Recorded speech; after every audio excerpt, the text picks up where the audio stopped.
Yeah, Make your intro. Mario Odyssey is bad now. I know that this was a thing that people thought, but now I it think is. that I think that I Okay. recommended this video All right, that makes because sense. when I first played it, I couldn't really put it into words what my issues with it were. I Hmm. dropped it like more than halfway through, like I played more than half of it, but then I got bored and stopped and didn't really know why. And then I watched this video and was like, yeah,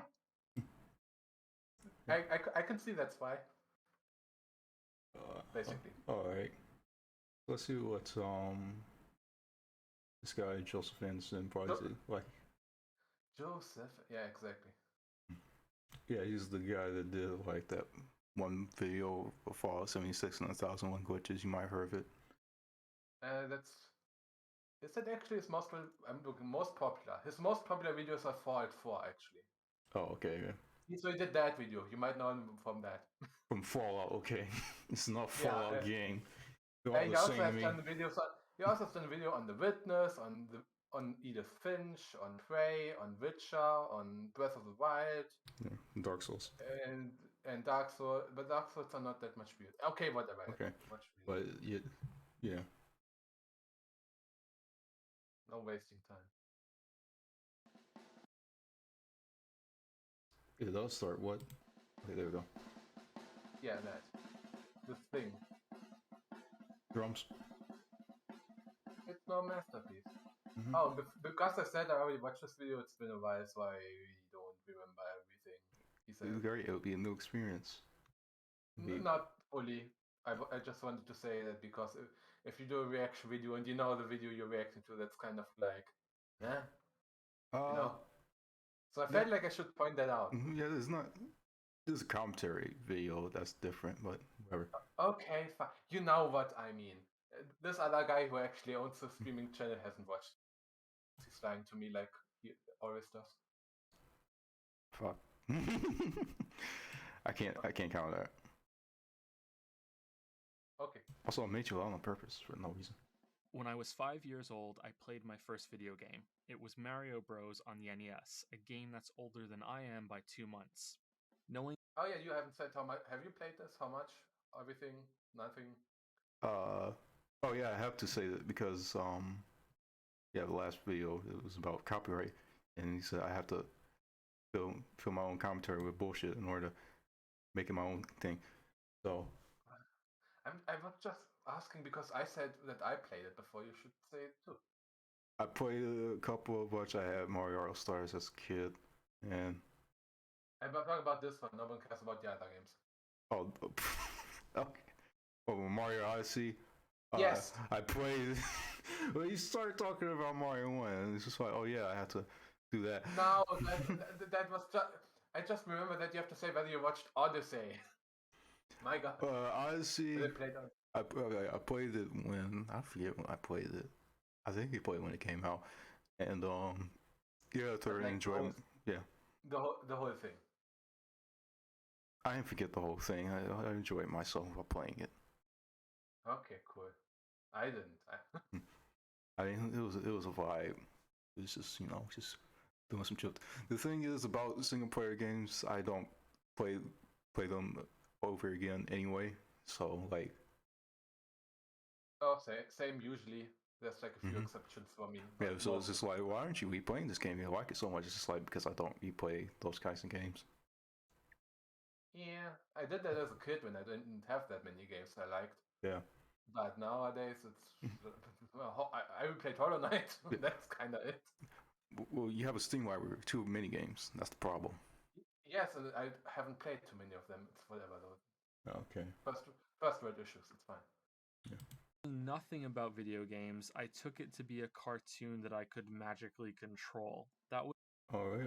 Okay, that's different thing. That's basically what it is. Yeah, I can't beat this game. I feel like this is one of the things that I need to finish and stream it because obviously it's content. Oh, you mean? But you're not talking about Odyssey anymore. No, I'm talking about Mario 1, which is on the screen right now. Yeah, I know because you told me you got nauseous as a kid from this. Nauseous?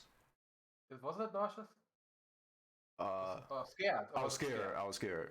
No, oh, nauseous. okay. you got scared because the screen moved too quickly or something? No, because I don't know. I just feel like I couldn't control Mario. Like I looked at my brother looking at it, it's like, okay, yeah. It's like, I'll just fall in the pits and die every single time. I was just. I can see that your controls are pretty shit. Okay. Yeah. Enough to be enthralling, and yet certain games kept pulling me back more than others. Super Mario Bros. 3, Zelda 2, The Adventure of Link, a little while later it would be Star Tropics. Even children will be able to identify that some games are better than others. They probably won't be able to tell you why they keep playing and replaying certain games, but they'll still have favorites. Yeah. What was the first game you played that was shit? The first game that I played that was shit. Yeah. Oh wow, that's hard to say. Yeah. That one game that was like, literally all you did was you had a wall and you painted it. Okay, so you don't have very good. Like, the problem is the games I played in the kid were PC games that you got for free in huge bundles on like that were really short and all copy paste the same thing with different graphics. Okay. And like I can't tell you what the first one was, but the first one that wasn't one of those copy paste garbage things that I played that I thought was really shit was probably something on the Game Boy Advance. Like, oh yeah, Yoshi's Topsy Turvy. Oh. That's a game that nobody talks about for good reason. That's probably the one I remember. That's actually from like a recognizable studio, and it's absolute hosh. Yeah, it took me a while for me to get my first like bad Nintendo game question mark. But like for GBA, I had the fuck was it? It was like an EA game or something. Oh yeah, of course it's bad then. Yeah. But Need for Speed Underground 2 on the GBA, which runs like absolute trash. There was Need for Speed on the Game Boy Advance? Yes. Holy shit, I want to play it do that? because it's bad. Yeah, I like bad stuff. But yeah. No, I'm not asking why you would play it. I'm asking why they would put it on there. Why would they put it on there? Money. Money. Okay. Yeah, well, I say I'm gonna play it. Play it for stream. Yeah. Oh, well, the thing is, racing games on the GBA, they can be. You're already off topic. Yeah, they can be good, but that one was just not good. I don't know. As I got older, Nintendo games kept fulfilling that role for me. Not 1 minute into this video. Okay. Mario was usually among them. For the Super Nintendo, I played Super Mario World to death. And Yoshi's Island is still one of my favorite games today. I was lucky enough to get an N64 at release and spent more time than I can remember with Mario 64. Then much more with Banjo-Kazooie later on, but Mario won out for best platformer on that system eventually, just because of how much more fun it was to move Mario around. The GameCube had a stumble with Mario Sunshine, but I still got some good times out of it. I view it more negatively now than I did when I first played it as a teenager, but the next games more than made up for it. Galaxy 1 and 2 are two of my favorite games. I think Galaxy 2 is better, but I also appreciate how much Galaxy 1 was used as a foundation for that game. Super Mario... Okay, I have to say that my favorite Mario game, mainline Mario games, are definitely the Galaxy ones, 1 and 2. Yeah, that's a fair choice. Those are the ones I like the most. I would probably say it's kind of hard. Like 3D World used to be my favorite, but 3D World, this one. Yeah, this one. This one was like meh for me. The thing is, it's like I'm not sure if this is like memorable, like a memorable game, but it's just like this is the tightest Mario game ever. This just has. Yes. This is the highest quality everything. I wouldn't say that at all. The level design is sorely lacking compared to Galaxy. In my opinion. Like the spec. I mean, in the way of spectacle.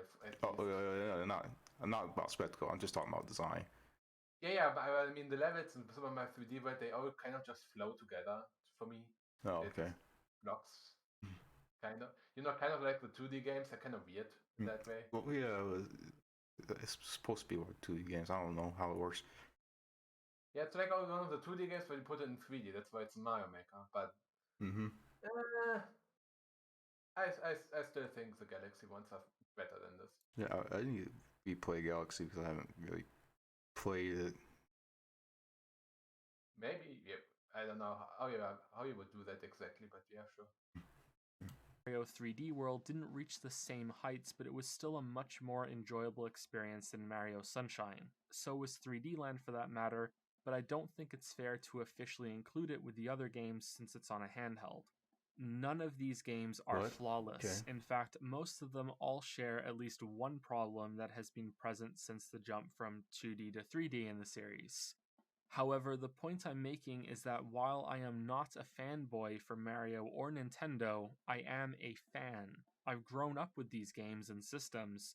From 5 years old to now, I have had 27 years playing Mario games, which is why it's such a letdown that Super Mario Odyssey has been so disappointing. I have my theories for why that is, but we'll get to them later. For now, even though the length of this video should already be enough, this is your spoiler warning. We're going through the whole game with this one, so jump carefully if you're planning on playing it yourself. Like you said, I feel that should be obvious. Oh yeah, that's also foreshadowing. Yeah. Hey, that's Undertale music. Why is it here? The Super Mario background music. Okay. Better than using a certain track that's in every video. Don't just Kevin MacLeod. Hey, I'm saying it's bad because it's in many videos, not it's bad because it's a bad song. Okay.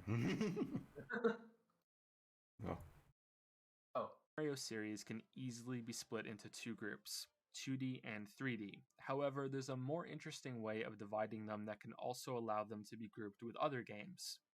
Basically, this means that I found a way to talk about Dark Souls again. Dark Souls has a lot... Oh yeah, there was that one area that kind of looked like Dark Souls. It did, and it was really weird, and then it was gone. I don't... Alright. Like, what was the point of that, even? Just to say, hey, look at this unexpected thing. Whatever. Kind of, yeah. A lot of options to make while you play, but the majority of these are done outside of combat. When you're already in a fight, you should have already decided what weapon to use, whether you're going with a shield or rolling, whether you're using magic, how you leveled your stats, and the list goes on and on. The fighting itself, on the player's end, is a mix of positioning, knowing when it's safe to attack, when to block or dodge, and whether to use a light or strong attack with your weapon, or what spells to use. This is simplifying the combat in Dark Souls so we don't spend more than a few minutes speaking about it. The fastest way to make this point is to jump over to Neo and show the difference between the focus these games have. Okay, now I see why this video is long. I promise, this is the only tangent to other games he does. Yeah, this is kind of weird. It's like, okay, let's start talking about Mario Odyssey, but first let's talk about Dark Souls. It makes sense in the moment, I think, kind of. Neo is a lot like Dark Souls. It has all of those build, weapon, and leveling decisions. In fact, it has more of them. It even has magic and range weapons that can change fights significantly. The key difference is that Neo also achieves a lot of complexity after fighting has started. There are multiple stances, combo moves, special attacks that require the correct button inputs, a Gears of War style stamina regeneration minigame that is also incorporated in another way during combat. The game also expects you to use block and dodges together. It even has different types of dodges. You can parry, the direction of your attacks. It is completely off topic, but I hate it when dodge words have invincibility frames, and that makes me like games less. Oh yeah. Also matters. Completely random, but I wanted to say that. Yeah, you do play in the ring, so, you know. What does that mean? That means you are familiar with genres with dodge. Also, well, yeah, but Elden Ring's dodge roll does have invincibility frames. Yeah, that's what I'm saying. It's like you're familiar with it. Oh.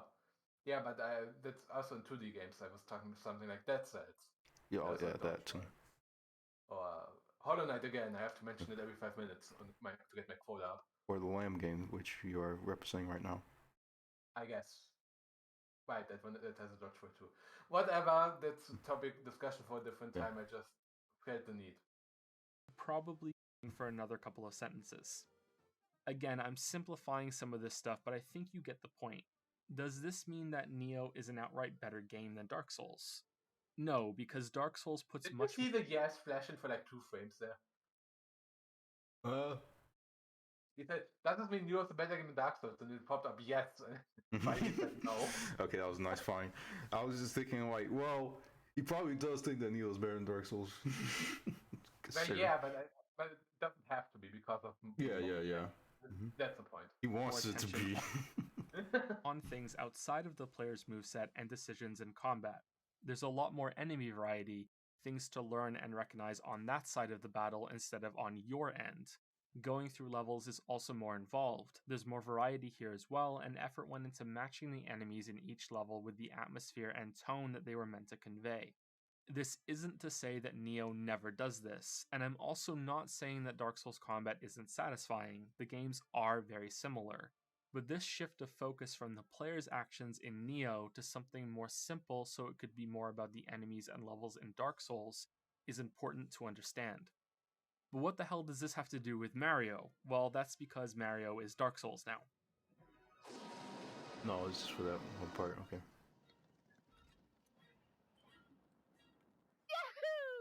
No, I'm kidding. It's because the Mario games can be divided in this exact same way. Look at Mario Brothers on the NES. You can run left, right, and jump. You can get a mushroom to grow larger and survive a hit. There's a fire flower you can get for even more power, and that's it really. Now let's look at Odyssey. Run in all directions, jump, double jump, triple jump, long jump, duck, roll, throw hat, jump on hat, ground pound, backflip, somersault, wall slide, wall jump, dive. Okay, I think... where he's trying to go with this? He's saying the 2D games are more in the Dark Souls direction, where it's focusing on the environment and the world, and Nioh, and the 3D ones are more like Nioh, where it's more focusing on what you can do with all your different options. Yeah, I was saying like, you could have said that faster than he did, but it's fine. There's no reason to bring in Dark Souls. he wanted to make an example that is easy to understand, I guess. Yeah, like Dark Souls. Like Dark Souls, they're known for being easy. Yes. But I was just like, yeah, the first argument will probably be like the most common one. It's just that level design and world design. One is more about level design, the other is more about what the fuck can you even do. Yeah. I was just thinking like... We can get into the actual game now. Yeah, it's just like, Odyssey feels empty. I mean... That's what you said. He didn't say that. Yeah. I feel like we're going down that direction. It's not his only problem with it, but yeah. Yeah. It's like, that's going to be one of those arguments. Yeah. Does this mean that Odyssey is an outright better game than the original Mario? Or does it mean that it's an unfair comparison because we're looking at a very old 2D game next to a newly released 3D one more than 30 years later? Super Mario World has a similar low level of options. Yoshi's Island, which came out on the same console a few years later, is more like Odyssey. Yoshi has way more moves on top of the simple run and jump, an air hover, the ability to turn enemies into eggs and then throw them with an aiming mechanic, a ground pound, and we can once again keep going. For 3D Marios, we have to compare the newer ones to the older ones. Mario's moveset has more options in Mario 64 and Sunshine when compared to Galaxy and 3D Worlds. But those later games have much more involved level design. You're being shot through obstacle courses of challenges that are building on things that are introduced earlier in the levels. 64 and Sunshine do have platforming challenges, but most of the game is about the freedom you have exploring open worlds with a wider moveset. Super Mario Odyssey was intended to be a successor to this type of 3D Mario. Nintendo was very clear about that, and it follows this trend of having open, non-linear levels with more moves on Mario to play with. Having played through Odyssey twice now, I don't think Nintendo was entirely successful with their intentions. Odyssey has more in Okay. Common with Galaxy and 3D World than I was expecting. Because I was thinking, like, you could say that it does have in common with Super Mario 64 and Sunshine, which is kind of the problem because those games are not that great. That's not what he means. He means. I know that's not what he means, but I was just like, I thought that, and I was just like, yeah, that's possibly a good reason to shit on it. Nah, like it's not inherently bad to have an open non-linear world where you have to find the different stars instead of, like Galaxy, you pick an option from the menu and you can only do that exact option. But if your inspiration is not the best, version of that, is what I'm saying. But this is true. This is exactly what people have been asking for, and even I myself would say is what I prefer. Yeah, but so it's. I don't think the problem is that they made it too much like the first two games. He's saying that they failed to make it like the first two games. Okay, yeah, I was like that. That was an interesting turn that I did not expect. Oh, okay. Yeah, because like the perfect example is right here on screen. This is obviously more like 3D world than of 64. Yeah, but also Sunshine did this, so. Or 64. Yeah. It's more like 3D world than 64 and Sunshine. Sunshine did it too, but not nearly as often as this. Okay, yeah. Sunshine is not as big. So yeah. But relative. For now, continue speaking about. Yeah, relative. Not of course not counting what percentage wise. Yeah. About how Mario controls. My first run through Odyssey was a great example of someone playing a game wrong, or at least not in the best way.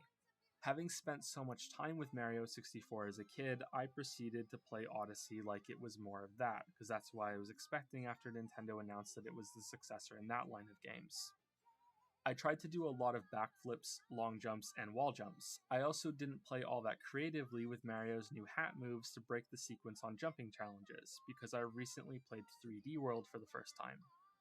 That game, more than any other 3D Mario, has you grounded so you go through levels close to what the designers intended. There are some tricks you can use, especially with the cat power-up, but if you've played 3D World, I think you know what I'm saying. You're railroaded a lot when you go through all the levels in that game. My second run of Odyssey was more about skipping over as much of it as I could in order to find the fun, so as many hat jumps and dives as possible, trying to stay in the air as long as I could and to get about as fast as I could. This combined with going back and playing through all of the 3D Marios again for this video made me realize that Odyssey has the best movement system out of all of these games.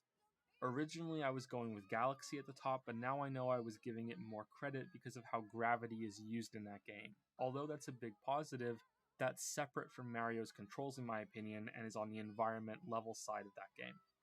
Okay, yeah. I would say that that's part of why I like Odyssey too, is just the control of it. Like being able to do anything. I wouldn't say being able to do anything, but the reason why is something he's going to say later, so I don't know if I should say it now. Okay. 64 and Sunshine still control well all these years later, but there are important... Okay, that I disagree with. Depends on what you mean by control. I feel like with their with 64, I feel like with this respective controller, no. But that's just me hating on the controls of old games. Yeah, but yeah, I think that if you have your own like kind of controller, I think they should control fine. The problem with Sunshine and Control is more. I don't think it might be. I've never played much of Sunshine, I have to say. No, I played most of 64. It might bleed into the controls, but the overall jankiness of the game just makes it feel like you don't have control.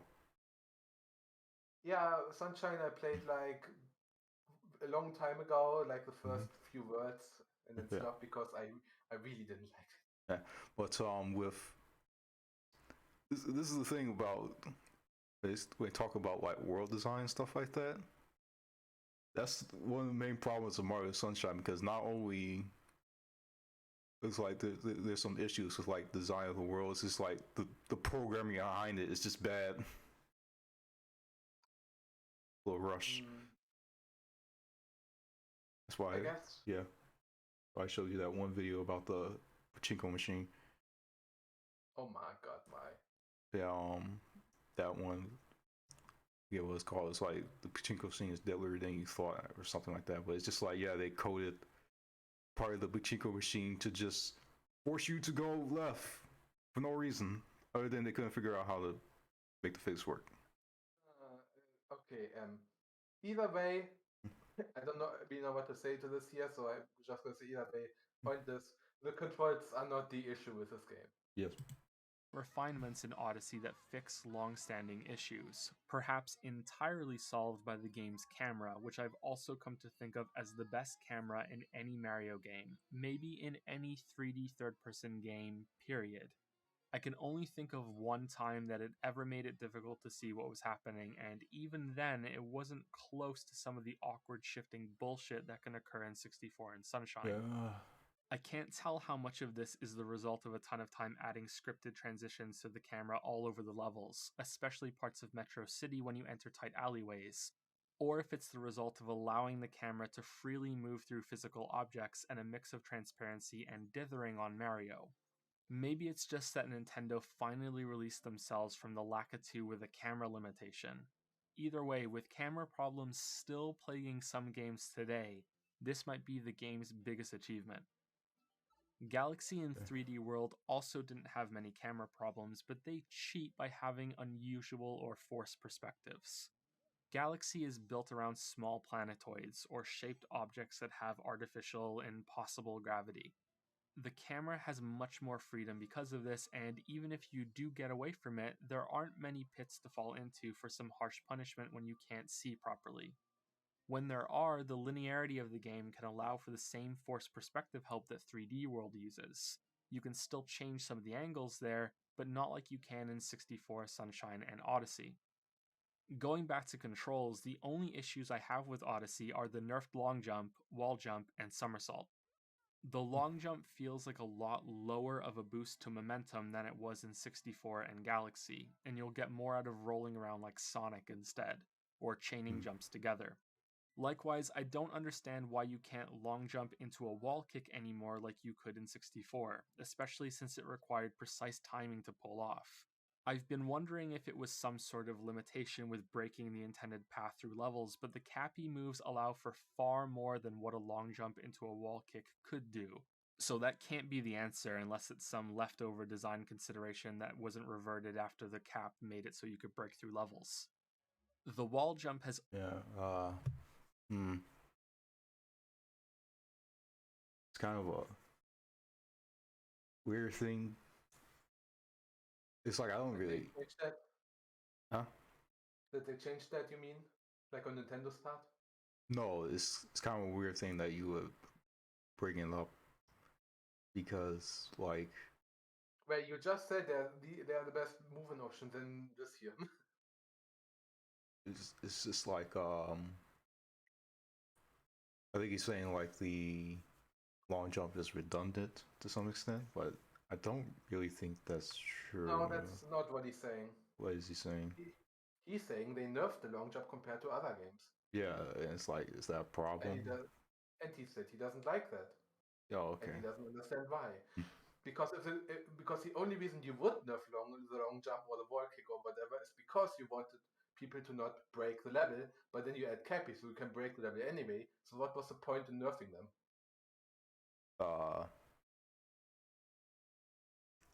I don't think you need to.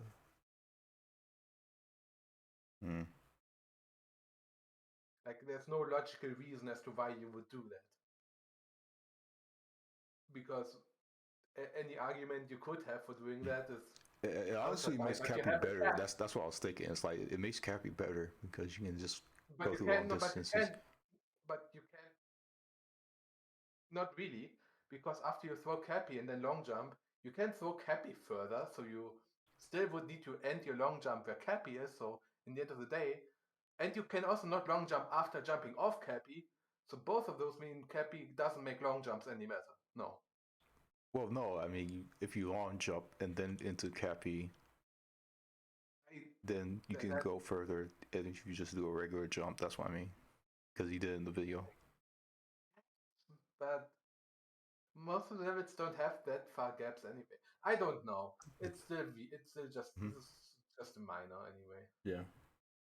Also been on the decline with each game becoming gradually useless. Compare how it looks in 64 and Sunshine to the later games, and now this pathetic version in Odyssey. The reduced distance would be tolerable if it wasn't also a lot slower to execute. As with the long jump, I don't understand this change, and it made parts of the game very frustrating. I really never wanted to use the wall jump because of this.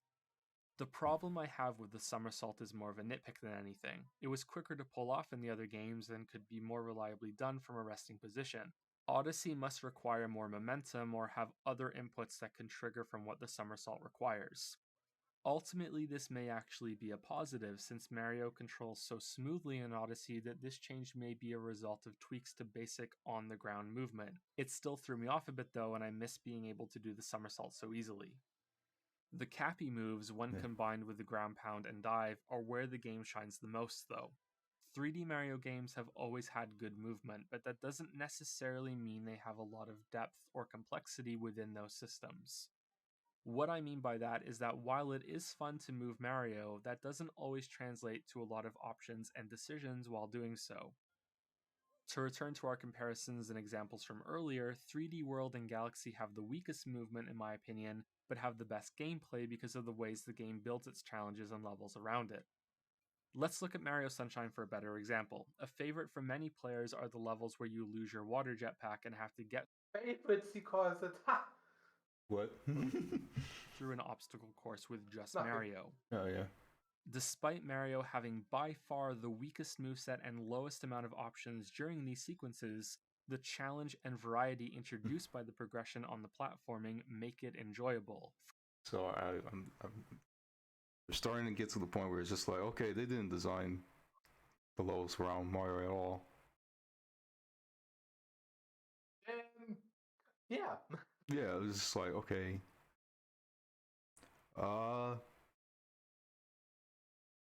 That's the thing. It's like that's kind of what they were going for in a odd sense, because they were kind of just like making like they're kind of like focused on like what the worlds would look like, and then they would add the level design afterwards.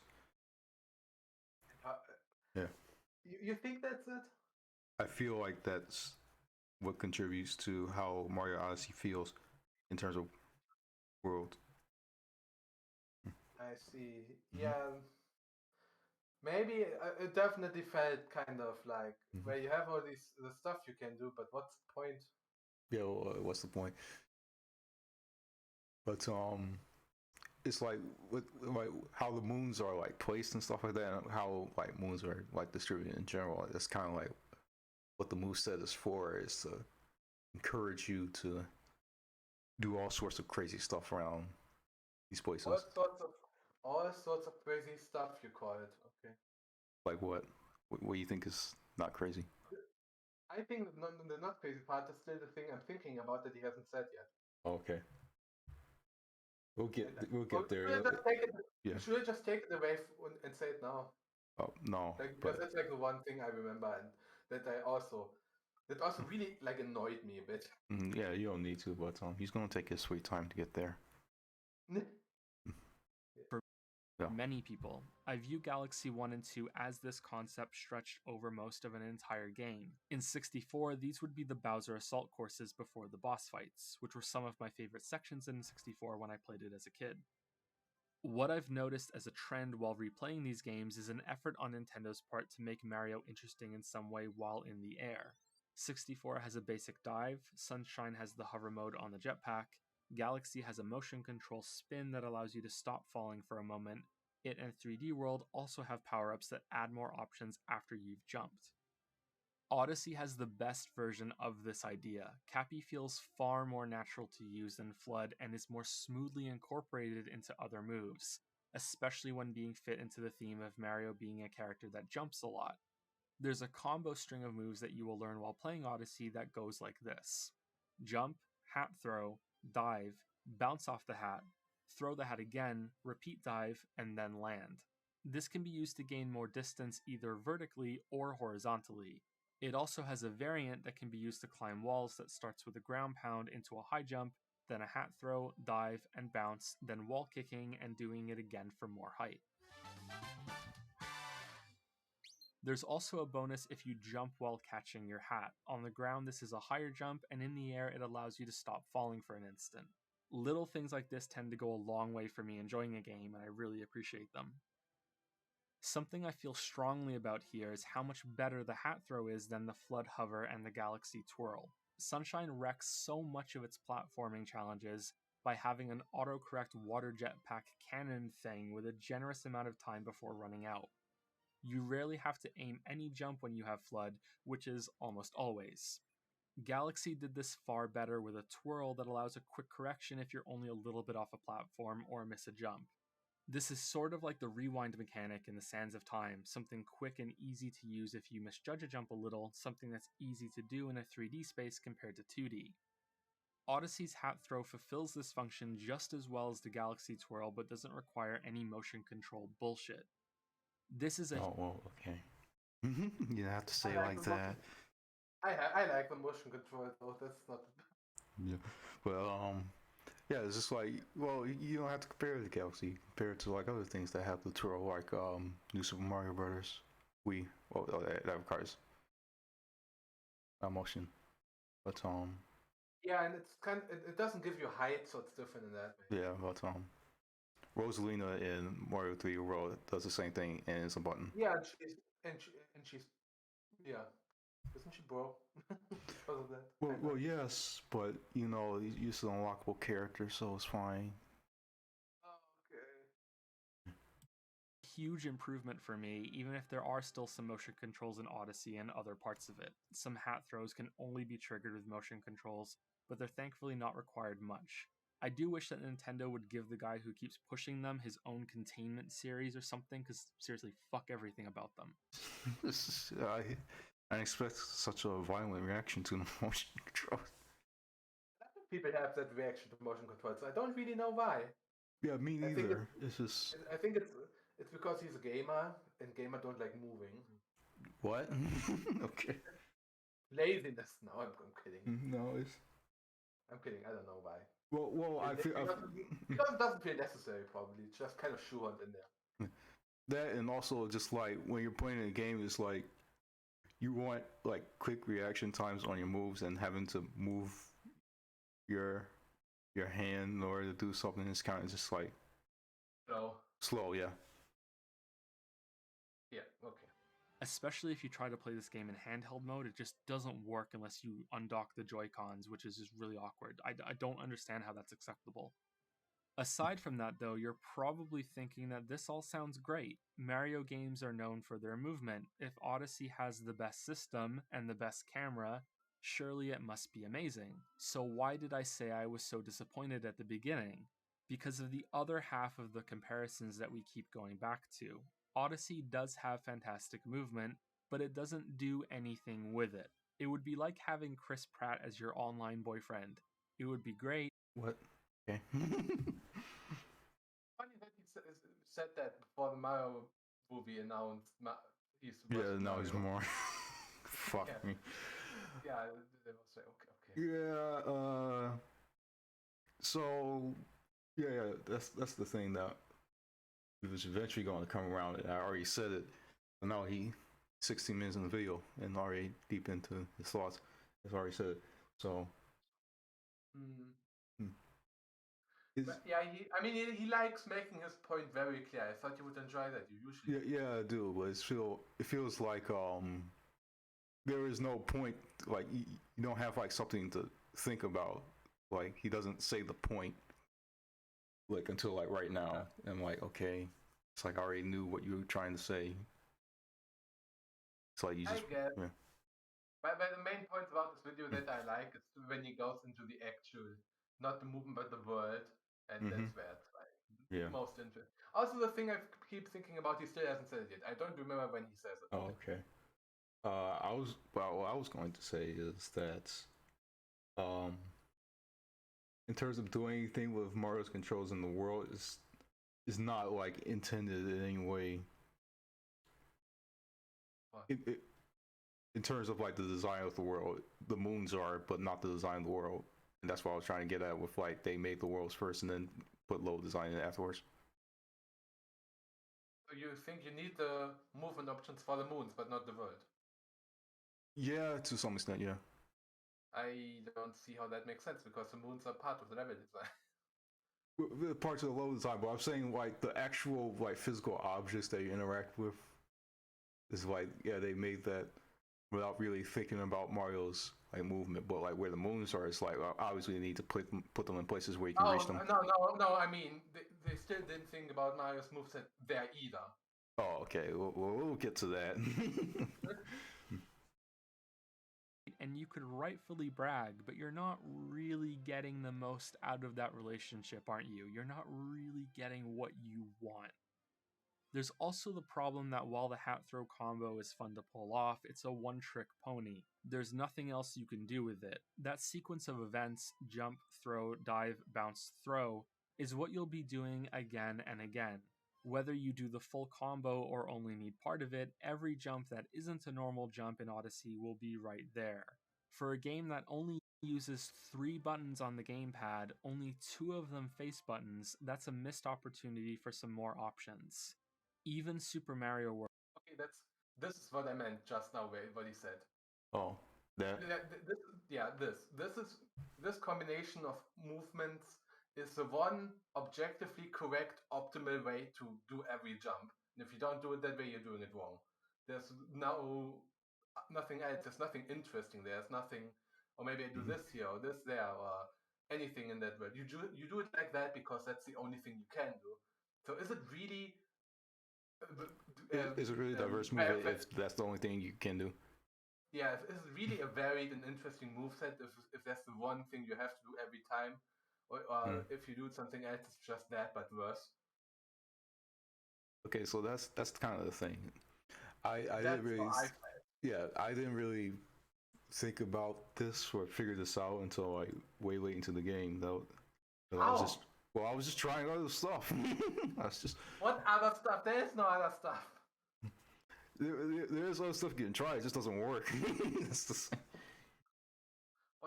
What? You mean like the sidestep or whatever it's called? The backflip, the sideways flip? Yeah. Like try different things into different things. It's like, yeah, you can try it. It's just not as effective. Yeah, that's what I meant with this is the one objectively optimal thing you have to do. And if you do it differently, wow, you just didn't figure it out, dumbass. Okay, yeah. That's the thing that I'm like unsure about. It's like, is it always just this broken? It probably is. It is. Absolutely, it is. Like it gives you the most height. It gives you the most distance, and you can stop part way if you're overshooting. Okay. Where's the downside? I don't know. I never thought about it. Like, this is my main problem with the game, but it's something that I also noticed when I played. Oh, yeah. I didn't notice until like way later when I had to do like the darker side of the moon. It's just like, yeah, I just have to do this shit over and over again. It's fucking annoying. I didn't beat it because of that. Yeah. Oh. Well, like I didn't get that far, but even early on, it was just like, yeah, every time I wanted to jump somewhere to try maybe skip something or whatever, I did that. Yeah. And it's like, wow, great. World has a second type of jump with its own dedicated button. For me, this is Odyssey's fatal problem that made most of my time with it a huge chore, even when I was going out of my way to try to break out of sequence and be creative with getting around, trying really hard to find the fun. There's very little that's interesting to do, an immense amount of filler and recycled content, and a lack of worthwhile things to see. Aside from this improvement on movement, the game falls short and is worse than every other 3D Mario out there, except for maybe Sunshine, the game it has the most in common with. So I foresee that there will be some... Yeah, that's what this say. It does have kind of Sunshine on it. Wait, what did you say? At least I thought it. I don't think I said the whole thing, but yeah, I did think that this game does a lot of common Sunshine. Like that, I was like, yeah, that was the problem because it was too much like Sunshine, and Sunshine's not that good. But I mean, that would explain why I didn't like this game that much, because I really did not want to play Sunshine when I tried it. Yeah. A while ago. Mm-hmm. Strong reaction to what I just said, and I'd like to go through some of them to support my points. The first is that some of you might think that asking for both is too much. The previous No, who would say that? Okay. Mario games we went through have all been split, right? The games that have the simpler movesets go for challenges and levels instead. The games with wider movesets have simpler levels. There's a balance that each is striking. Well, Yoshi's Island has both. This is the best Mario game for me, and it's probably for this exact reason. Yoshi's Island has so many options while moving, jumping, hovering, eating, and throwing. It even has options within those options, and matches this with constant and continual exploration of new levels, themes, obstacles, enemies, and even power-ups. The way that Okay, yeah, this is one thing that I thought about when I was going into this video. It's like, it probably, like, Odyssey might be a game that I like because I haven't played anything better. Wow. My perspective is my perspective is kind of just jaded. That's kind of, I don't know how to feel about that statement. Well, yeah, well, I told you I had a slow start with Mario because I was scared of it. So I had a slow start with, like, every game. So it's like it took me a while to like get into it. I guess. Mm-hmm. And in TIM, I've played Mario games ever since I was young, and I never thought they were that great, honestly. Like, even the ones I like the most are not that high on my list of, because I played other platformers as well, and I thought they were always better.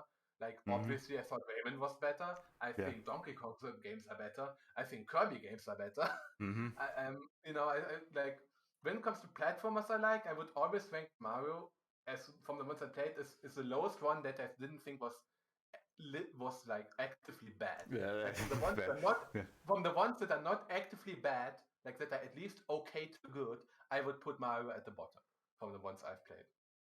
Yeah. For me, I'm actually struggling to think of other 3D platformers that I played.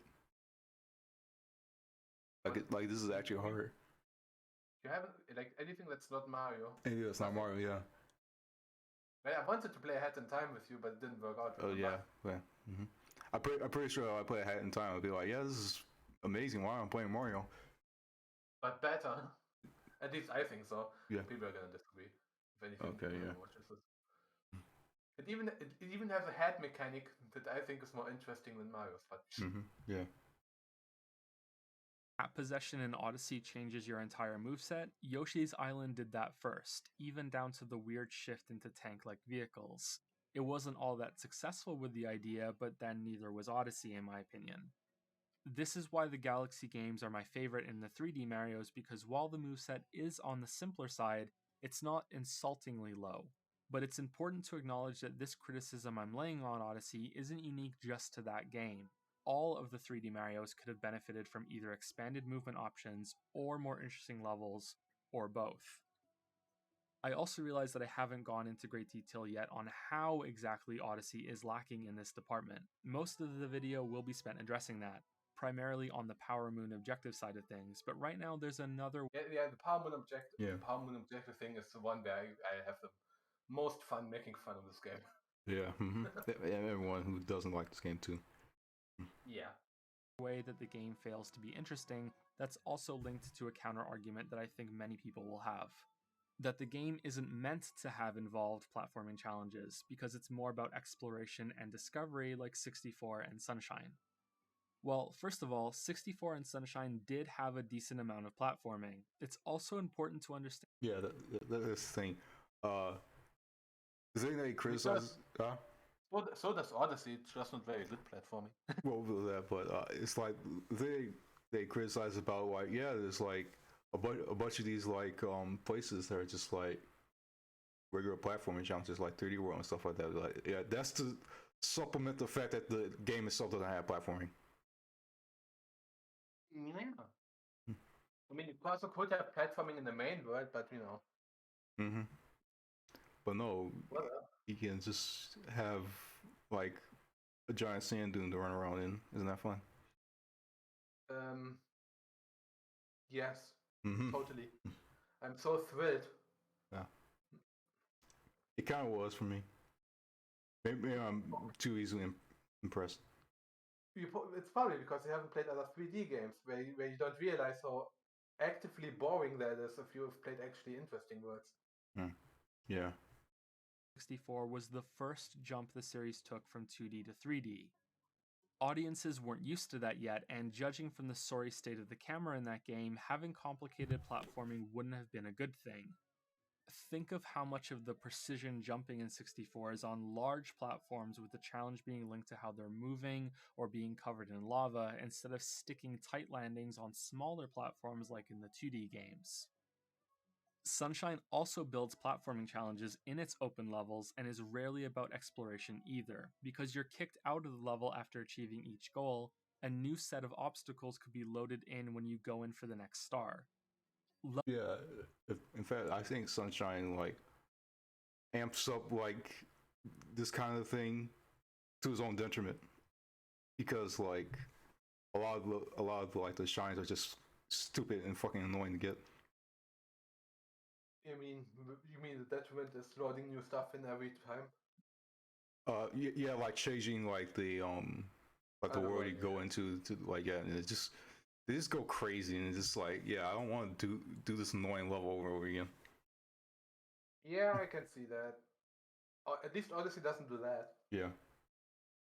Levels could and were also. It's like this one is just like, well, you can't walk on the main world anymore, so you gotta go through the underground systems that nobody ever uses. Isn't that fun? Yes, totally. Mm. And it's also another thing, like the idea of making your world the floor lava can also be made interesting if you have enough platforms and like upwards, like in the air, like large buildings or whatever. Like it's not immediately bad. It's just that the level you put it in isn't designed for that kind of stuff. Yeah, and it's just like, well, if the whole point of this shrine was to explore a part of the world that nobody ever goes to, then you might as well just make it an entirely different world, right? Oh, you could also do that, but then people would complain, hey, that's reused assets, you morons. Yeah, they did it before in the game, so. Become wide open platforming tasks instead of staying mostly the same like they do in Odyssey. But even if we ignore all that, or assume that I'm wrong, Odyssey has boring world designs and unsatisfying exploration. It actually blows my mind that the names of each kingdom in Odyssey wear how plain they are on their sleeves. There are 17 kingdoms in Odyssey, and look at them. The Sand Kingdom, Snow, Lake, Seaside, Cloud, Wooded. The most interesting names are Metro, Moon, Ruined, Luncheon, and Bowser's. The last one because Bowser's Kingdom could pretty much be anything with a name like that. But most of these have themes that we've seen many times before, and in the few cases that we haven't, are really mundane. The three that interested me the most were the Cap Kingdom, Ruin Kingdom, and Luncheon Kingdom. The first two were barely developed, to the point that Ruin Kingdom feels like cut content, and Luncheon being my favorite world, but it's the best of a bad lot. There are many things that I don't fully understand here, or that I don't fully agree with or comprehend. First up is that Mario 64 was the first attempt at a 3D Mario, and yet it has far more creative world design than Odyssey. I'll go further with this and say, if they couldn't think of anything new and just decided to rehash desert, forest, seaside, snow, and water themes, why didn't they remake the most interesting ideas from 64 instead? Have another wet dry world with the really compelling idea of a water level being linked to the painting's entrance and changing what parts of it you can access. Have another clock level with an expanded scope on new hardware. Rainbow Riot is something else that could have been really cool on a larger scale. I guess so, but also, like, they've just been rehashing like desert, snow, and beach for like I don't know how long. And nobody complain, but once you rehash something that people do remember, it's just like, oh, it's nostalgia page, something like that. But yes, people will say that. I feel like less people will say that. I guess so, but I'm thinking like, well, they rehashed it so many times that people don't care. It's like you could also argue that, but it's like, what would you rather have? Another world that's literally just, like you said, for example, a beach or a lake or forest with nothing new or interesting that sets it apart from other forest worlds in other games, or have another water world where the water level depends on where you entered the world from. Like that's way more interesting. Yeah. And you could, and if with newer hardware, you could make way more with that idea instead of a small box like it was like in 64. Yeah, I think and now I'm looking at the Odyssey again. I think what distracted me from all this is the enemies and the cat captures and all that stuff. I would argue those are bad too, though. Yeah, those are bad too. But like once you're involved with them, you're not really thinking about Mario's controls. You're thinking about this control is this weird thing. I guess, but we're talking about the flavor of the worlds right now, and how and the enemies, the captures distracted you from that too. Yes, I would say that it distracted many people from. Well, the fact that the game is actually kind of not that great. Yeah. Okay. Of larger scales, why not do the big small world idea a second time? That was really cool in 64. And I know this all might not sound great because it's reusing ideas, but the game did that already and went with the most boring, bland worlds instead of the interesting ones. Secondly, for a game that's supposedly all about exploration, a lot of these levels don't have you doing any of that. I mentioned that Ruined Kingdom feels like cut content. If you haven't played it, this world only has a handful of power moons to collect. This is mainly a boss arena that, for some bizarre reason, becomes a world you can visit and revisit, even though what you're seeing on the screen right now is the entire world. Same for the Cloud Kingdom. You fight Bowser here, and you're allowed to come back for a pittance of moons compared to the other levels. To me, this is blatantly padding out the world list so the game looks larger than it really is, but maybe I'm just being too cynical. Of the remaining kingdoms, the 3 moon worlds, all of which look visually similar, have very little exploration. The first one has the most, but it's quite bare compared to the other worlds, which admittedly makes sense because it's on the moon, but still, it's the moon. Maybe you Yeah, the thing that was weird about the moon is like, why is there just death pits everywhere? That's not how the moon is. People landed on there before and died. Makes perfect sense. Oh, okay, because they went in the host in the what's it the animated rabbits too, the little rabbits. They killed them. What? Wait, what? Which rabbits? The rabbits that are like Did I hate? anthropomorphic. That's what I was thinking. Because rabbits go home, they went to the moon. Yes. Oh, okay. But also just that's just the what's the name? It's just the folklore or something. These rabbits are on the moon. Oh, of course they are. could have done something with it. Dark Side and Darker Side are hubs for challenge rooms and boss fights. They have nothing else and nothing to explore. Even saying their names is boring. Bowser's Kingdom is a series of chunks connected by an electrical wire that Mario can ride, meaning that this is exactly like a level from Mario Galaxy with a bunch of extra moons/stars to hunt down in every nook and cranny. It doesn't even fit with this wide open exploration theme at all. The remaining 11 worlds all function like the castle from Mario 64. They're hubs that you explore and look for doors and pipes and entrances to separate challenge areas, just like the paintings and entrances to the slide room and red coin swimming chamber in 64. But even here, there's a wild amount of variance in quality, quantity, and opportunity for exploration. Cap Kingdom, Cascade Kingdom, Snow Kingdom, Lost Kingdom, and Lake Kingdom are all tiny. Their names are bigger than they are. While they're all a decent size when you include interior sections like the challenge rooms, they're not much bigger than some of the worlds in 64 when you're wandering around outside of them. Despite this, they still have dozens of moons crammed all over the place. It's stunning to me that a game that's meant to be about exploration has worlds that are this small. The final 6 feel like the only proper kingdoms in the game: Mushroom, Sand, Wooded, Metro, Seaside, and Luncheon. There is some exploration to do in these worlds, but aside from the Mushroom Kingdom, you are first sent through a linear set of objectives just like a Galaxy level in order to unlock the full freedom to collect everything in the level. This is something I haven't seen many people acknowledge, probably because most people simply follow that linear path before they properly hunt through each level. A lot of Well, I don't. You don't, and you didn't find it annoying that you couldn't explore the full world? No, not really. Oh, okay. Hmm. Like I just followed the linear path first and then went off the Mhm. search because I didn't want to be like, oh, you can't go here, oh, you can't go there, oh, you have to do this first, blah blah blah. Well, yeah, I mean, I just don't really have a problem with like Yeah, sequencing. I don't have a problem with that. Like that's also not a big issue for me, Mm-hmm. honestly.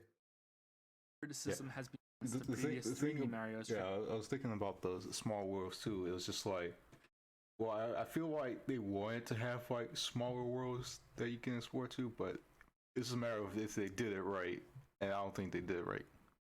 No, like he said, there's nothing really to explore. What you can, the exploration comes down to, oh, did you find a nook in the corner? Wow, there's a moon behind there. Congratulations, you explored.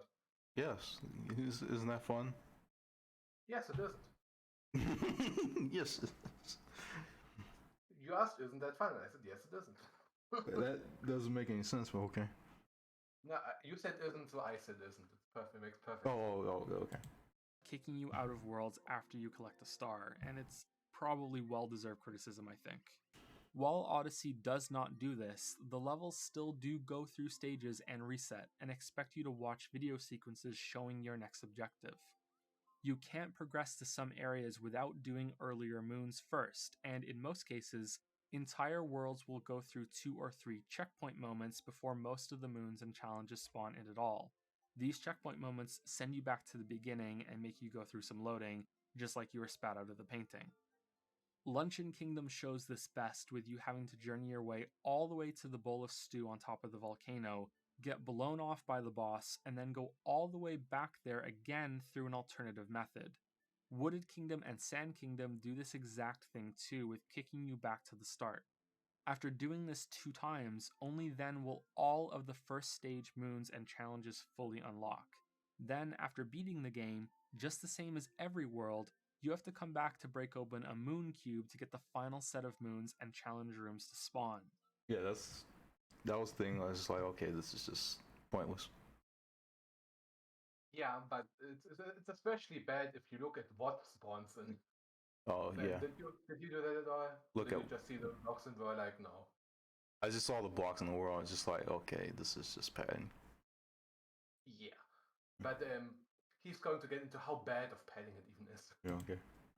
In this way, you are actually punished for any exploration you do before beating the game the first time. To be clear, this isn't a case of some moons or doors being phased out so you can see them but not interact with them yet. This is stuff simply not existing until you've reached a trigger point in the game.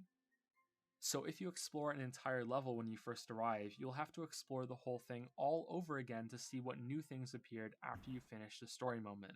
And if that's a problem, Yeah. it was to me. But I don't know. I'm just a sucker for this.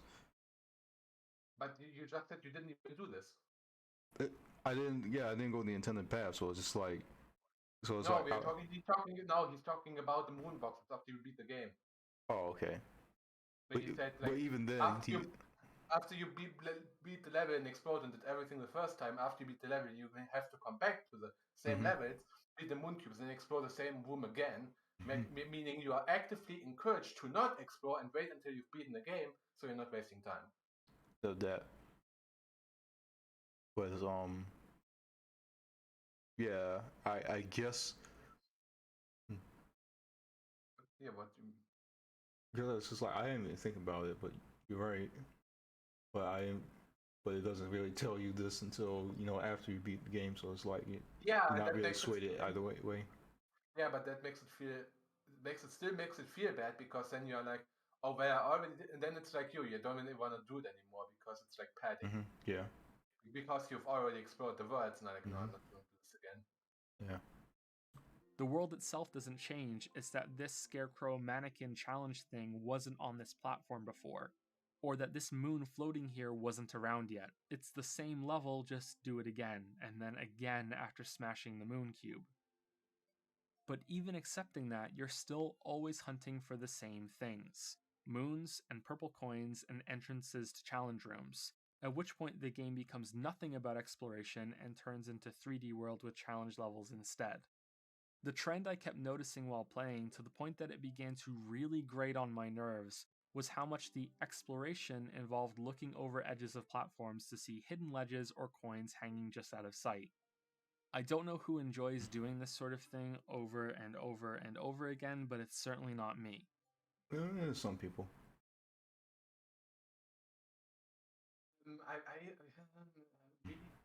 Really? Well, yeah, I think people enjoy this shit.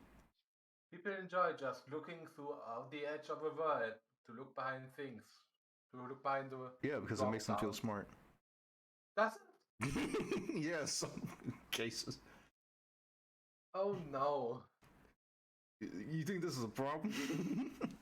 I do, because it's fucking annoying for me. I guess so, but it's just like, yeah, they feel so fucking smart. But it is lazy. I will give you that. Yeah. Like, regardless of whether you enjoy it or not, this is just lazy. It is. It's like even with 2D games, I've seen them just like, oh yeah, respawning in not the entirety of the left side. So if you go left, then you can find something. It's like, okay, you just gave up. Mm-hmm. I mean, walking left at the start of a level is fine, but I feel like this is worse than going to the left after you start the level. Okay. These 6 larger worlds, exploration always felt constrained by the edges of the map, and that there was hardly anything to find that felt worth the effort, especially after playing quite possibly the best exploration-based gameplay ever earlier in the year with Breath of the Wild. It's a shame that Odyssey hints at no comment. Some cool stuff early on when you don't have anything to say, right? I don't have anything to say about this Breath of the Wild that I also didn't like. Yeah. It's fine, whatever. Use the possession of its I'm in the minority for disliking both of these games. It's fine. Well, it's because you play better games. I'm not sure. You gotta realize that the majority is also fucking normies. Let's be real here. No, I'm not sure I would say I played better games. I mean, a better game in the genre of Breath of the Wild, because I don't usually play those types of games much. But okay. Yeah. I would say Elden Ring is better than it. Yeah. I mean, I hate all of Zelda. Different. So maybe I'm more of a minority at that point. Yeah, but it's the only thing they have. Elden Ring and that is in common. They said there's a huge world with no invisible walls. Mm-hmm. You know, there's like no. If you can see it, if you see it, you can go to it, kind of thing. Yeah. And which is pretty cool, honestly. I like that in both games. Yeah, but for me, I was just like any Zelda games, like I don't want to play it. Yeah, that's how I feel too now. Like I played like 3 Zelda games. I disliked all 3, and I'm done trying. Yeah. Oh. Cliff face. You're causing some significant change in the level that feels unscripted and immediate. This never really happens again. The changes are tied to linear story progression instead, and none of them were as cool as this one was. Having brought up the possessions now, it's best to dive right into how they work. They're not the weakest part of Odyssey, but they're not the strongest either. I think some people don't realize that possessions are simply a different version of power-ups that have been present in the series since the beginning. From the Fire Flower to the Tanuki suit, the winged cap, water nozzles, beast suit, cannon block, and now possessions. The method you acquire them is different, but the idea is still the same. Even if that wasn't the case, or you view them as different, we already went back to see how Yoshi's Island did it before. So did Banjo-Kazooie with the Mumbo-Jumbo transformations. There was also an entire game built out of this concept of body possessions called Space Station Silicon Valley that released on the N64. Yeah, that game exists. I didn't know that. Well, I knew the game name, but I didn't think it was something like this. But no. Okay. The major difference that I think most people hone in on is that power-ups in Odyssey are a replacement instead of an enhancement. This is what makes them visually interesting, but also prevents them from being a mechanic that I can fully enjoy. Let's rewind and go through that list again. From the beginning, power-ups in Mario have typically been an addition gained on top of Mario's standard moveset. This can be a new move or a buff. The Fire Flower allows you to shoot fireballs. The Power Star grants you invincibility. Nothing else has changed. You can still run and jump and move like always. The Feather in Super Mario... Yeah, and now we're getting to the point where it's just like, yeah, well, it can distract you because, like, it's taking away things that you would do all the time. Yeah, it's not like he would say it's not an enhancement, it's a replacement, and that makes it actually less interesting. Not in that sense, but it makes I would say it makes the less interesting parts even more less interesting because you're just kind of like, oh well, I'm not doing the not interesting stuff. I'm burnt now. Isn't that cool? Yeah, which means you have even less abilities now. Isn't that crazy? Like I can poke you or something. Wow. World is just like this. It grants you the ability to fly, glide, twirl attack, and also control your rate of fall by releasing the jump button. It's a great power-up that purely increases your options. Nothing is taken away from you. The caps in Mario 64 are the same, enhancements, not replacements. It's Sunshine where things first change with the nozzle upgrades. These give you a new function at the cost of losing another nozzle. Not only does this make them feel more narrow and restricted in use, it makes them a hassle to find, switch to, and then switch back when you're done. You can also... Yeah, I don't really like the nozzles.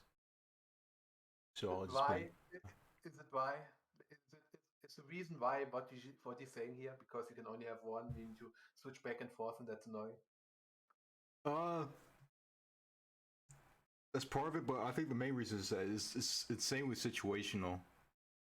Like the thing itself is just situational. Like the rocket nozzle is only used in certain situations where the hover nozzle can't be, and the turbo nozzle is just go fast. Gotta go fast. But it makes you fast. It must be cool. Okay. I mean, it's kind of fun, but you know, I want to do stuff. Yeah. It's like in a game that already has like jank in terms of level design, you want something that's makes you uncontrollably fast. Yeah, of course. Like, no, this is a death wish. I guess so. Yeah. Oh. I don't think I really need to go through any others, but I'd still like to point out two more. Spring Mario and Galaxy being on the replacement side. I think you can even imagine Cappy possessing a spring monster with his eyes sitting on top. Yeah, it's supposed to be that, right? Or my fault for memes. Like the spring is supposed to not be a good item. Yeah, but that makes it a bad power up because you have to use it. Oh yeah, okay, yeah. You can same thing there. It's just a possession, and the double cherries in 3D World being an enhancement. It's one of my favorite power-ups in the series because of how much it changes things without a single addition to the moveset. It's also an example of something that couldn't work in an open world. 3D World had to be this 3D version of Super Mario Bros. 3 for this power-up to be possible. Yeah, I really like double cherry. It's a fun thing to play around with. Because it has cherry in the name. No, but it's just fun. Yeah, okay, I agree. I like it too. Almost all of the power-ups in Odyssey are replacements. On one hand, this can be seen as a strength because it adds some variety. You're not always Mario. So yeah, that's variety in like what's it contrived way, yes. Yeah, I guess. Sometimes you're a bullet bill, or a tank, or a bird, or a stretchy onion plant thing, the dream of every child. Mm-hmm. The positives here are that the transitions from Mario to whatever victim you're possessing are as quick as acquiring any power-up in the series.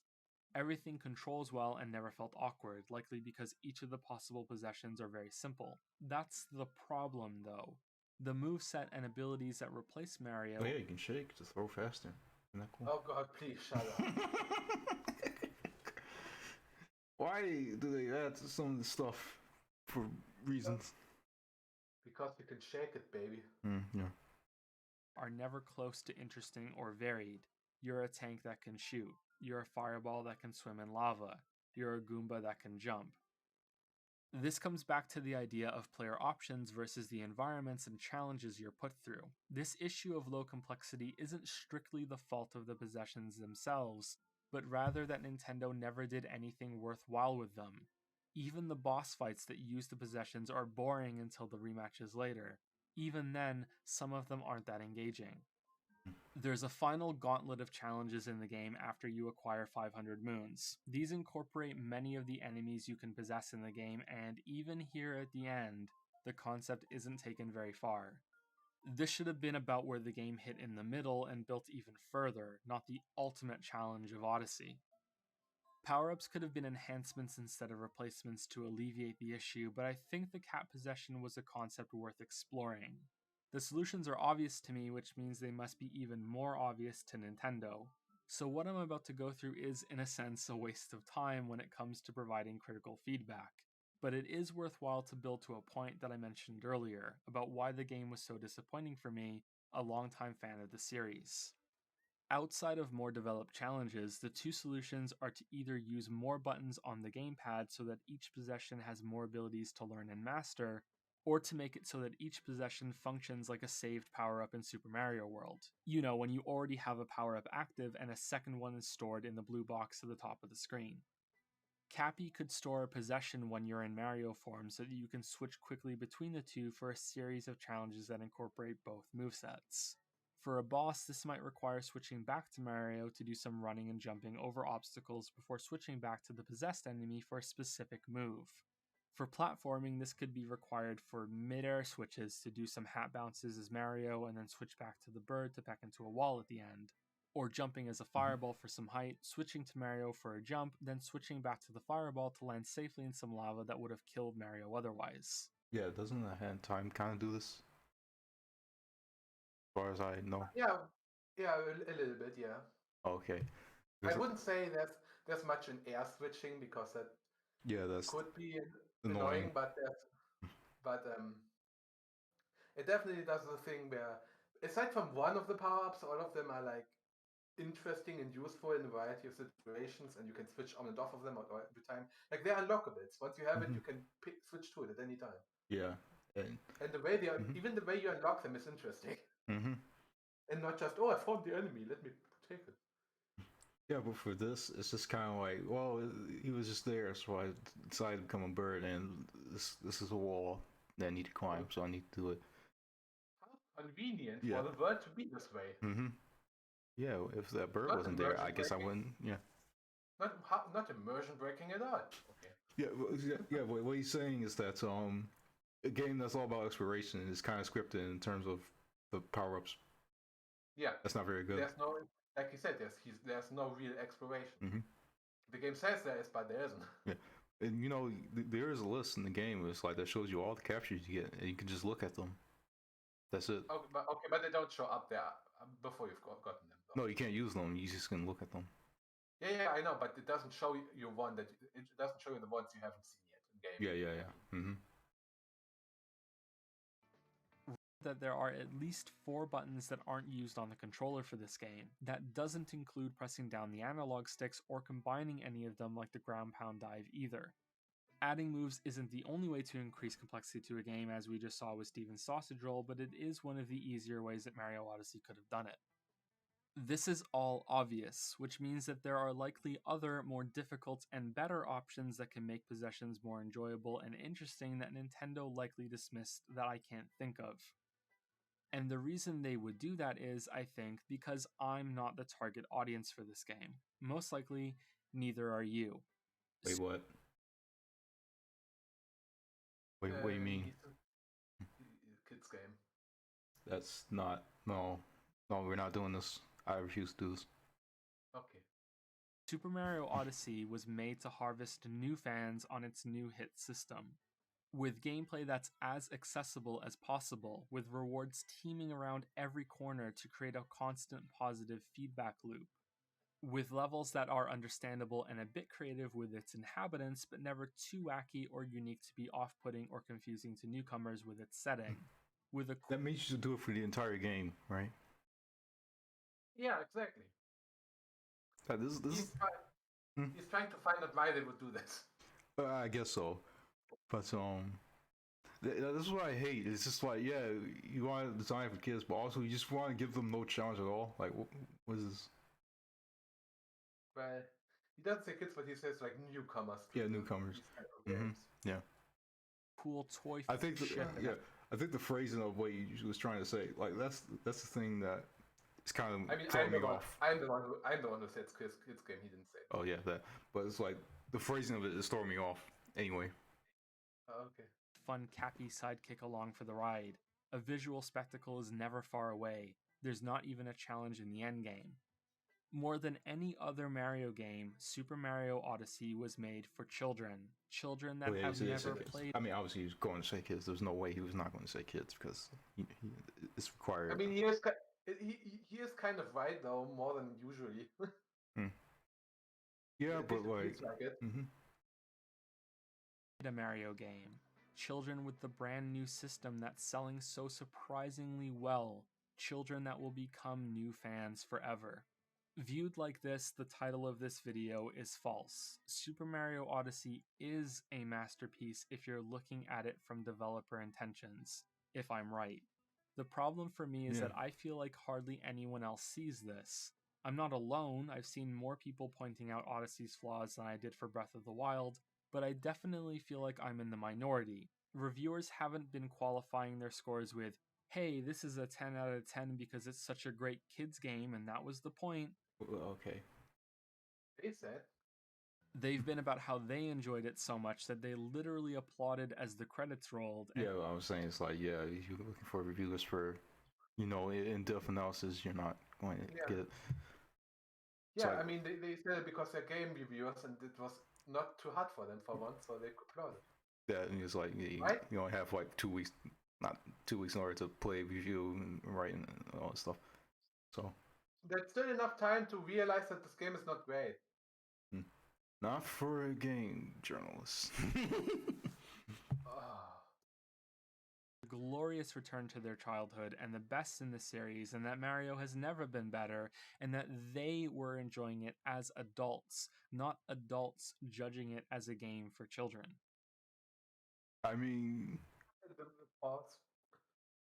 it's like, I feel like we've already established that most of these people, well, not most of these people, I mean, yeah, this is going to get me flack if I say this, but I don't care. You already established that people who play Mario games as an adult, they're kind of children's in some way. Dang. You didn't have to say it, though. But it's just like, okay, so it's like, yeah, it's good. It's not in depth. It's like, yeah, well, that's kind of the target audience. I guess so. And if those like it, then that's what they do. They like the children's shit. Because they kind of are children's in their own little ways. I still kind of don't understand the high praise this game has gotten. I feel like it's pretty easy. Like I said, it's like if it's good at distracting you from all of this other stuff, then yeah, I can see it. Like Breath of the Wild did the same thing. But it wasn't though. It wasn't what? It wasn't good distracting me from all this stuff. Oh, okay. It good as distracting. Like it can work on people. I'm not saying it works on everyone. Yeah. People should. But on this many people, I don't get it. Yes. Like people just want to fucking chill and play. That's why I like this. Like I just want to fucking chill and play Mario again. That's all I want to do. I'm so bored. It was so long. Like I just was like the entire time. It's like what else will I play? It's like I don't know. Literally any other platform. Yeah, it's like do you think the people that give this game high praise has ever heard of A Hat in Time? Yes, actually. Okay. Have they actually played? No, probably not. Okay. Clear, games and movies for children can be great for adults. They can be enjoyed as wholesome entertainment, or they might have some subtle jokes for an older audience. Games can also include options for more complex play or optional content at the end for the audience that's been with them for longer. Exactly this. Like, why weren't the moon cubes difficult then? Like the stuff after you beat the game. You could have made that hard, but you didn't. Yeah, but you didn't. It was like, okay. Well, I even know that because, like I said, I just fucking like, this moon cube is more bullshit. And like he even said, like there's not much depth and complexity in the final challenge. Exactly. Like, I can understand if you want to make the game easier for newcomers or for children's games so they can actually play it and all this accessibility and so on. But then the optional extra challenge at the end, you didn't have to make that easy too. Yeah. Right? I mean, you don't have to make the entire game easy. I feel like making the entire game easy is just you're not good at this. Exactly. Like I felt like when my first 3D Mario I played was actually Mario Galaxy 1. Yeah. Like the first one that I really played and didn't just do a little bit. Yeah. And like that game started easy and got me into it slowly. And then the further I got, the more challenging it felt and the more problems I had that I went back and forth to easier challenges and so on. And I didn't realize you had to check your Wii remote to get upwards with us. With a flying thing. And I couldn't compress it all for a while, but it's almost like a difficulty curve. Like it's natural. Yes, it was a good difficulty curve. Also, they should have told me that I had to shake the Wii remote with a little. Whatever.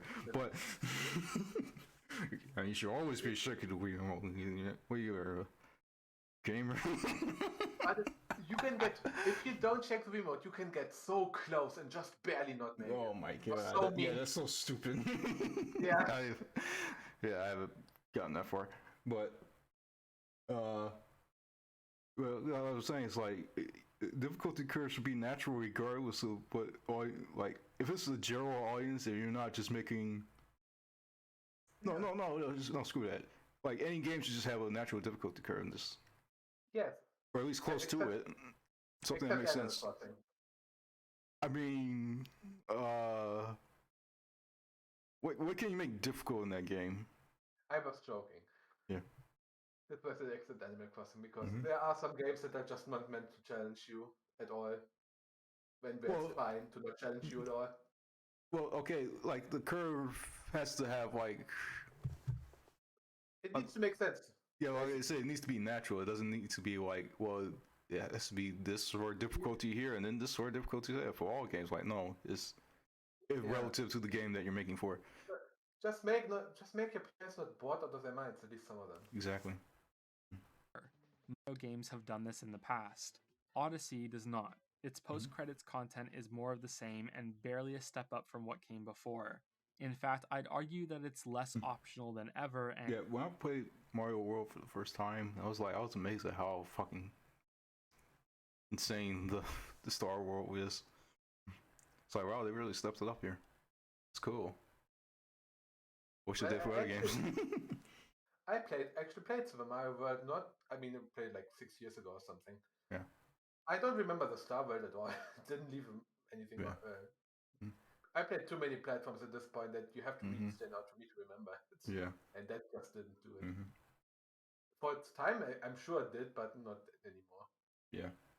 And if you don't complete it, you're not getting the same amount of value out of Odyssey that you did from the previous 3D games. You're only getting half a game when compared to the other titles. There are many ways I can support this conclusion about the game. For instance, how Cappy will continue to read tutorial messages about moves you should have already been using for hours and hours as you move from one world to the next. But the strongest way is to go through how you spend the vast majority of your time with Odyssey, collecting filler power moons that should be boring to most players that have played any Mario game before now, or maybe any game at all. Yeah, here we go. You found one, great. You're gonna hear the jingle a bunch more times in this video, I can tell you now. 880 moons in Super Mario Odyssey, which can be further boosted to 999 if you want to collect coins to buy moons above the limit. Those are separate from the listed canon moons that you'll also be buying throughout the game. If you'll forgive the indulgence here, I think it's important that I lay a foundation for people who haven't played Odyssey yet, to show them what getting these moons looks like at the beginning of the game, so they understand how bad most of these moons are later on.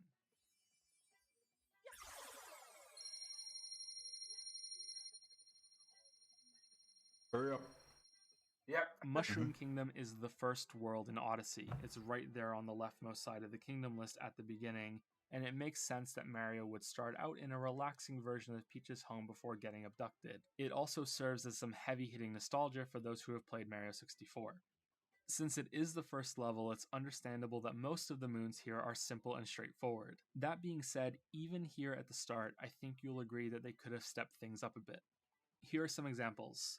You get moons for finding some seeds and carrying them back to a pot for them to grow into a moon. There's no special obstacle or enemy that tries to stop you.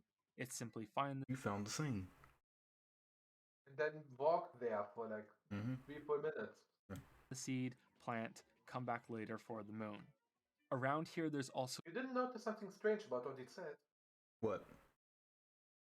Okay, you're gonna see then. A rabbit that's bouncing around for you to catch for a moon. You can climb to the roof of the castle for a moon that's waiting at the top of a flagpole. Likewise, there's a moon for throwing your hat on the shine. Oh, right, there's stars. I forgot. Yeah, in this way there's stars, but whatever, you know what he means. Tiny part of a tree here, and another for jumping on top of the shop and speaking to Captain Toad. No other requirement, you just talk to him. There's a timing challenge involving riding a scooter to get a moon before it despawns. This is also the only area in this kingdom that has enemies in it, a group of Goombas. You can possess these Goombas for 2 different moons. First by scaring a Toad away from where he's guarding a moon, which you figure out by simply speaking to him, and another by stacking Goombas to reach a Lady Goomba after draining the castle's moat. Pretty simple. This area also has you eating a lot of apples as Yoshi for 3 different moons, which is really repetitive, but again, it's the starting area. Just like those 4 moons you got from planting seeds, it's early on, so it's forgivable. Same for the moon that you get by leading around a dog to areas where he'll dig. Eventually you'll find the right spot that will spawn a moon instead of coins. It's tedious, but a cute way to get people to adjust to the controls this early on in the game. Just like this moon you get from trying out the Cappy Hat throwing move on this flower field. There are 2 moons from doing the same race twice with some friendly Koopa Troopas. There are many of these races in the game, and I think this is the shortest, easiest one since it's the first level. You run from here up to the castle entrance, and that's it.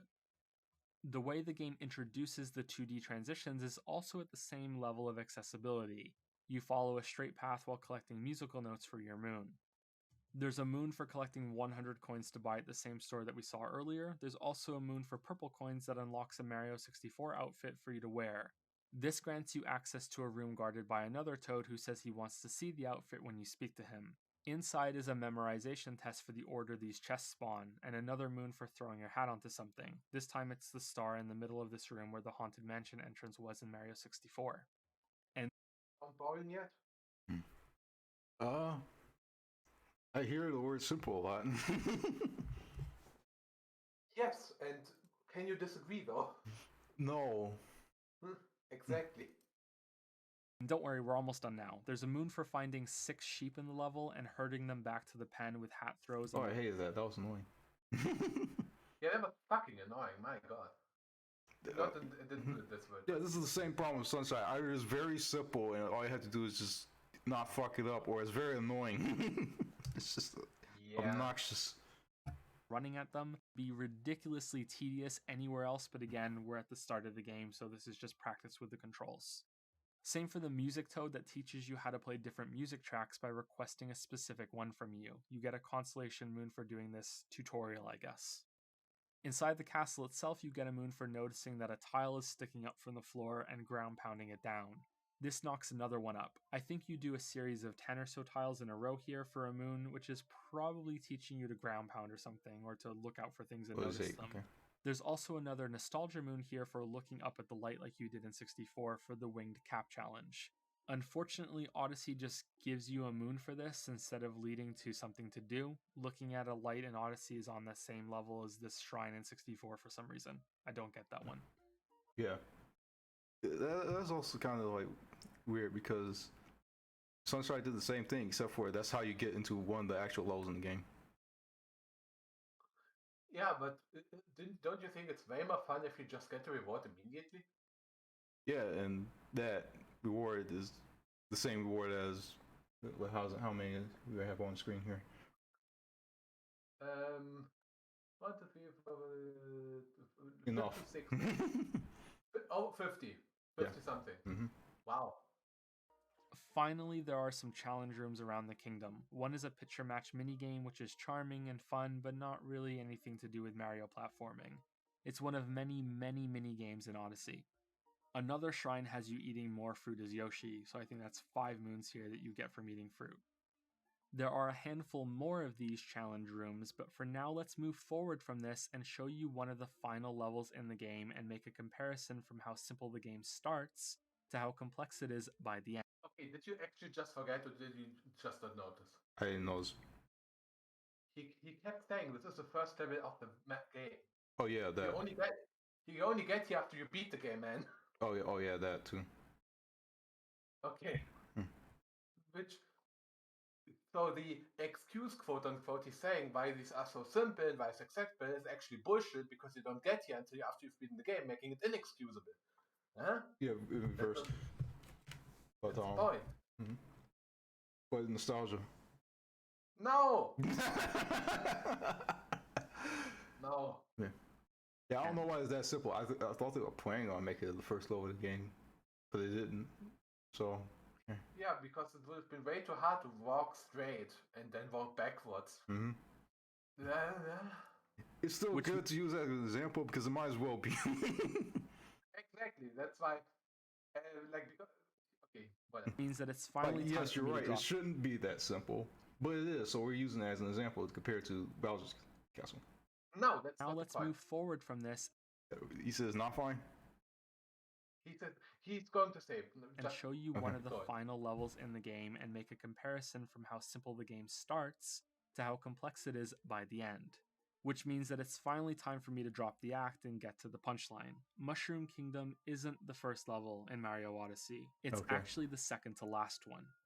You get to Mushroom Kingdom after beating the first part of the game and saving Peach, which means you have to do Cap Kingdom, Cascade Kingdom, Sand Kingdom, Wooded, Lake, Cloud, Lost, yes I am saying them all to emphasize the point, Metro, Snow, Seaside Luncheon, Ruined Bowser's, and Moon Kingdom. Why do you have to say what you're doing while doing it? I don't get that. A lot of YouTubers do this. I don't understand. I think it's funny. I think it can be funny. I don't think it. I feel like it's done too many times to be funny anymore. And it just feels like, okay, you're just attempting to be annoying. I haven't seen it much. Also, this video is like 4 years old. Okay. But like, I just feel like, yeah, you just being annoying. It's like, yeah, I know you're doing that. Why are you telling me? You have to collect 120 moons along the way to progress, more than the entirety of stars in Mario 64. All those and the final fight with Bowser before you get to do Mushroom Kingdom with all of those simple beginner tier moons that I just went through. Also, I'm sorry if that was tedious to go through for anyone who's already played the game, but I figure if you have, then you're used to TDM already and shouldn't be too bothered by it. Roasted. He says that was tedious, but you played the game already, so... I'm not bothered by it. I'm just, that's the thing, it's like, for someone like me, I'm always looking for something like that. Something. And that makes me a prime target audience for Mario Odyssey, because I'm always looking for stupid stuff that doesn't matter. Also, yeah, also what? I've seen people in the comments of this video who were actually fooled into thinking that Mushroom Kingdom is the first world, and then apparently that had a really great effect to notice how fucking boring, simple, straightforward the moons are in the second to last world after you beat the boss, the final boss. That's just so ridiculous. I don't know. Yeah, I don't understand that. Yeah, you mean that why it's so simple? No, why people fell for it? Because they haven't played the game. Why would you comment on a video when you haven't played the game and you haven't watched the video? That you because you have no interest in playing the game and you like this guy's videos. Yeah, but like also he told you it wasn't the first level. Where you just but no, he said they thought it was the first level and then fell for the punchline. They said, they fell for it. Okay. That's what I mean. Okay. Obviously. I see what you mean. Yeah, like they fell for it until he said, "Hey, this is actually the first level," and then that had a big impact because it made it whatever. Yeah. Now, before anyone accuses me of cherry picking, I want to point out that there are 7 other challenges I didn't go through in the Mushroom Kingdom that you can do on your first visit there. These are tougher moons to get, however, 6 of them are rematches against bosses you already fought on your way here. This isn't new content, it's tweaked, recycled content that's been made slightly more difficult, raised to the level it should have been the first time through in my opinion. The other challenge is a really good 2D section that has a moving background that you need to stay in, or else you'll be ejected back into 3D and fail the level. It's a cool idea that could have also been used for possessions, some sort of field that banishes Cappy from possessing an enemy so you have to play around it. This is, in my judgment, the only good area in the entirety of the Mushroom Kingdom that is also new content for this world. I also like the memory minigame, but as I said, that has nothing to do with Mario's moveset. It could function just as well as a browser game or side content in any game. Browser game, this. First of all, it would be taken down because Nintendo hates you. But you can do it with any other character's face. Yeah. Really. Every kingdom in Super Mario Odyssey is like the Mushroom Kingdom, an overwhelming amount of shitty filler moons and only a rare few that are worth your time. Now, obviously I can't go through all of them in a video like this, is what I would usually say right about now, but no, we're doing all of them for this video, so buckle up and hold on to your juice box. First up, that tutorial I mentioned with playing music for Toad, you do that 5 times in 5 separate kingdoms. That riveting task of leading the dog around to dig in different spots until you finally randomly stumble onto one that has the moon buried underneath it, you do that 5 different times too.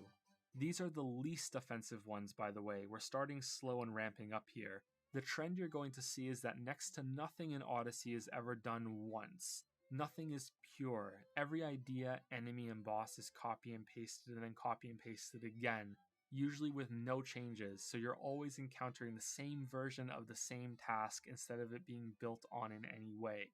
It's just the background that looks different. Remember the seeds we found and carried all the way back to the pots to plant them? You might not fully grasp how much time that takes, and how boring it is to carry them across the entire world to plant them. Do you want to guess how many times Odyssey asks you to do that across the whole game? How about we channel our inner Jigsaw and play a game? Pause the video, scroll down to the comment section, and type out, "This is my guess for how many plant a seed moons there are." Oh, how many are there? So there's 4 in Mushroom, and there's 3 in here. I think there's like, they're like usually in the big worlds. Yeah, because it's more interesting if you have to walk to the seed pod longer, right? Mm-hmm. Well, I mean, it's big, so you can put it in there and not, compromise any space. Yeah, but the point is it takes forever to get to fucking seed to the pod, and it's not interesting to just walk, but okay. Yeah, which means you can do other things, like, not that. Yeah, but if you're a completionist, you have to do that, so fuck you. Oh, it depends on how you do it. Also, okay, he just started the list. The other things aren't much better, but okay. 30. That's my guess. 30, okay. Yeah. In Odyssey. I'll give you a hint. It's more than 5. Yeah. Okay, all done? All good? Unpause. Mm-hmm. The answer is 18. 18, okay. Yeah, okay. I didn't think you would go that high. Yeah. I was thinking, like, well, it has to be kind of high because there's like a couple in each world that they're in.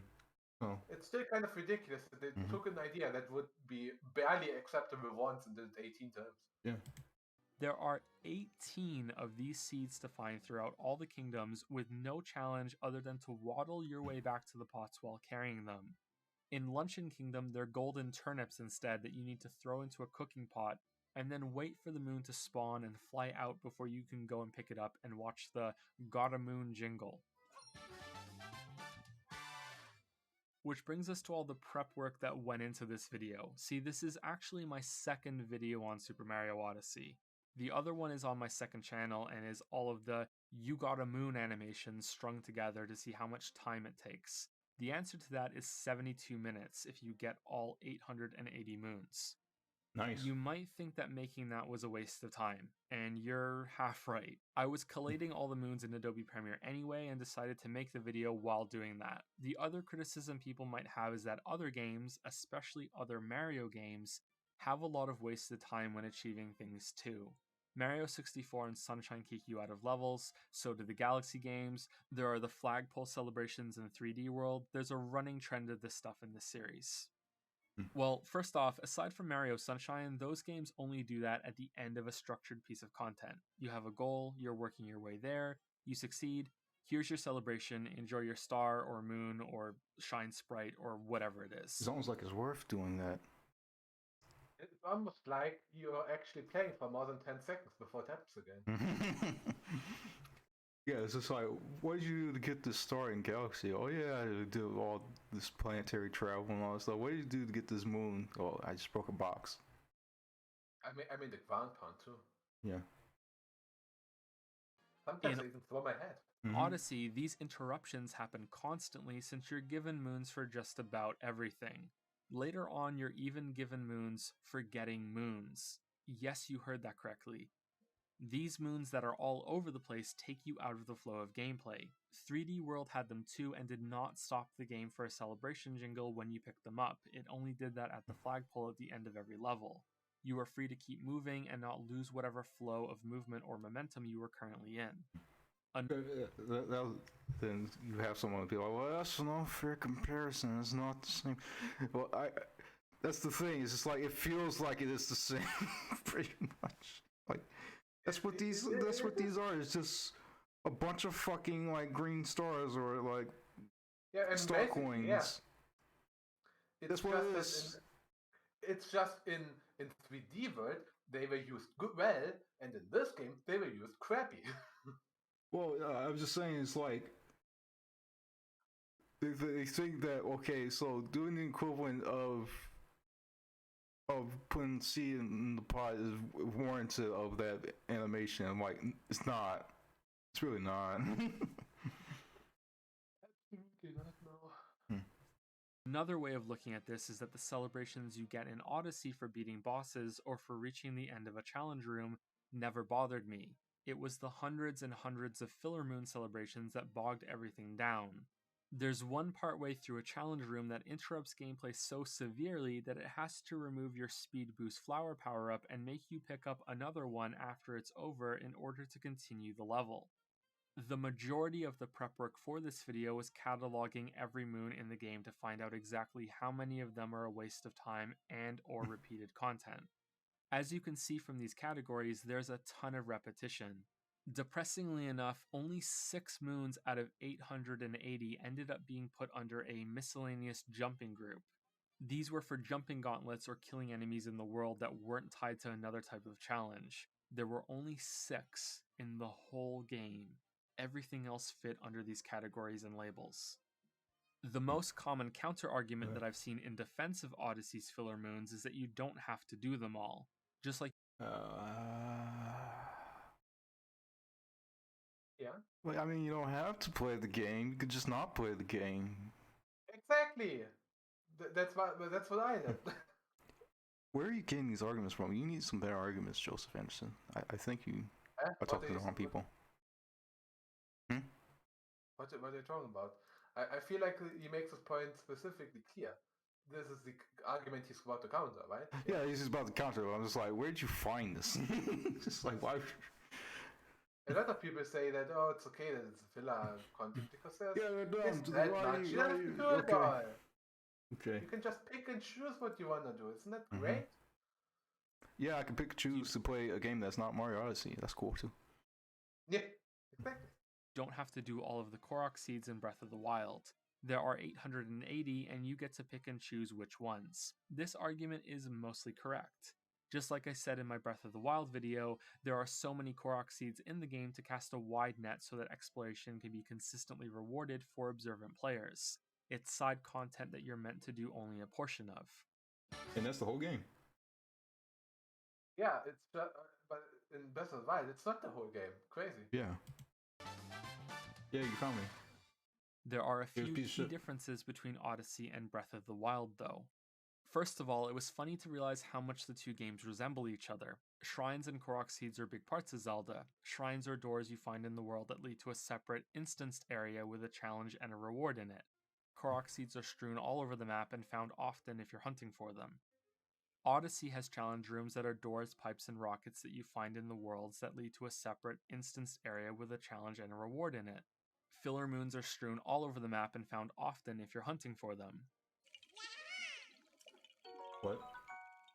The challenge rooms also have the same problem of a lack of complexity when it comes to exploring their ideas, but we'll get to that later on. However, despite these similarities, it's easy to see that Breath of the Wild has a lot more going on. It has a lot more involved combat, loot and equipment, crafting and cooking, a much larger play area in its overworld, a climbing and gliding mechanic, special powers that are, to me, way more interesting, and it spends a lot of time on its story. If Korok seeds are side content, this is what they're placed to the side of. Mario Odyssey has none of these things. Finding moons is the main objective, and most of them are on the same level as these Korok seeds in Breath of the Wild. If anything is side content, it's the purple coins placed in each kingdom that really could function just the same as any other moon hiding spot if Nintendo had decided to switch places with them. There are tons of moons sitting out in the open just like these coins are, way more than you might think. Now, you could argue that the moons are just there as a carrot dangled to have the player perform acrobatic feats with Mario's controls, just like the objectives in Breath of the Wild are there to push you toward fighting and exploring with Link. But that's a poor way of excusing that this is all there is to do in Odyssey. All side quests are for moons, all main quests are for moons, all exploration leads to moons, all shrines lead to moons. Everything leads to moons, most of which barely require any in-depth usage of Mario's movement.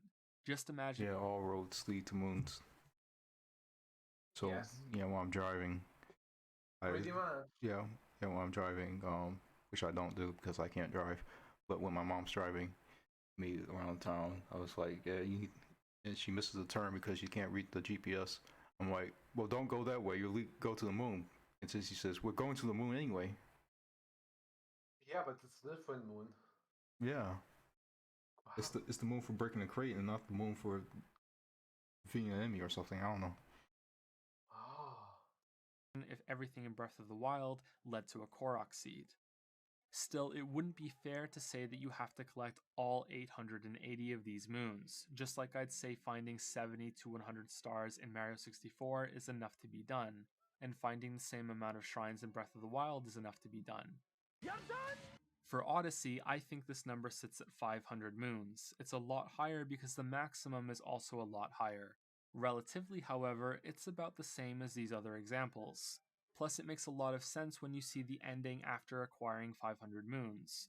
It brings the game back around to where Mario and Cappy started, with them possessing another frog, the first thing they ever possessed at the beginning, and reflecting on the long journey that they've taken together. That's pretty cool. I like that. It was really amazing. Yeah, I wouldn't say amazing. Yeah. I would just say, I enjoyed it. I wish I did. Are still 380 moons to find after this, but this is enough to be considered done.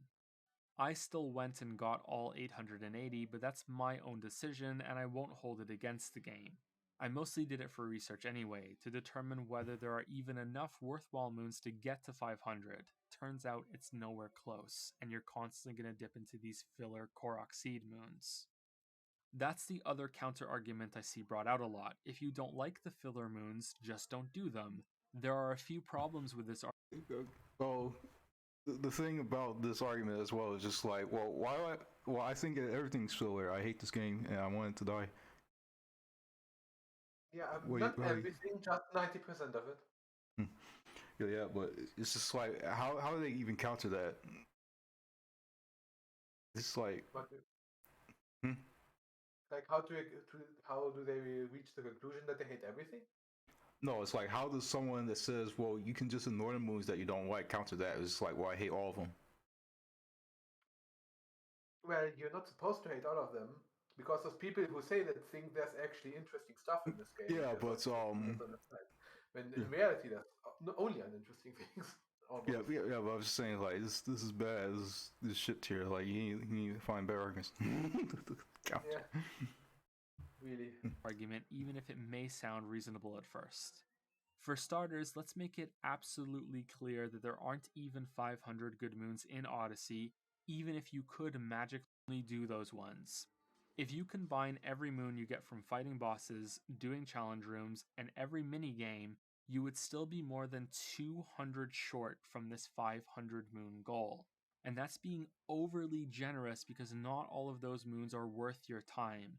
Many of them are the same content used again and again and are Korok Seed tier instead of actually good worthwhile moons.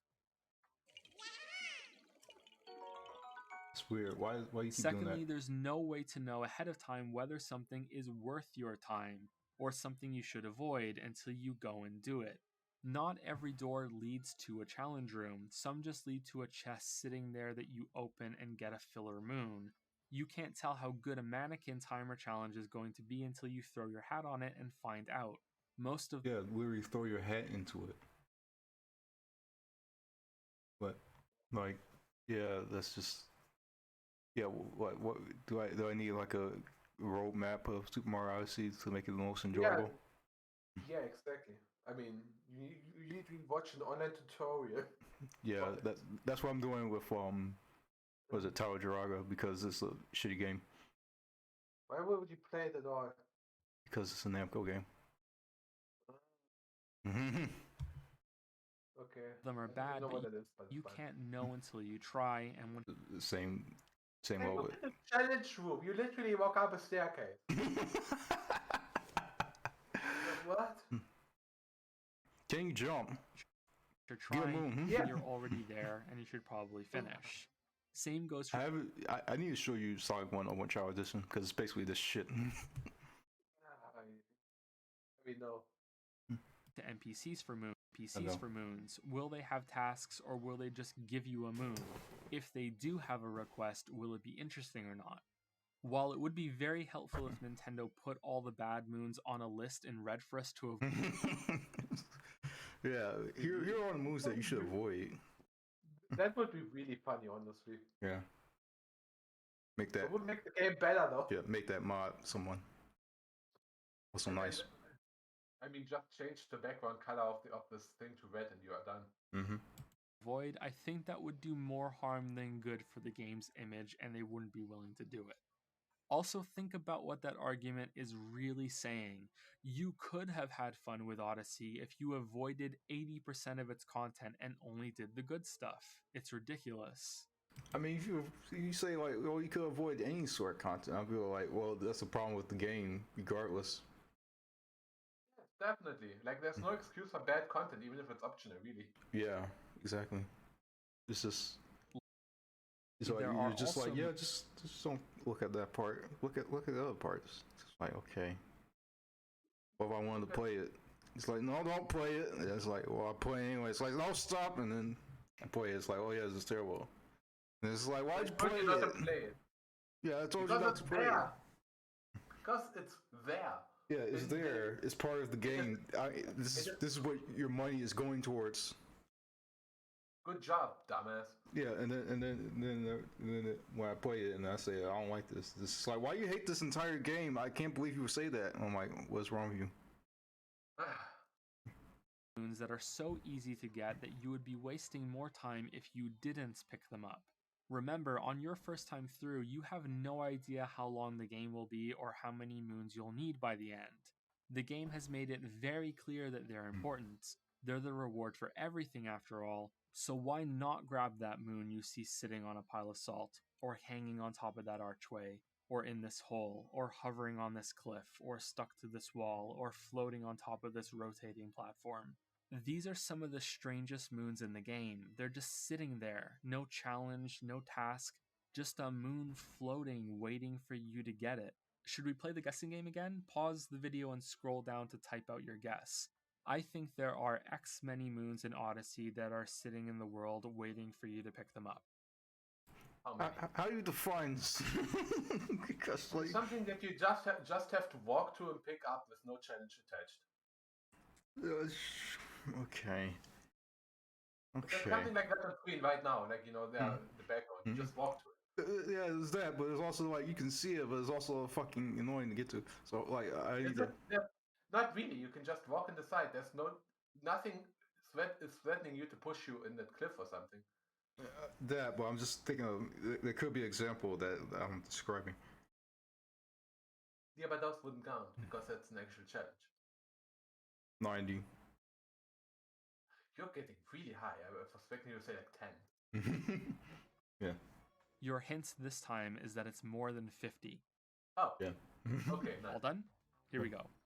102. Oh, 100. Okay.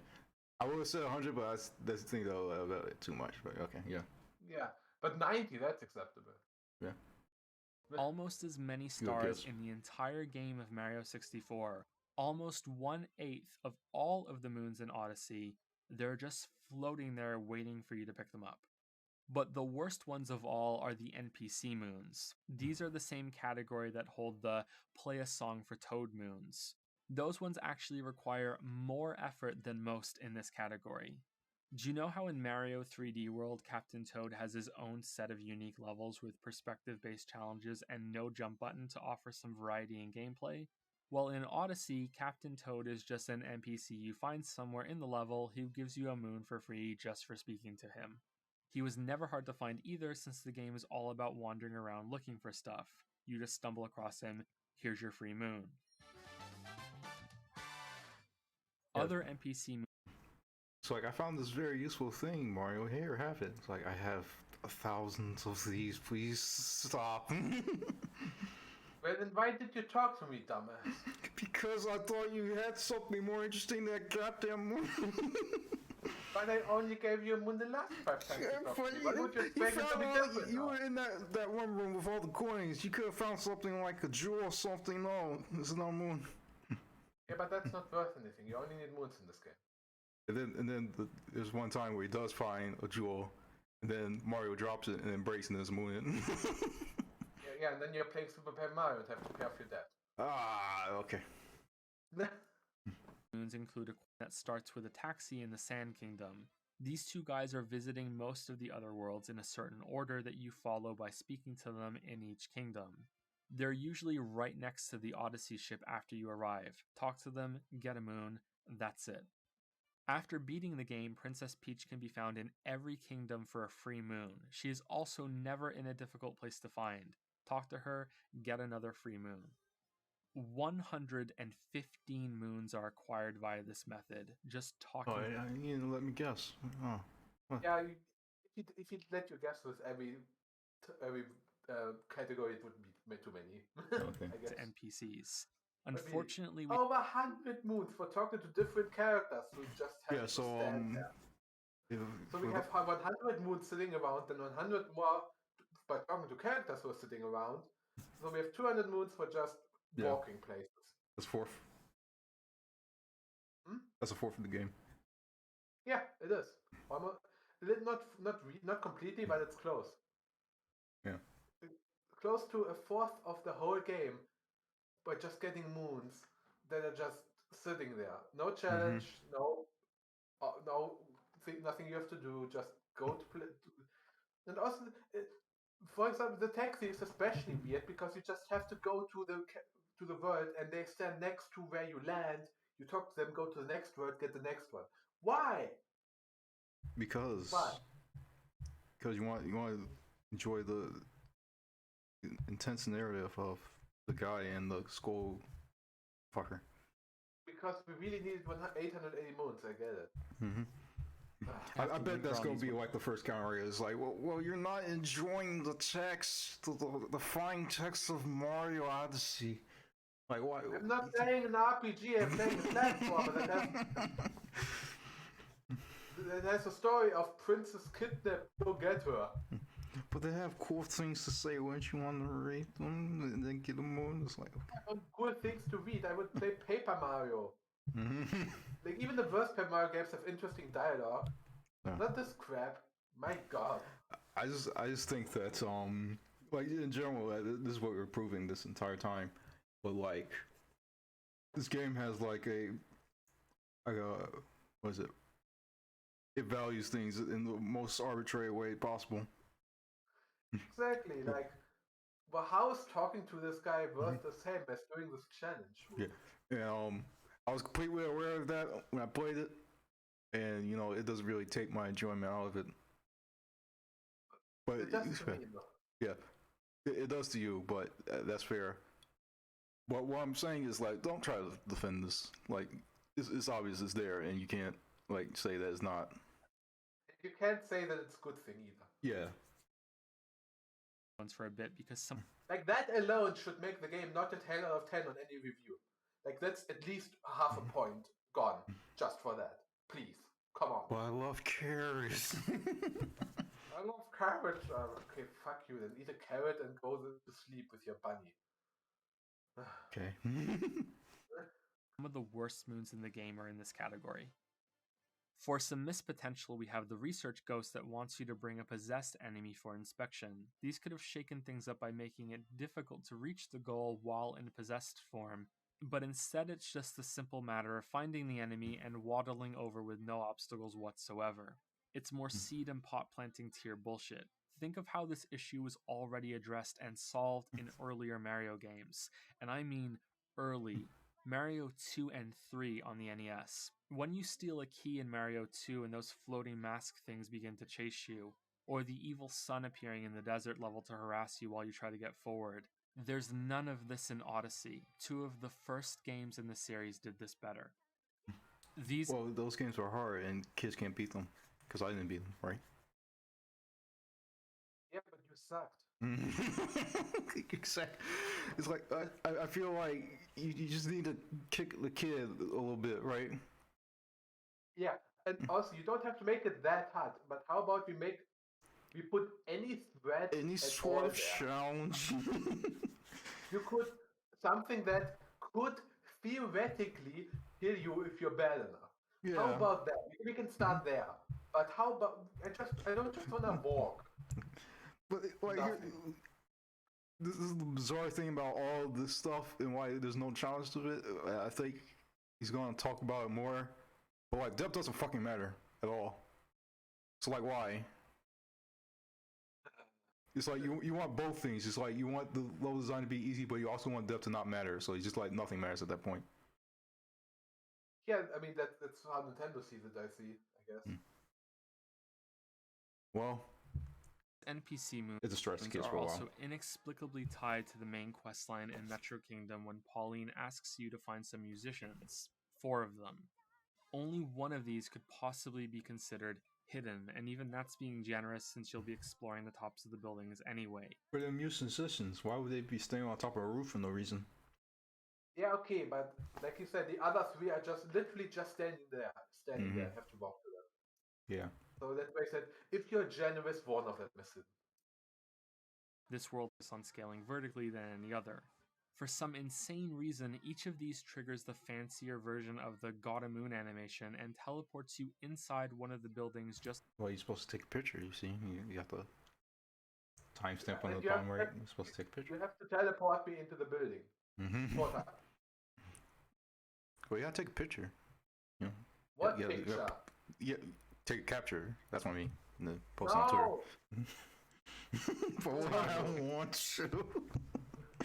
I just want to play the video game. This is like now that I think about it, this game is exactly what these. This is like exactly what these tours are. Basically, this is exactly what they think. It's just like I gotta go to all these fucking places to take a picture there, so I can post it on my Twitter. It's just like no, this is boring. It is. Out of a painting in 64. Nothing changes in the city, however, so I truly do not understand the intent here aside from padding, or Nintendo thought it was really important that you hear how the song they're playing changes when each new performer is found. There was also totally Pauline's trial and error questionnaire that you do later. Doesn't excuse the animation, because you can just not play the animation. What animation? Yeah, it doesn't. But you only get teleported after the fancy animation, so we have to play the fancy animation. Okay, programming. Probably even worse than this. Lastly, and by every means least, we have the Toadette achievement tracker in the Mushroom Kingdom. This is where you get a moon for getting moons. She awards moons for beating the game, jumping so many times, throwing the hat so many times, catching rabbits, collecting coins, and I think you get the idea. These are things you are doing anyway. And this is why I learned that Toadette is fucking crazy. Why are you so obsessed with this shit? Just leave me alone. Like, how do you even know some of the stuff? It's like, oh yeah, you jumped this many times. Like, were you just following me this entire time? No, I looked at your pause menu. What?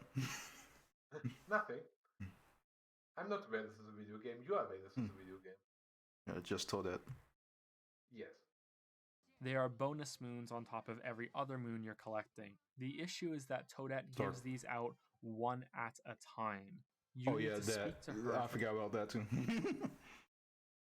That's horrible. I completely forgot about that. You just have to click Toadette over and over again. So she's even more crazy. Yeah. That's fine.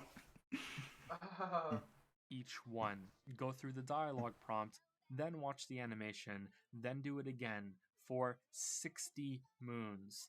Doing just this all by itself took more than 8 minutes to go through, and I had queued them all up already and had the achievements when I came in, so this was the most efficient way of doing this because I never had to leave and then go back when I earned another achievement.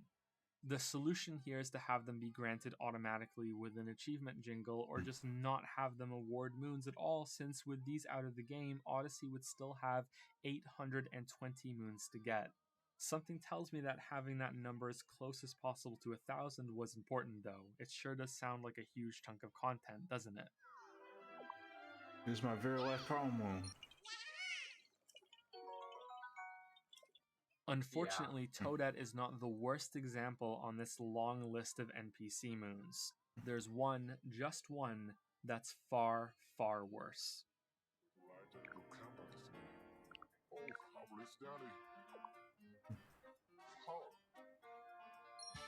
There you go. But why? Because you're a nice person. But why this guy, not all the other people on benches all over the world? Because he's lonely. But how was I supposed to know that before sitting down to him? Because you're supposed to sit down to everyone, right? Yes, no. You're just being a nice person. I feel like this is just a troll moon. In all honesty.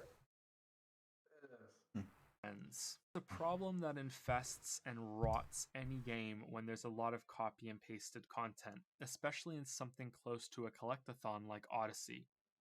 In other 3D Marios, you're given a hint for what objective you're currently on. In Odyssey, you only get that for the main quests in each kingdom. The rest of the moons are blank on these lists here. They could be anything, they could be anywhere. There is a hint system, but that's clearly a last-ditch effort, a safety net. If you're actually meant to run to this parrot and get a hint for every moon, then the game is even more tedious and drawn out than I thought. So when you get a moon like Bench Friends, your heart should sink so low that your thong should get heavy. Bench Friends implies that there are other moons like Bench Friends. This moon is a reward for sitting down next to a guy. Oh, yeah, you can see he walked next to him. He said, "Boy, I tell you to sit," which means, you know, he's pretty tired, so he wants someone to talk to him. And, you know, you can sit down next to him, and then when you talk to him... Yeah, it absolutely implies that. You're right. You're not very... It's the themes, man. You need to look at the themes.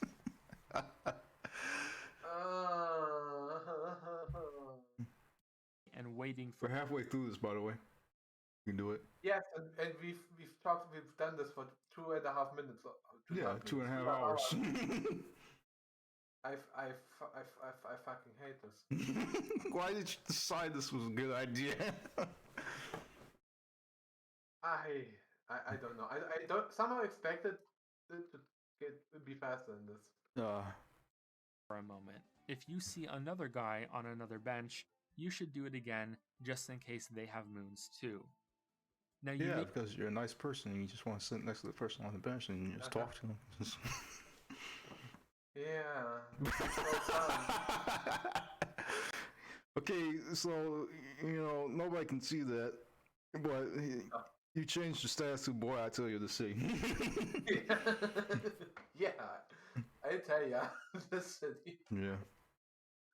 I mean, you said that means that the person is tired, want someone to talk to, right? So perfect. Yeah. This is why I like talking to you all the time, because I'm a nice person. Like Yes. getting my moon. Yeah, give me my moon now. I think this is a Because after you give it to me, I can immediately leave again. Yes. Possibly be from sitting on benches in Odyssey. It turns out there's only this one. I better get like 5,000 moons after I finish this video. Why is there another guy with a bench in this world to make you think you have to sit on the bench? Because it's just what it, this is what I said this again earlier. It was like they just put shit in here without even thinking about it. Yeah, that's not good. Although that feels like cut content since there are similar benches with this guy on other levels. But this concept is actually used and stretched out with other moons. Expecting there to be 5 bench friends moons or even a bench family isn't unreasonable. Bench family. For instance, there's a moon called Hat and Seek, which has you looking at the hats on every NPC in every kingdom to see if they have eyes. These are cappy ghosts in disguise. If you're not using hints, this means you have to inspect every single NPC to find them. If you are using hints... I don't remember doing that at all. Probably never found it, because it's stupid hidden. I don't remember even talking to the NPC to tell you to find them. I think this only happens after you beat the game. Yeah, I think that's post-game, so that's probably why I didn't do it. Yeah, and also because if you... Why would you do this? Yeah. Is you've narrowed it down to this specific kingdom. You still need to look at every NPC with a hat, which is pretty much every NPC in a world since that's the theme of the game. NPCs without hats is an indicator that you can control them after all, with your own hat being swung on their head. There are 6 of these hat and seek moons in Odyssey. 6 of these hats to find in a whole sea of other hats before you're done with this kind of content. Yeah, thanks for that. Putting that in just a huge fucking crowd for no reason. I enjoy video games. Yeah, this game's so fun. I feel like I'm more critical of the post-game shit because that's clearly just annoying. Yeah, I don't think it's worse than the rest of the game though. Everything about this is horrible. I really understood why I didn't like this game when watching this video. Yeah, I can feel it that way. It's just like, yeah, this thing and this thing that bothers me and this thing. Yeah. I mean, the one good thing about this game is like the camera and part of the controls. For me, I'm just like, I still enjoy it, and it's just like that's just why I am though. It's just like I like just fucking around and doing nothing because I'm a worthless piece of shit. But that's fine. I mean, I can like that stuff too. Yeah. You know. Yeah, you can. Like, you just don't like this. Yeah, but not in a platformer, basically. Yeah. At some the moon in a rock. You'll kick a rock sitting in the ground, it'll glow, break open, hey, it's a moon. So now you better break open every single rock you find because there might be a moon inside. They don't glow until you start kicking them either. There are 5 moons hidden in rocks like this in the game. Because I've been watching this video for an hour, and I've just been noticing like, yeah, this is all complaints if you're just looking at it from like an objective view, more like, and for people like me, it's just like I just enjoy doing that. So I feel like a lot of people just enjoy fucking around too.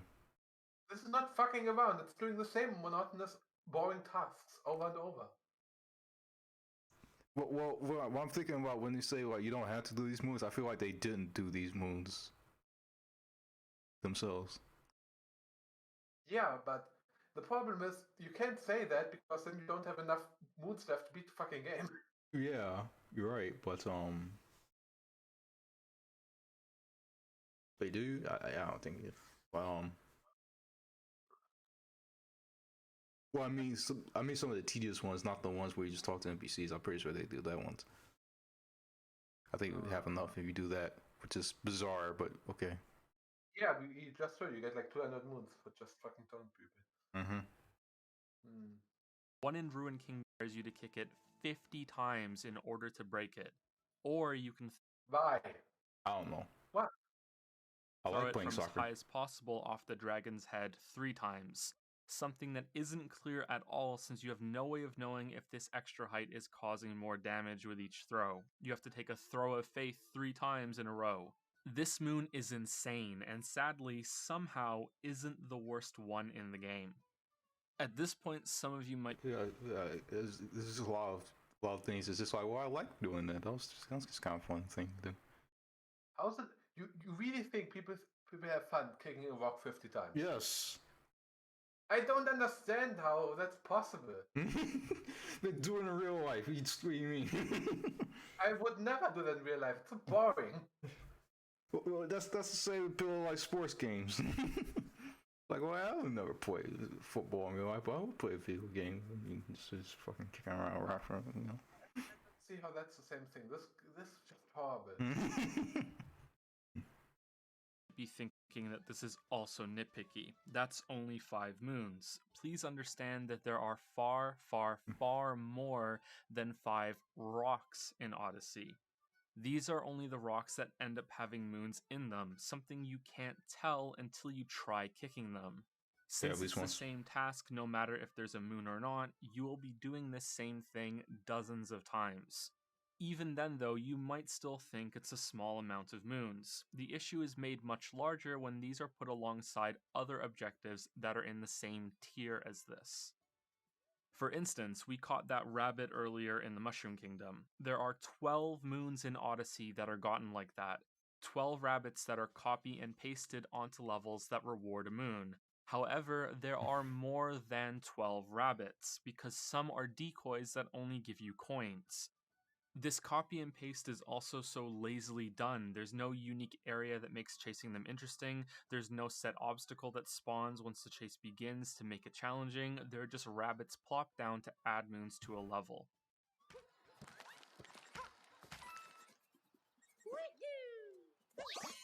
Even worse are the moons you get from hitting birds. These are glowing as they fly around levels. You see them, you hit them, you get a moon. There are 11 of these.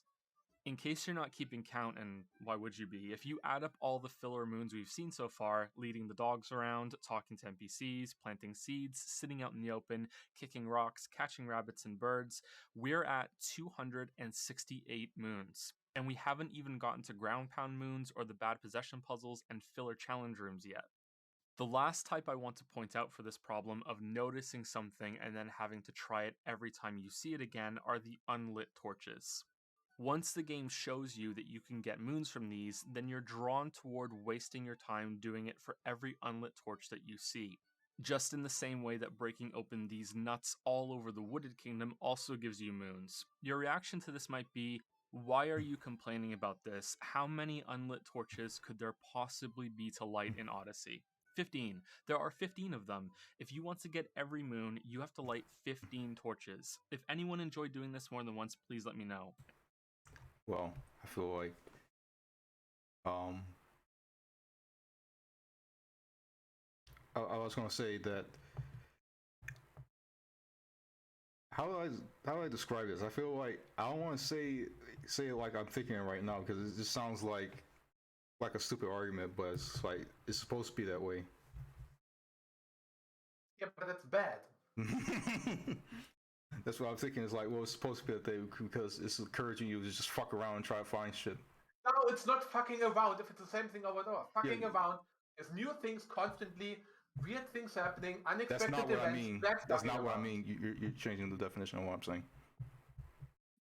Fucking around is not doing the same monotonous, boring shit over and over. That's not what I said. That's not what I mean. Then what is it?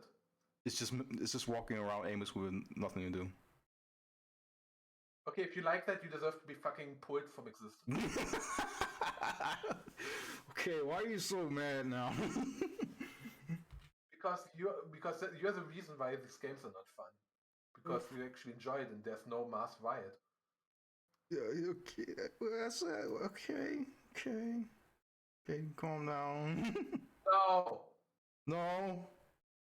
You don't fucking defend this crap. I can't even like justify it, like even explain why people like it.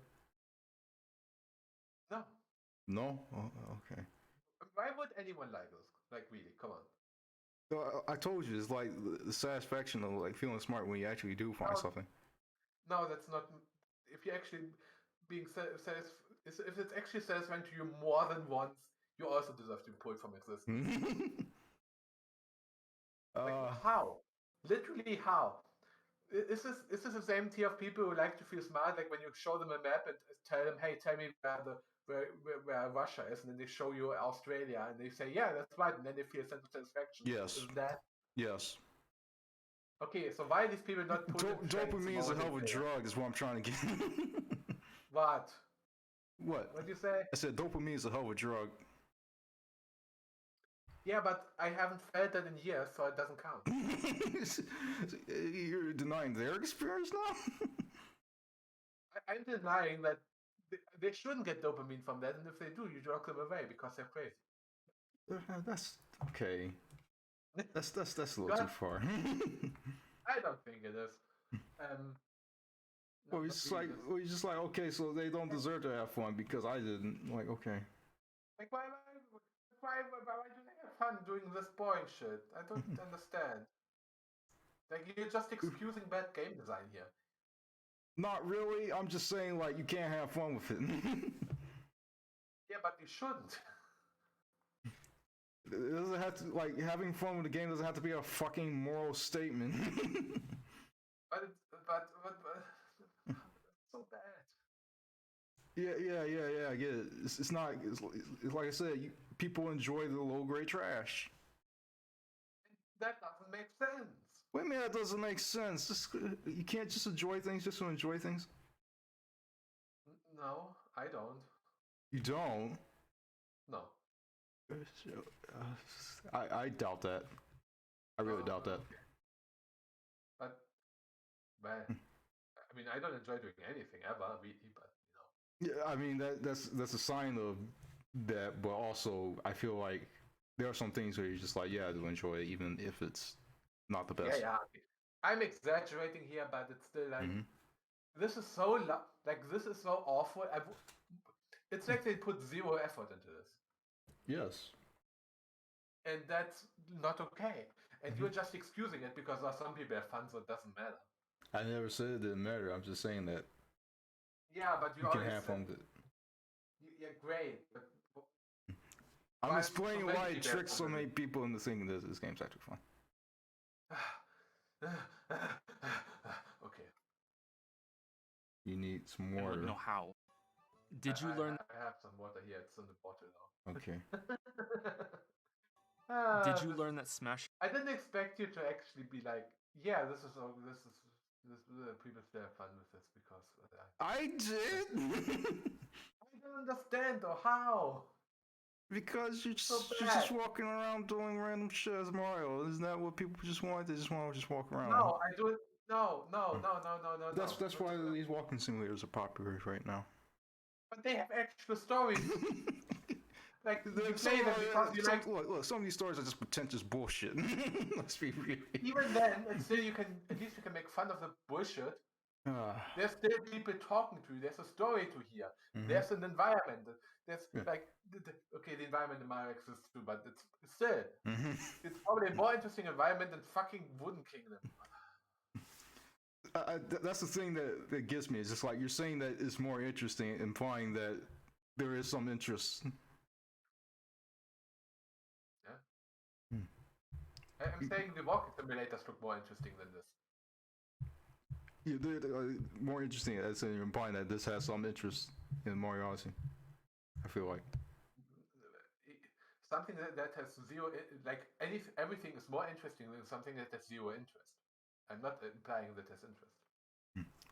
I guess so, but maybe I'm just thinking that. And of course, it's not literally zero, no interest whatsoever. yes, the machines in the Wooden Kingdom are interesting, fine, but it's still like the absolute bare minimum bottom of the barrel. Yeah. Open crates can give you moons, better smash open every crate. Did you learn that killing all the enemies in a room can give a moon? Better clear every room just in case. Did you learn that destroying chunks of rock with possessed enemies can give you moons? Better destroy every chunk of rock. Did you learn that ground pounding glowing parts of the floor can give moons? Better do that for all. This game was made by Kleptomaniac. It was. This game was made by people who just wanna exploit people's satisfaction doing the simplest tasks and make them feel smart. I don't think it was even exploit people. I think when they played it, they enjoyed it, and it was just like, yeah, this is fine. Yeah, because like you could have made the game actually like interesting, but you didn't, because this is good enough, I guess. Yeah. And people will praise it. Like my biggest issue is that people praise it to heaven, like a 10 out of 10, 9 out of 10. When okay, people can have fun with it, but you still gotta see that there were like 15 tasks in this game and you did them 800 times. Yeah. Well, my position on this game is not that strong, and I have never had that strong of an opinion on Mario or like any Mario game, to be real here, because like it's fucking Mario. Like they're not masterpieces. Yeah. I mean, people are arguing like it is though, and that's my problem. Yeah. And then. And like the strongest opinions I have of Mario is like Paper Mario, and that's because it fucked it up. Yeah, but that's with, what I think. I mean, I just feel like this is just like with the Switch in general and how those games have been coming out. It's just the peak of Nintendo fanboyism. Kinda, yeah. I haven't really been a fan of most of what Nintendo does since the Switch started, really. Yeah. For me, I just think that, I was just like that person in the movie that just watching the movie and was like, yeah, I kind of like this. At least for Mario. For other stuff, I'm like a little bit more vocal about, like Pokemon. Pokemon. Yeah. Oh my god, that's so pathetic. Yeah, but I feel like that's the thing with Mario. Is just like I feel like I can just play it and enjoy it without even thinking about how good or bad it is. But with I've just been thinking my whole life that every other platform is so much better than Mario. Yeah, so much better than Mario. They can't help but shit on it at every opportunity because it's so bad, but so beloved and popular and sells more than every other game that deserves so much more. Yeah, because it's Mario. And that's not even me being a fanboy for some other series. I'm saying that for every other series except Mario. Yeah, it's just that's just what it is. It's just because it's Mario, and so. I don't think that's good. Yeah. Like, and it's like there's not even any. There's not any reason for them to try harder because there's no actual. They say that the games are masterpieces. Yeah, but at the same time, you're saying like there's better games like Hat in Time and. I'm saying that even Donkey Kong, like the other Nintendo platformers, and Kirby too. I think they're all better. Well, in terms of 3D platforming, that's what I mean. Yeah, I mean, okay, in terms of 3D platforms, they don't really do any. Yeah, like I said, also problem is that the market is just dead. It's like, okay, so Sony does not make any of these games. All they make is just fucking shooters and other shit I don't care about. I mean, the Spyro and Crash got remastered recently, I guess. Yeah, that's a remaster of an old game. That doesn't count. Yeah, but I mean, that's half of every game that's coming out. Yeah. It's so wonderful life. It's so sad that like no company does 3D platforms anymore. They can be so fun. To be honest, I don't think I don't think Sony did. Oh, Sony. Well, I mean, Microsoft didn't do it at all, but Sony kind of did it and then just dropped it. Yeah. I mean, so it's like it wasn't even that prevalent when Mario 64 came out. It was just they just wanted to compete with Mario 64, and that was it. And then it was like, okay, we're not competing with Mario anymore, so we'll just do our own thing. I can't. It doesn't stop me from being sad about it. Yeah, it's just the It way doesn't things even. are. Yeah, it doesn't have to be like the big companies. I usually think like whatever AAA games does is worse than indie games at this point. Yeah. But it's the But it's like you can understand why this sells like a bunch, and then Hat in Time doesn't make that much. Because it's an indie game, no. Exactly. Doesn't mean that I think Hat in Time is just an example. Yeah. Of them as well. There are 47. It came to mind because Hat. Oh, that. Yeah, it's like this game, but way much better, and nobody plays it. That's not true. It has like a few. Yeah, I know. It's just that's what I'm saying. That's what it feels like. For an indie game, I think it's pretty popular. How many reviews does it have at this point? Yeah, actually, Hat in Time is like one of the poster childs for indie games at this point. Yeah. But yeah. 7 moons in Odyssey from ground pounding spots on the ground. 47.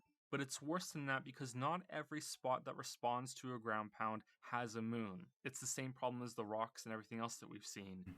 Even the glowing ones don't always have moons. Some have coins. Even then, some spots don't even glow at all. You either have to feel for a rumble in your controller, which means running over the whole map and paying attention to the vibration like a game of hot and cold. Or yeah, don't you like being fucked with? Just pay for a hint, lol. I don't understand hints. Me neither. Especially for this game, because it's just like, go there. Yeah, I mean for this game, hints in general can be useful, but not in this game. Just guessing. Sometimes there's no rumble and no visual. Pure guesswork. 47 moons. Throwing your hat is the same way. Some of these are flower patterns, some spawn moons, some don't. Some of these are glowing tops of objects that your hat spins on and spawns a moon. Sometimes they're not glowing. Sometimes they don't spawn moons. Better throw your hat on everything. 21 moons from doing this stuff. We're not even halfway done with the tedium of these moons. We've barely scratched the surface on the... I mean, yeah, we just got to the point. It's like, yeah, just put them wherever the fuck they want to. Yeah, he's going to go over literally all of them. So. Yeah. Cycled content either. That puzzle we saw earlier with... He just needs to say those words, and I'm just like, I'm fine. Like, he's not saying the words to just actually hone in the point that he's trying to make. So weird. Stacking Goombas so you can flirt with the Lady Goomba. He just likes to make his examples first and then say his point instead of saying his point and then do his examples. But I feel like you can repeat the points, and I would be fine with that. It's just like, yeah, this will go back to this point, and then we'll go back to this point. He already did say his point. His point is that all the moons are recycled content and tedious. Yeah, but I'm waiting for them to say that they just put the moons wherever the fuck they want to. Yeah, I don't think he will say that at all. He just said that they are tedious. That's his point, and that they're copy and pasted. Yeah, that's what I'm saying. Yes, but like you can also say like there's more to say here than just it's just tedious. He did. Yeah. Yeah, why? It's tedious. It's repetitive. It's boring. That's the same thing. Yeah, I mean, that's what it is. There's nothing else to say about it. That's what I just told you. It's like, yeah, they put them in random places because they didn't know what to do with the design that they came up with on the spot. That's what he said. That's what he said at the beginning. But it was like you don't repeat that, but you repeat the tedious argument. It's like, okay. There are 12 versions of that same thing in the game. It got to the point that whenever I saw a bunch of Goombas, I automatically started making a stack of them and then went hunting for whatever they were needed for. Some kingdoms even have you do the Pauline Goomba flirtation twice, the Sand Kingdom being the worst of all since it has you possess a Goomba and then waddle over the entire length of the map with no challenges, obstacles, or special enemies getting in your way. It's just walk from point A to point B, a waste of time just like every other moon like this in the game. Many of the possession moons were like that. This is where my grouping of moons becomes more subjective because I tried to separate as many of the challenge rooms from the others as I could. So by my count, there are 45 possession puzzles in the game, whereas you may think there are more than that if you're counting shrines that have you using enemies to overcome challenges. Almost all of these moons are boring. Possess a chain chomp to smash some rocks. Use a bullet to smash open a stone block, or a cage, or another stone block. Use the shades on a statue to see invisible platforms, that sort of thing. Some of the worst ones are in the Sand Kingdom. You take the Jaxi all over the map doing boring bullshit like knock over a cactus, or ride him into an empty statue spot for some dialogue and a moon reward. Something Nintendo thought was so captivating that they have you do it twice. I'm not denying that they actually did think it was captivating. Captivating. Yeah, this is just... Get it, Pat? Oh, yeah, well. But yeah, it's like, that's what the game designers thought was enjoyable enough for you to play. So... I'm crying. 2 separate parts of the desert.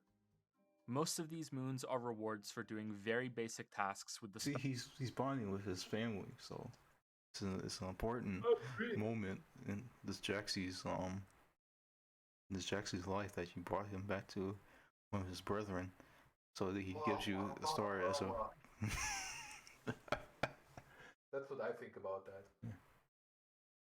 Special ability of whatever enemy you possess. So as a tank, you'll shoot some things. As the Accord... I feel like he should actually comment on the dialogue at some point, because it's kind of annoying me that he's not. I don't think he will bring up the dialogue at all, because it's just worthless.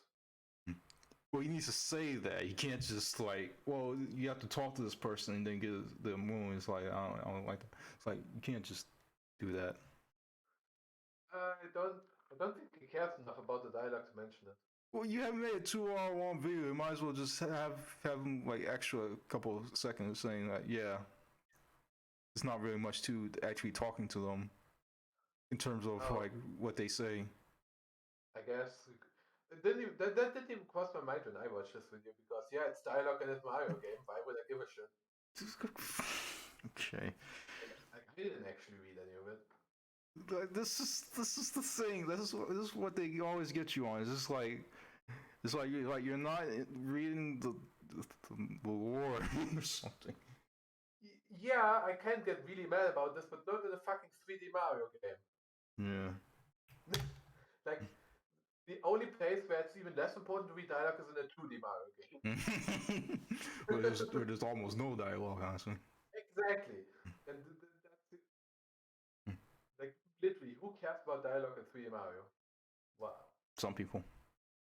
Okay, fine. In Caterpillar, you'll move between platforms and slip into holes that are too big for Mario. As the water squid, you'll fly to places Mario can't reach. I wouldn't call any of this content bad, but it's so uninspired. Not even the bosses that use these possessions show any creativity except for jumping on the vomit during the bird boss, and using the wooden parts of the robot to climb to reach weak spots in the final bunny boss. These are exceptions though, sadly not the rule. The most tedious of these are when the game expects you to possess something at one end of the level and march it to the beginning, because if you thought the Goomba in the Sand Kingdom was the only time Odyssey will pull this bullshit, you clearly haven't been paying attention. There's no special path or obstacles during these journeys to break open some rocks with a tank, or a hammer bro, or get a fish into a bowl, or park a scooter on a roof. I was bored throughout all of these. I can only think of 3 that I thought began to explore the potential behind these possessions, but even then they're not that great. This challenge with stabbing your bird beak on these moving panels for a hidden moon wasn't that bad. Working out how to launch this bomb creature into this breakable pillar was fun, since it required a bit of thought with changing a nearby stair pillar and aiming after throwing the hat. Or doing a high dive from the big bowl of stew into a smaller bowl, which, while awkward as hell to aim on the way down, was much more creative than most moons. I'm worried this may be seen as more evidence against the game than for it, since these aren't all that great looking back, but these were the 3 that stuck out in my memory the most, and I enjoyed the most out of these possession puzzle type of things. For each of these, there are so many that are worse. A whole series of puzzles involving sticking your beak into holes around Bowser's Kingdom. Wow, that's so captivating. Mm-hmm. Yeah, stick your thing in the hole. Hell yeah. That's all you do. And then you get a moon.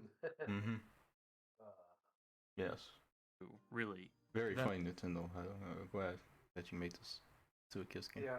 And another duo for moving slow-hopping statues into the right places, possessing a flying lizard guy to land in clear, obvious places with a quick fast travel point backup if you miss.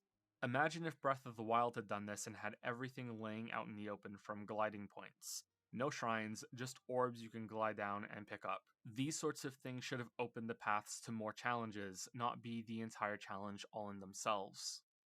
A candidate for the worst moon in the entire game is also among these, in a secret area called the Deep Woods in the Wooded Kingdom.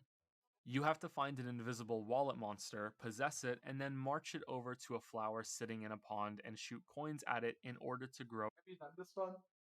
I think I have. I don't remember. it into a moonflower. What's your clue for figuring this out? These murky-looking coins in the floor around you. Yeah, I didn't do this. You remember how pointlessly tedious this is? No. It was. How many coins do you have to shoot to finish this? 500. How long? You have to manually shoot 500 times for this one. Well, it's your own coin, so you're just paying. It's just a paywall now. And you have to press a button 500 times while waiting for it to shoot. Isn't that also like bad? Yeah, no? Maybe. Is it just fucking around again? By pressing the same button, you want to play Mario Party next to button mash? Yeah, it's Mario Party. Yeah, it's like, in terms of like fucking around, it's like, this is why I have not done this one. Because it's just, you press a button 500 times. How long does it take? Maybe you can hold the button, but I don't remember. But even if you can, you can see how it's slowly 2 minutes firing coins into the plant.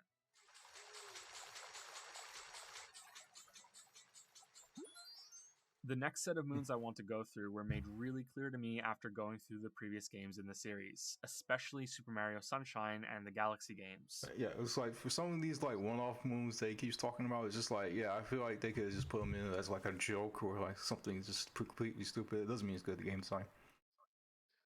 Yeah, like that's no excuse, right? Odyssey doesn't have any 1-up mushrooms, which is funny considering the big song 1-Up Girl was pushed so hard leading up to the game's release, and is played a bunch in the game itself too. Green mushrooms have been replaced with more moons in Mario Odyssey, or what would have been blue coins in Sunshine.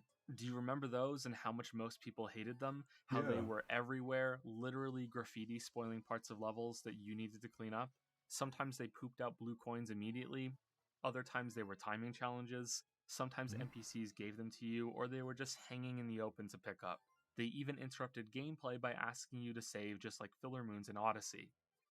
Galaxy 2 has... Yeah, that is a good comparison too, the blue coins, because they're fucking annoying. Yeah, yeah. But at least the blue coins were actually challenges, and that's what made them even more annoying. Yeah, it's almost like they took the worst thing from the game that everyone hated and thought, hey, let's make that the main game mechanic of our Everyone didn't hate Mario Sunshine. No, I'm talking about the blue coins.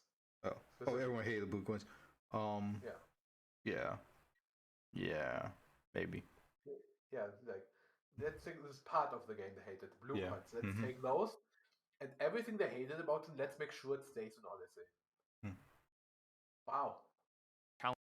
Challenge rooms. It's also brimming with secret places you can reach for extra star bits or 1-ups. In Odyssey, these would be moons. Going through Galaxy again, I did a mental count in my head of every time a challenge would have resulted in a moon if it had taken the Odyssey approach, and there would have been way more in that game than in Odyssey. Those musical note challenges for 1-ups, in Odyssey, those are moons, mainline content. They're a fun thing to do on the side, but when they make you pause and do a jingle, and apparently also took up so much development time that there's barely any real content in the game after this, it makes me hate them. Should we play our guessing game again for musical note moons? Let's drop it actually. 26. There are 26 collect musical notes challenges in the game, which are as big of a waste of time as you might expect, and that's not including those inside challenge rooms. For those timing challenges, whether you lose your hat or flip a switch, you're looking at 36 moons. I can't think of a single one of these that was interesting. Sometimes they spawn tight jump. Wow, that was a hard, difficult challenge. I couldn't see the floor, so it was difficult. Yeah, I had to either walk forward, then right and back, or jump twice. Yeah. Crazy. I couldn't do it. Still haven't done that one to this day. Yeah, that's why I stopped Shapes and playing the act game. as something like a tutorial, but they remain at that level for the whole game. At best, they're the blue coin timing stuff from Sunshine.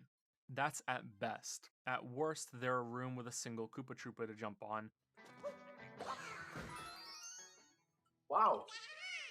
Or stuff like this. Nice job. You used in the previous games, some of these challenges would have just been for red coins that you need to total up to 8 to get a moon instead of just giving you a moon right at the start. You can see one in the first Bowser level in Mario 64 when you hit this switch and run back and get something in time before despawns, and you just get a red coin, not a whole moon or star or whatever it would have been. It's a shame that many of these moons couldn't have used the theme in a way to make them more acceptable. It's right there really staring us all in the face. Quarter moons, half moons, three-quarter moons. Yeah. I'm surprised that's a good idea. Weird part is don't they have that kind of stuff in the game and just barely use it? There's moons and multi-moons and that's it. No, I'm pretty sure they have. Oh, they have like moon pieces or something like that? Yeah. When you collect 5 and then you get one or something. Oh yeah, they have that, but that's literally it. Yeah. And then it's weird.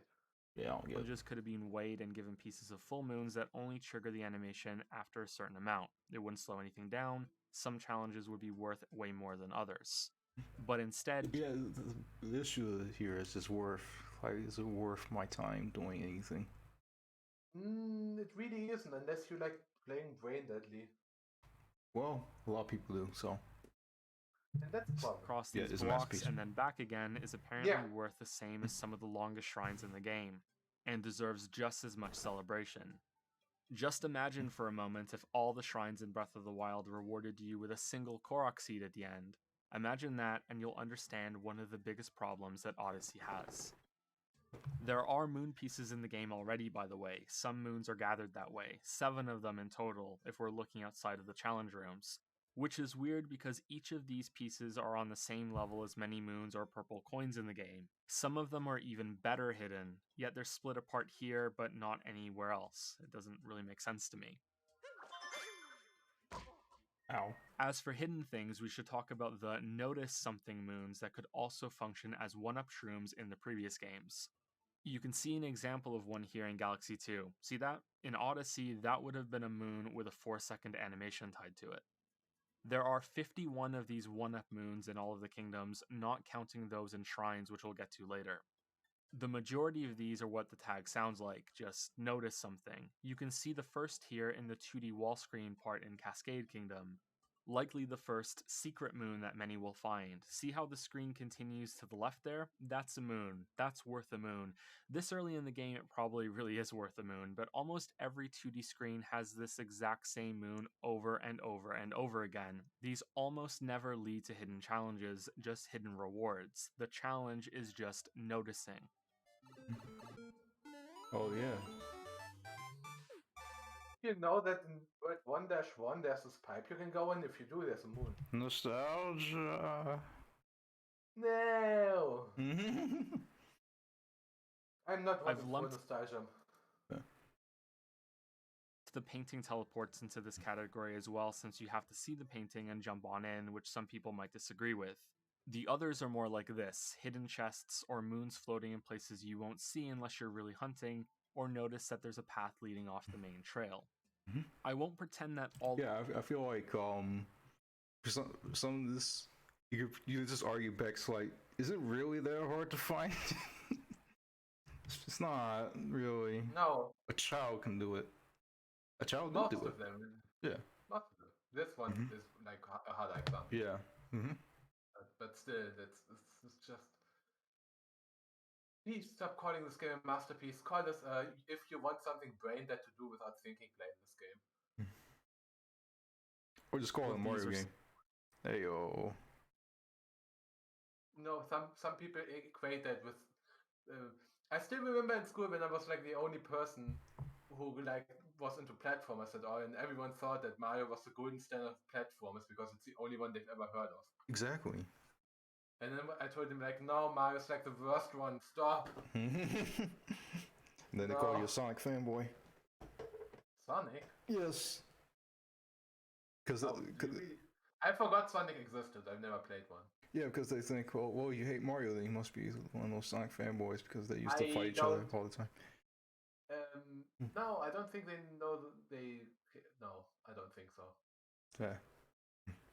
There are some Sonic games that are better than Mario. Let's be real here, but I don't, like I said, I never played Sonic game. I wouldn't know. Yeah. But they were not enough into platformers to know that Mario and Sonic were fighting. I don't think. This is. Oh my God! There were those people that's like they call every single puzzle game Tetris, right? No, I wouldn't. I don't know. I never played. Talk to them about puzzle games. It was like no, but it's like this is the equivalent of that with Mario. I guess maybe. Yeah, it's just like you want to play a platform? It's like Mario. It's like no. It's the same thing. It's like you want to play a puzzle game? It's like Tetris. Like no. That's more than those. Exactly. Simple to find. Here in Sand Kingdom is easy to miss, as is this extra moon on a wall on the way to this kingdom's final boss. But most of these moons are noticing breakable blocks in the floor, or noticing a hole you can swim through, or a moon shining in a girder or through some bars. There's one in Lost Kingdom that requires a ground pound to reveal a hidden slot with a moon in it.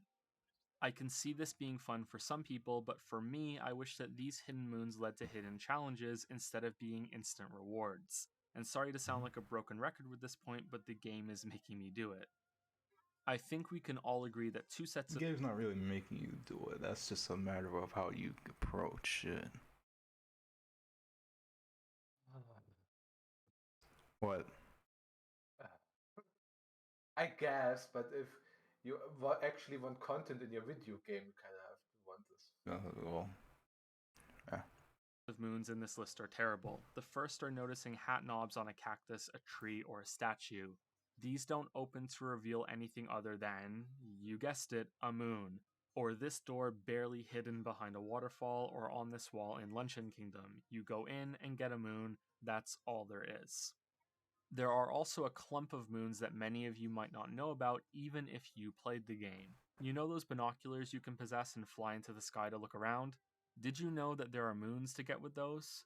How many, you ask? 6 of them. You look around until you find a taxi floating in the sky, or the puzzle sphinx floating his way in, point the binoculars right at them, and you get a moon. Pure Chuck E. Cheese bullshit.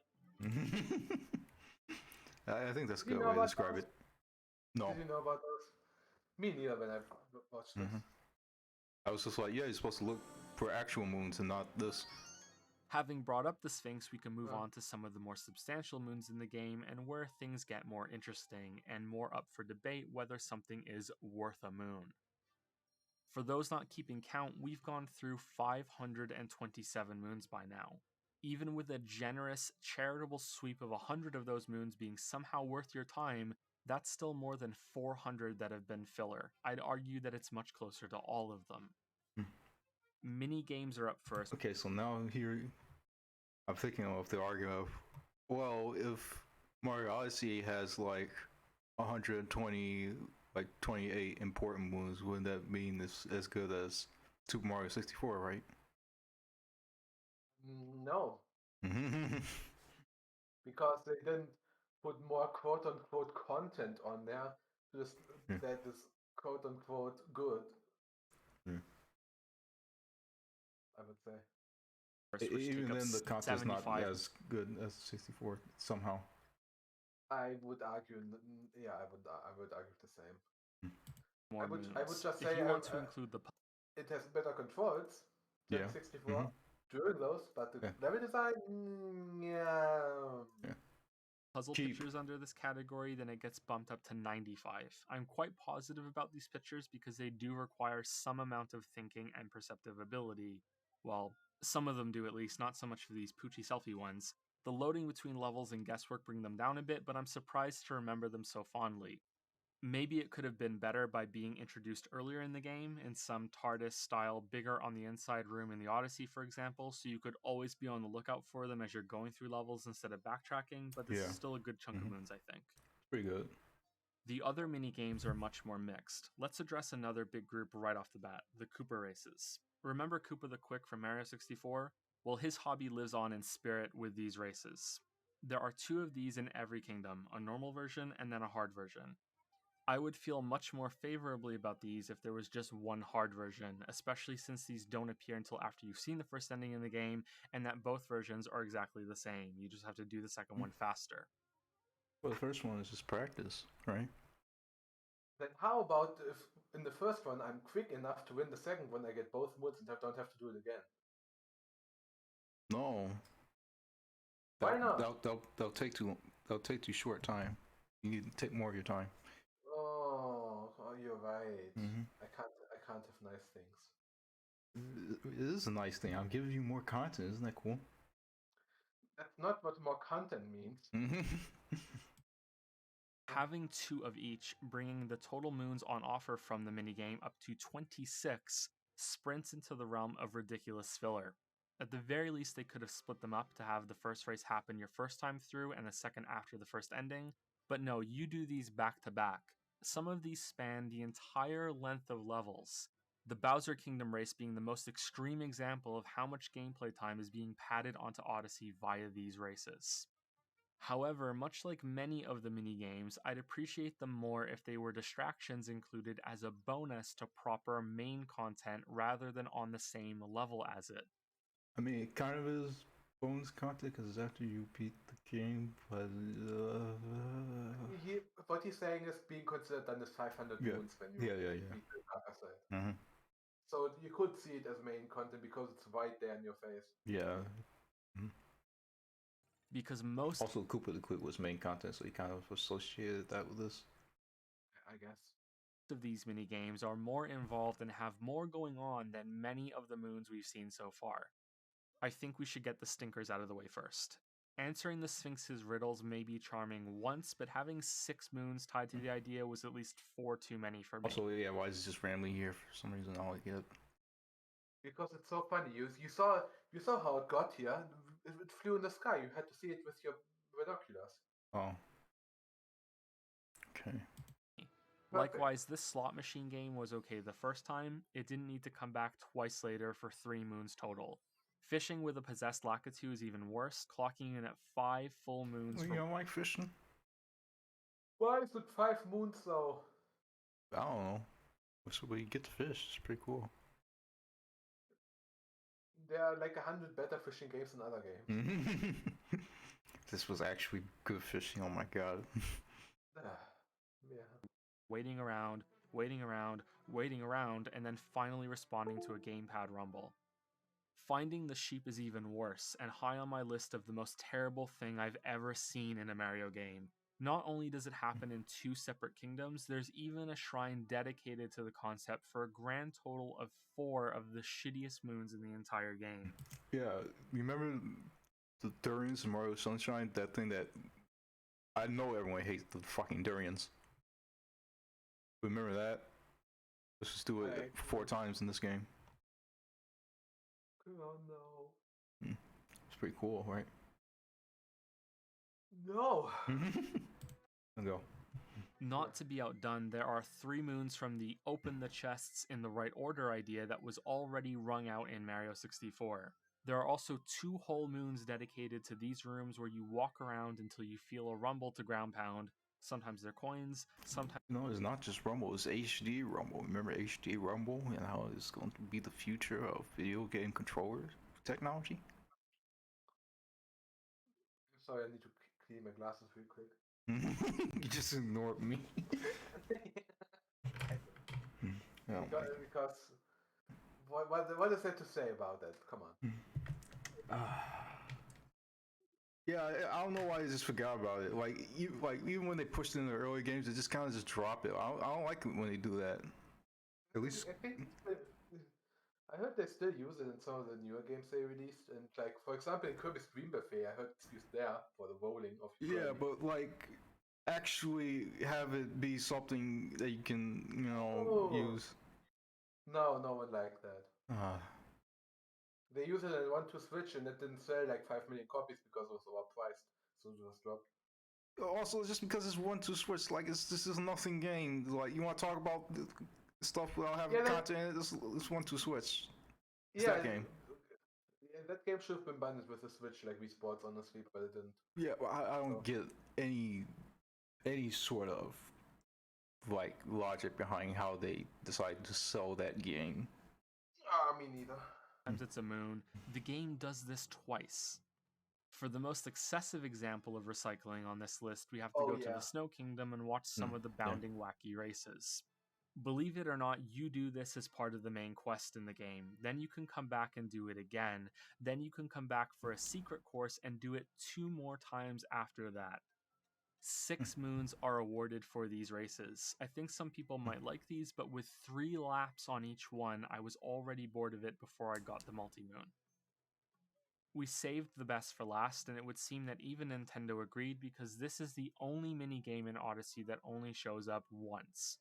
In the same dreaded deep woods as the coin flower we saw earlier, there's a challenge that has you going through a trial and error pipe choice. Oh yeah, fuck this.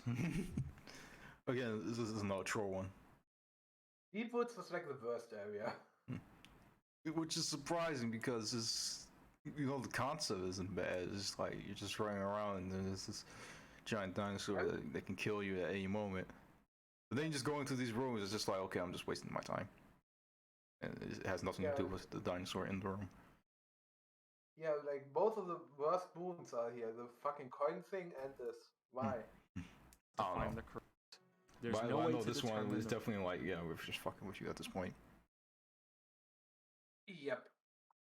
The right way forward. It's just guesswork and memorization, a process of elimination after you get sent back to the beginning and try again, and then try again.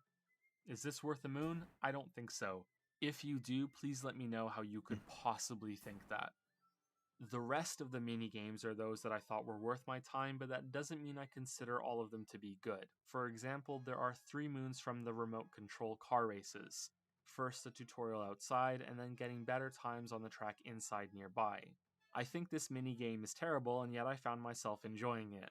I didn't know you had to come back after beating the game to unlock the second moon for the better time, so I was here for a while learning how this car controlled. I ended up enjoying it, probably a guilty pleasure, and I should be ashamed of myself. Same goes for the jump rope. You ashamed of yourself. It's just, these have 2. It's what the game wants you to do is just have fun with it. It's like, yeah, I kind of have fun with it, even though it's not really polished. But yeah, I should be embarrassed by this Mario game. It's like, okay, you don't need to. I think you should be. Moons each. Getting 100 jumps in a row on the rope is possibly one of the hardest things in the game. I say that unironically. Same for the volleyball challenge now that I think about it. They're not hard, it just goes to show you how easy the rest of the game is. And that this volleyball minigame was more engaging than most of the moons we've seen so far speaks volumes to me. Finally, there are the Walk a Line games and the Picture Memory ones, both of which I like a lot. I don't think I could tell you why either. They're just great fun side pieces that feel great when you succeed and make you laugh when you fail, so you can't really lose. They're just really enjoyable. That's all of the mini games and leaves us only with 3 categories to go through: the Shrine Challenge Rooms, boss fights, and playing dress up. Clearly, these 3 were important enough to leave for last. Yes. There's something I'd like to say before diving into these moons. I've complained a lot about filler in Odyssey. Many of my criticisms have been about that and recycled content. There will be more of them to come with the bosses. It's not fair to criticize just Odyssey for this when all of the 3D Marios have this issue. It's one of the core problems in the series that I mentioned way back at the beginning of the video. Yeah. Mario 64 has repeated moons and some that are overly simple. But remember, it was also Nintendo's first attempt at a 3D game. They were pioneering something, and objectives had to be built around wringing as much content as they could out of the same levels. So you should just copy it to the letter. Yeah, exactly. Because that's what people want, and people do want it. So just give them that. But I don't think people actually wanted it to be like Mario. They just wanted an open sandbox levels. That's what they wanted. And they got it. But you could make them good at by your edit, but I guess you didn't want to. You don't have to. It works either way. But it's so much more interesting if they're good. Yeah, it would. You can not hurt yourself if they made good levels with it. No. It's tragically funny to realize that Odyssey took that idea as inspiration instead of understanding that it was either a hardware limitation, a developer limitation, or both. Yeah, exactly. As I said earlier, many of Odyssey's levels are surprisingly small and not much bigger than Summon 64, a game that came out in 1996. Sunshine has so many filler stars with collecting red and blue coins, not to mention some of the most underwhelming level design in the entire series. But it's not fair to pick on Sunshine when even my beloved Galaxy games recycle a lot too. Not just at the end of the game either, even early on you'll see some levels used in uninspiring ways or twisted with new challenge modifiers but still reused just like the bosses are in Odyssey. I still think it does a better job than Odyssey does, but it still is kinda lame that the game does that. The reason Mario is just not good, right? What? So just Mario in general is just not good, right? Is that what we're going? I mean, that's what I've been saying. Yeah, but it's kind of accurate. It is. That's what I've always been saying. Yeah. Like I wouldn't say they're like really bad or awful. They're just uninspiring, middle of the road. It's too basic. Yeah, basically. And the games that got the furthest away from being basic and boring were the Galaxy ones, I would say. Yeah. Because they have the planet stuff, and that's inherently more interesting. Yeah. The reason why I'm harder on Odyssey. But it's a masterpiece. Apparently, it's deserves to be in an art museum. Yes. I don't get it. I don't get the world. I don't either. But people are weird. Yeah. Fine. Than these other isn't because of how much filler and recycling it has, it's because it barely has anything else. Whereas these other games have a significant amount of good content to almost justify the filler. It would be better if it was gone, of course, but with time constraints or budget limitations, the games still have them. There are 13 bosses in Super Mario Odyssey and one mini-boss spaceship thing that I'm also going to count in this group. But there are 60 moons attached to these fights. Not all of them are multi-moons either. Those numbers should say a lot. There isn't a single boss fight in Odyssey that you only fight once. Even this forgettable Mama Brutal Rabbit mother-in-law creature comes back again later on the moon, something that you may have forgotten even if you played the game. Sometimes these rematches do not award any moons, which is surprising considering how many are left out in the open to find. You fight each of these brutal bunny rabbit people 3 times, twice during the main story, and then a 3rd time on the dark side of the moon. These fights did not feel significantly changed to me during the rematches, but they're also the quickest boss fights in the game. The other bosses are the Temple Boxer, the Nier Automata spaceship, the Robot Centipede, Sea Kingdom's Fire Octopus, the Big Vomit Bird, and the Dark Souls Dragon. Bowser also belongs with these bosses since these make up the big fights that you only do twice. An easy version first, and then a harder version later. Technically you can fight Bowser a 3rd time, but it's barely worth mentioning. The top problem for these bosses is an immense amount of waiting around before you can do damage to them. Some of these are worse. Yeah, it's all Mario bosses. It's like, well, you can't hit them until they're done with doing their thing. Turn-based combat, but worse. That's why I like Kirby vs. More. They don't have that bullshit. Well, I feel like there's a lot of games that do that, and it's just like, it's very annoying when it does, and I'm just like, okay, I'm just waiting for them to be able to hit them, so I can... If the waiting phase was at least interesting enough to feel like you're dodging. I don't think any waiting phase can be interesting enough for me, but that's just a weird thing. You can make it more entertaining if you're feeling like you're dodging and not waiting. But no, we are waiting. We're just waiting. Than others. It comes down to how interesting they make the defensive phase that you go through before you can attack again. Okay, I forgot For the Big Vomit Bird, this means what feels like minutes of pure boredom, especially the first time you do the fight. There's nothing really threatening you in the bowl of stew as you wait for it to start vomiting so you can climb up and hit the bird in the head. which is a cool idea and it even looks neat, but too much of this fight is boring. The rematch helps with the addition of rotating spiked balls, but even these are too easy to avoid. A counterpoint to this boss is that you can push the phase faster by jumping into its stomach, but this is awkward as hell to realize, never mind execute. As you can see here, I tried doing this during the first time that I fought against it, and after seeing that it did nothing because I didn't hit the right spot exactly on its stomach, I assumed that the phase was just something that you wait out. I think most players are going to have this same experience. I could be wrong about this though. I don't know either, like, why?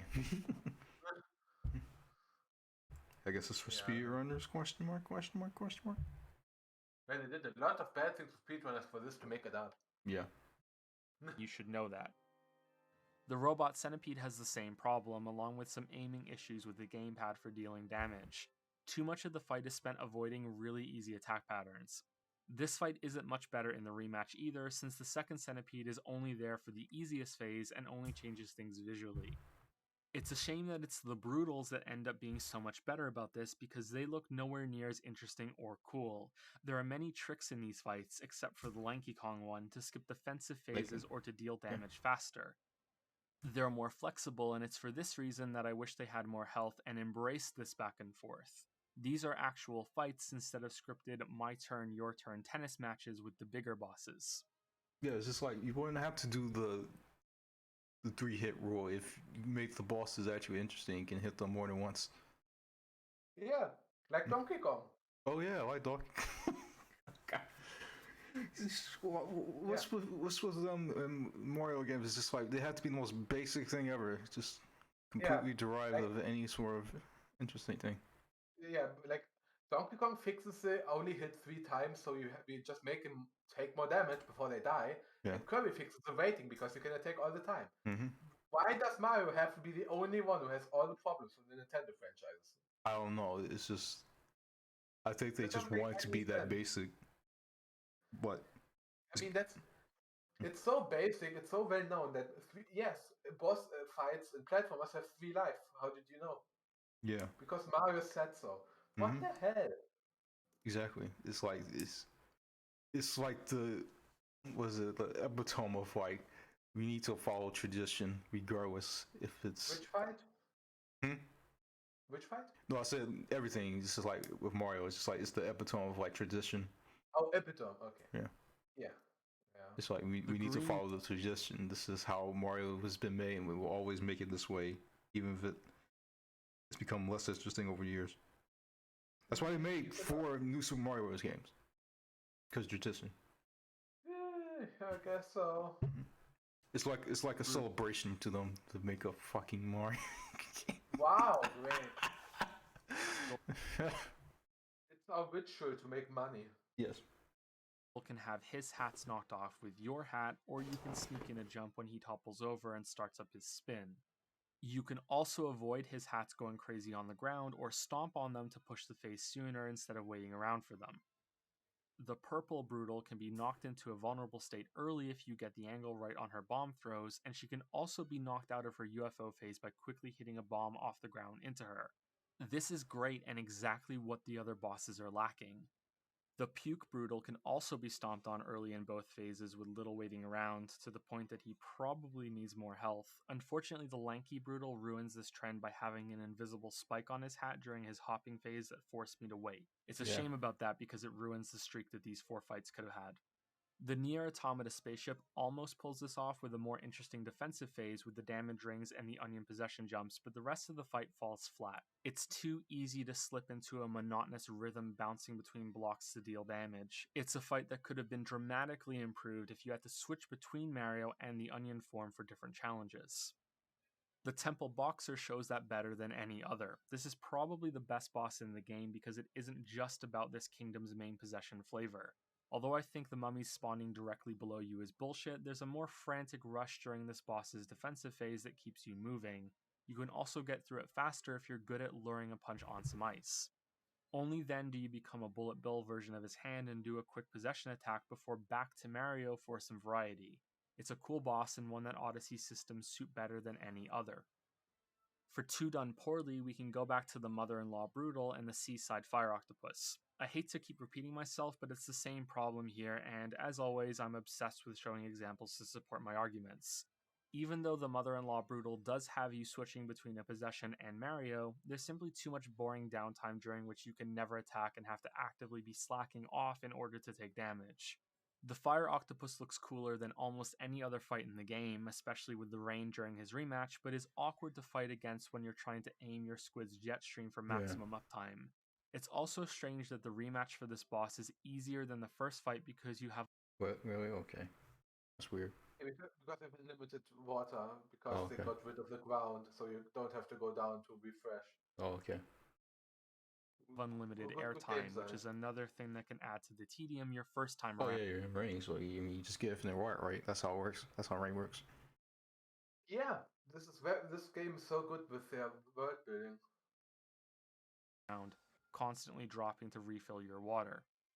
I enjoyed the big brutal robot fight a lot, but mostly because of the gimmick of climbing up the patterns that it would make after toppling it over. Once that novelty had worn off, it stopped being one of my favorites, especially since the rematch with a hammer bro possession makes it less interesting. This is another fight that has boring waiting phases before you can go on the offensive. The Dark Souls Nintendo loves making attacks from enemies and like all kinds of games where if you just hold left or right, it will never hit you. Yes. And like, how do you make something like that where literally holding a direction will make you impossible to hit by the boss? Well, because they can only aim directly in front of them. But why would they do it like that? Because they're stupid. Okay. Dragon on the other claw is a fight that manages to pull it off. The attacks it sends at you are difficult enough to avoid during the rematch so that it doesn't feel like you're waiting, it feels like you're fighting, which is an important distinction. It also doesn't rely on any possessions and has Mario fighting instead, which is the only non-brutal boss in the game that functions this way. Since Mario has the most interesting moveset, that's a real shame. Which leaves us with Bowser. Dragon's kind of cool. Yeah, like it's like the best boss, one of the best bosses in the game. Definitely. There's some cool things about this game. It's just that the whole game is kind of poop, a little bit poop. Yeah. Who is a curious fighter. And the dragon definitely exists just for the shock value. Yeah. I have no doubt in my mind there's any other reason. Mm-hmm. Because it has a power-up that's into Mario's moveset instead of a replacement, when you steal his hat and can punch your way through obstacles and then hit him in the crotch. While this fight is definitely more interesting than the Bowser tossing in 64, it still devolves into some very predictable jumps, intercepting Bowser's hat when it comes at you, and then something like a rhythm game as you punch him and then jump over his counterattacks. It has some waiting around, but mostly this fight stands out to me because it shows Nintendo was willing to build at least a little on Mario's moveset, and that it's a missed opportunity that they didn't do it more. Oh, and we should also mention the mini-boss UFO fights. These are fun because you can beat them via the Goomba stack trick while dodging attacks with some conflict for a change, or you can do some triple jumps and hat bounces to do it yourself. The game desperately needed some more enemies that were like this, which may be the moment that you realize that the game has practically nothing interesting in that department. Enemies have been regulated to power up dispensers instead. Dangerous enemies is a big chunk of the Mario experience that's absent in Odyssey. I want to return to the discussion on repetition now that we finally looked at all of the bosses.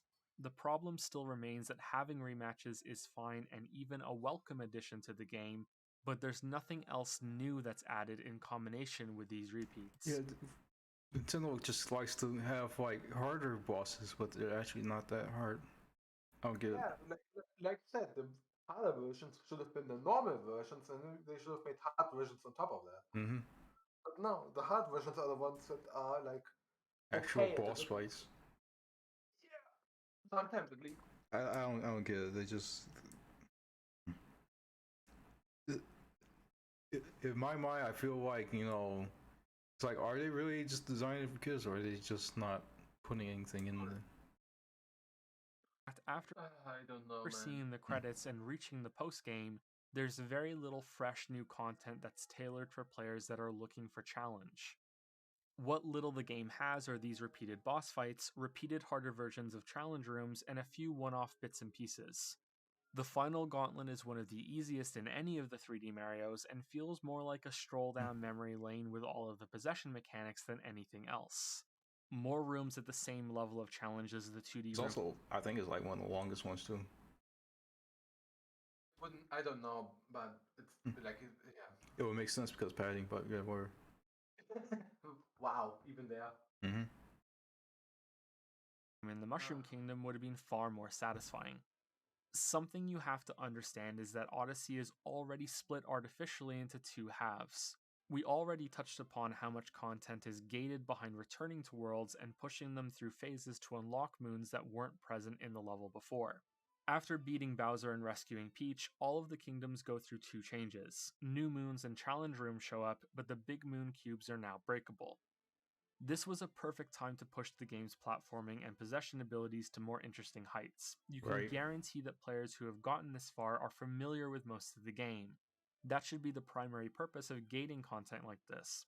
Assure a level of mastery and No. It's just I like this long build up for this. Like, yeah, they should do this. They should also do this and also do this with it. But no, let's just arbitrarily lock some challenges that are just as easy as everything else after beating the game. Mm-hmm. Then build levels to match that. Instead, the vast majority of the moons that are unlocked in this stage are just floating in the sky, or require ground pounds, or very simple requirements like hitting something shiny. We've already gone through these moons, but I want to stress this point. These are moons added after you've seen an ending. Not only that, they have treasure follow the X-style markers on the map and mini-maps so you can't even miss them. They're busy work, an excuse to explore each world again, perhaps for a third or fourth time now, with no major changes in enemy presence or challenge, just more and more filler moons. Well, you want the kid to 100% the game, that's the point, right? Usually, I like 100% in games when they're good. Yeah, but it's just like, it should be like, not only worth 100%ing, but also like an accomplishment in itself. Like, not everyone should just be able to just 100% the game. Yeah, just, hey, have you wasted enough time? Then you have 100%ed it. Yeah, here's your platinum trophy. This is what happens when you turn like actual trophies into participation awards. Exactly what happens. Yep. Great. What's particularly bad about this phase of the game is how much further Odyssey wrings content out of what you've already done. Moons are added to both the 2D screens and the linear parts of the main quests you did in most kingdoms. There's no way to stumble upon this naturally during exploration. You have to go back and do all that content again with no changes other than the shitty Korok Seed tier moons that are now waiting for you. Collect musical notes, throw your hat on flowers, move a block around a grid, ground pound a spot. You get the idea. They're the same shitty moons that we've seen again and again in this video. Some of the shrines added at this stage are a step up in challenge from what came before, but they're like a toddler's first step of an increase. Plus, the game has the same issue that Breath of the Wild did with easy, medium, and hard shrines. Because you can do all of these out of order, you could find extremely simple shrines in the late game that you missed from earlier. Considering that these pipes, rockets, and doors all lead to instanced areas that almost always have nothing to do with the kingdom they're attached to, and even if they do, it's not really that important, it's a shame that some sort of progress path couldn't have been found that uses this limitation as an advantage. The opposite problem can be found on the dark side of the moon, where you can do the harder versions of challenge rooms before you found and completed the easy versions back on Earth. There are 93 shrines in Super Mario Odyssey, plus the really long challenge at the end on the darker side of the moon. I feel the need to point out immediately that if you counted them all, that you might come to a different total. Shrines like these that contain a block puzzle, the ground pound moons, and the treasure chest memorization game are filed under mini-games for me and not shrines. Same for things like the whack a sheep down an open path and into a pen. This one is much closer to a shrine and maybe it should be lumped in with the total, but I tried to be consistent with it. You may also disagree with me calling some of the 2D screens in the games challenge rooms, but once again, I aim to be consistent. If you get a moon for completing one of these, especially those that are in their own room and separated from the game's kingdoms, then I counted them as a shrine. So that's my method explained and disclosed. You may think the game has a few more or a few less shrines than my 93 total. This is what I consider to be the core content in Super Mario Odyssey. It's kind of weird they just explain how he defined those shrines like right now. It should have been a thing that we already knew. I mean, he did say that this at the start, and now he's just saying it again. I guess. It wasn't that clear. It was not to me. But I'm an idiot, so. Well, I don't know. It's not that important anyway. Who else is gonna count this anyway? People disagree. I mean, yeah. That's the whole point.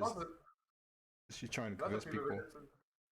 Yeah, but I don't think the counting, saying you want to do it in the most effective way possible. I think it's just like, yeah, could have done this better. Well, it's just not the most important part of the video at all. Like, if there's one or two more challenge rooms, or if there's one or two less puzzles, doesn't really matter which one of the two you're counting them to. No, but I feel like, just being clear about it will help a lot. Well, he was. He is now, so it's good enough. Funnily enough, if you take a more generous criteria for what could be considered a shrine and include the boss fights, then the total sits at around 120. The same amount of stars in 64, Sunshine, Galaxy, and the amount of shrines in Breath of the Wild. Almost as though the rest of the game is superfluous crap slathered over these core challenges. That's not to say that these shrines are all pristine examples of gameplay, quite the opposite actually, just that this is where Odyssey keeps almost all of its platforming. Originally I was going to say that this is where the game becomes Super Mario Galaxy in 3D World instead of 64 and Sunshine. After advertising that Odyssey was meant to be a successor to the latter games, it's surprising how much time you spent with stuff that would fit in with the former group. However, saying that wouldn't be accurate. Well, you gotta please everyone. And in which you're pleasing no one. Yes. Wow. Invariably pleasing everyone again, because people just eat this shit up like it's pancakes. Yeah, you're right. Like they said, it's like Sunshine in 64, so everyone's gonna love it. Mm-hmm. That they're bad 3D world levels wouldn't. You see, that's how you do it. You gotta play it both ways. You gotta please everyone, but you gotta tell people that you're not pleasing anyone, and therefore you're tricking them into thinking that you're not pleasing them, and then they'll be genuinely surprised when they are pleased. I agree. Mm-hmm. It's like you already bought the game, so like we don't care. Exactly. That's exactly it. Right, either of these shrines are so disappointing that they. I didn't think I would be so fucking cynical. Like, jeez. Really? No. Did you not realize that the game is this bad? No. Okay. But I didn't think it would be bad for the reasons that I mentioned. Like and that he mentioned too. Prototype version of a yet-to-be-released Super Mario 3D Maker tool that will be the big Switch follow-up to Maker on the Wii U. Yeah. Oh yeah, this video came out before Mario Maker too. Oh, yeah, that. But also I think they're just gonna make a Mario Odyssey 2 at some point. I thought that, but then they didn't for 5 years, so I'm not sure anymore. I mean, it's they're still working on BOTW 2. Yeah, but that game that was announced like years ago. Okay. Yeah, I know, but I feel like that game, there was more effort put into that game than this.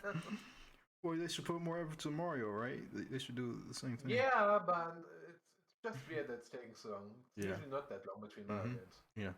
Of these 93 shrines, 8 are recycled. In fact, every single challenge room on the dark side of the moon is a harder version of one from an earlier kingdom, and the boss rush here are also fights you've seen before, which means aside from the puzzle pictures, every bit of content in this endgame world is something you've already done. A breakdown of these shrines show that 17 of them are 2D screens, 38 of them involve possessing enemies as the primary way to beat them, and another 38 use just Mario or only light possession elements to get through. The biggest letdown of these challenge rooms is the same failing of the majority of shrines in Breath of the Wild. They introduce some fun ideas and then do little with them. As I am writing this script, I am constantly having to go back into Adobe Premiere. But hey, it's the thing that I talked about, or I showed you about, the video creator showing the creation of the video in the video. Because it's meta and funny or something, I don't know. Yeah, I feel like the way he does it here is he's actually showing why. Like, there's actually a reason this time. Yeah. Kind of. To So it's not as bad as usual. refresh my memory about the shrines because they were all so forgettable. The worst ones are the shrines centered on a possessed enemy. Not all of these are bad, but most stay too simple because of the lack of options on the. I'm getting a little tired, and then every time he says shrine, I think here at Shrine, it's like, this is the wrong game. Like, no, he's saying shrine from Breath of the Wild, you idiot. Yeah. Possessed form and uninspired. He just calls all the challenge rooms shrines. Yeah. For some reason. I don't think that's a good idea, but it's whatever he was revealing. There are two of these shrines devoted to tank shooting galleries, which are the opposite of fun. Made worse by one of these returning later to be an arena for Yoshi to eat apples in. Remember in Super Mario World you would eat apples for coins and mushrooms? Yeah, in Odyssey they're moons instead. Almost every shrine has two moons in it, a main one and a secret one, not unlike the orb and the secret chest in Breath of the Wild shrines. It's sort of eerie how many comparisons can keep being drawn between these games. It makes me really concerned for what kind of translated Korok seed mechanic will make it into Metroid Prime 4. That game will ever come out. Yeah. I mean... What comes out first, this or Silksong? I don't think this will ever come out on Switch. What will never come out on Switch? Metroid Prime 4, I think it'll come out on a new console that can actually allow them to do the things that they want to do. Are you sure? Because we know that Splatoon 3 will be supported for 2 full years, so the Switch has to be the newest console for 2 more years at least. There's no way they would support Splatoon 3 if the new console is already out. I didn't think about that. But yeah, so if they have to, then yeah, it might like, just... I would not expect Metroid Prime 4 to take another 2 years. It probably will be the Switch's swan song. Yeah, so to make sure that, like always, Metroid Prime doesn't get a lot of sales because it releases at a bad time.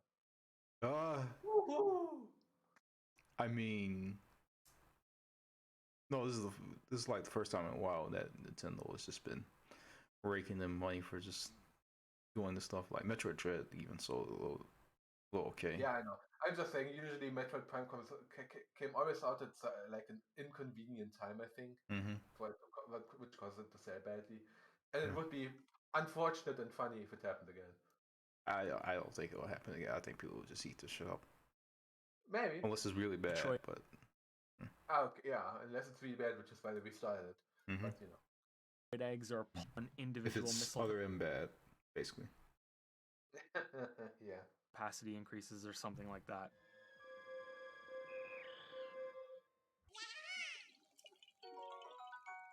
Please understand that because of this insistence to have 2 moons per shrine, many of these diluted set pieces are watered down even more. Yeah, I don't get why they have to always be formulaic with this shit. Like, do you always need 2 moons? Because you need to know how many moons you have to find before you can leave. And if it's different every time, then it's not... No, fuck you. You said it was about exploration. Why can't I explore these little places that...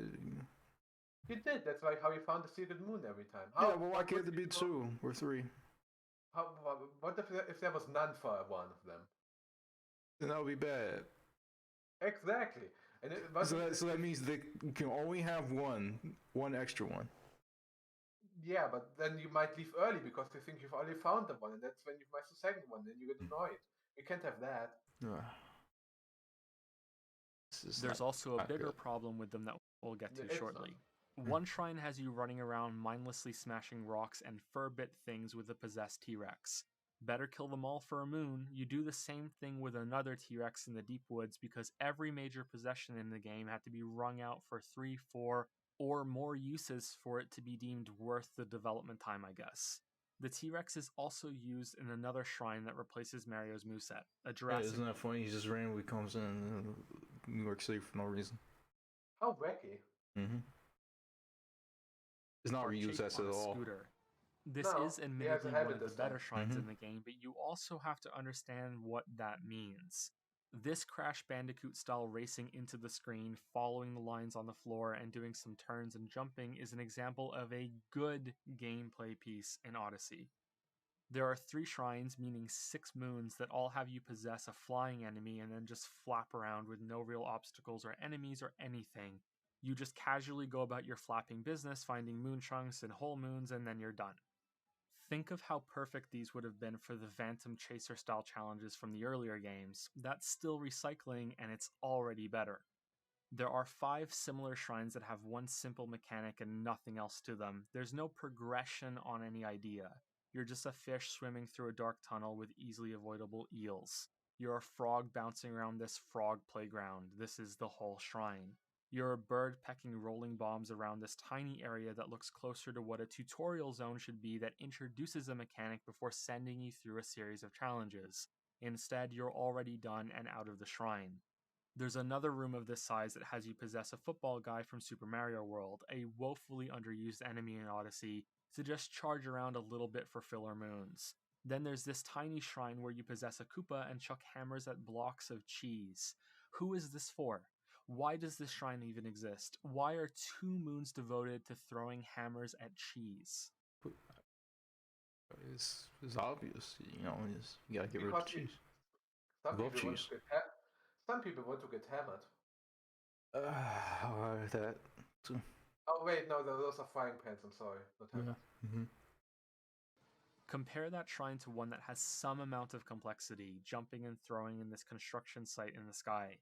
Is this a good shrine? No, but it's not terrible either. It has something that's used more than once as you go through it. It's building on a concept.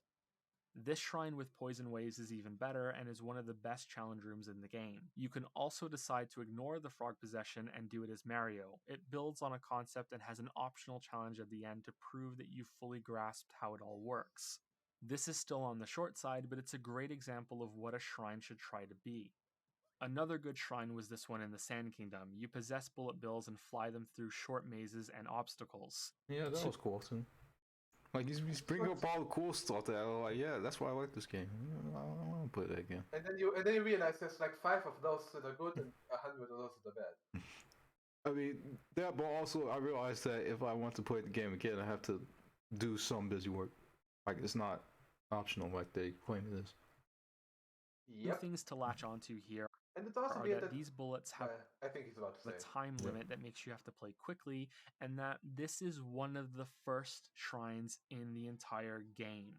Yet, yeah, this game really feels like they had some good ideas and then they ran out of ideas by the second world or third world. Yeah. Because like some of the best content in the game is in the first few words, which is really weird. It's really weird. I feel like after New Dog City, they just gave up. Kind of, yeah. I mean, Luncheon except for Luncheon, yeah. Yeah, Luncheon was kind of cool aesthetically at least, but then you also had the flame transformation, which was just like you can move through lava now. Yeah. Here's 4 shrines where you move through lava. Why? Yeah.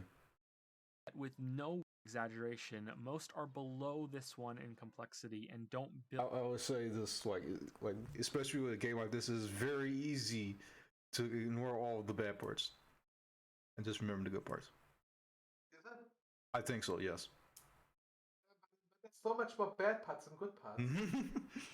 But those good parts is like so satisfying to do, and then like they spread them out. I would not even say that. I would say what you call the good parts is the acceptable ones, and the rest is not acceptable. Well, if they're acceptable, I think like they think it's amazing, those acceptable parts. Yes. Yeah. Like when I think of Mario Odyssey, the first ones I think of is that fucking poison shield. Where you, the sign where you have to throw your head on with no indication that you have to get the moon. That's what I think of first. Really? Okay. Yes. Because I remember because the Sand Kingdom was like the first big world, and that was the one moon I was missing and couldn't find it even with the hint and had to look it up, and I was so annoyed that it was a fucking sign with no hint, and then no, you gotta give a hint. Yeah. The bird said some random shit that you don't understand. Yeah. No, the bird like said, I don't know if it was a bird or the toad, but it like marked the shrine. So I knew it was inside that shrine or whatever, or that challenge room. but I couldn't find it in there either because I didn't think to put my head on one of the 5 poison sites, which doesn't look no different than all the other ones that did nothing. Why? Yeah, you're not a good explorer. You're bad exploring. That's the way. You're just bad at the game. Yeah. God, no. Build on their ideas. This is a good starting point for shrines. It's even positioned as one, yet the game rarely reaches past it. Instead, we get 3 shrines that spice things up with fireball possessions. As cool as it is to squish a tomato and then use its corpse as a lava puddle to continue jumping on land, it wasn't good enough to reuse 3 other times with no alteration. You can't do anything as this lava sprite. You move and jump. That's it. Plus, one of these moons is just given to you by jumping into a pot of stew nearby. That's the whole moon. I get that this is showing you the objective for the next pot, but at this point you've already cheapened the achievement of getting to the other side by giving the same reward for this insultingly simple task right here at the start. Why not have this give you coins instead so you know that it's important to jump in the pot and then have an extra challenge at the end? I feel so angry about this. I don't know. Because you walk into the challenge room, get the fireball, go into the soup, get the moon, then you do this whole challenge just to get the same reward as you did for just entering this place. Yes. But you get more of it. You get one more. But why?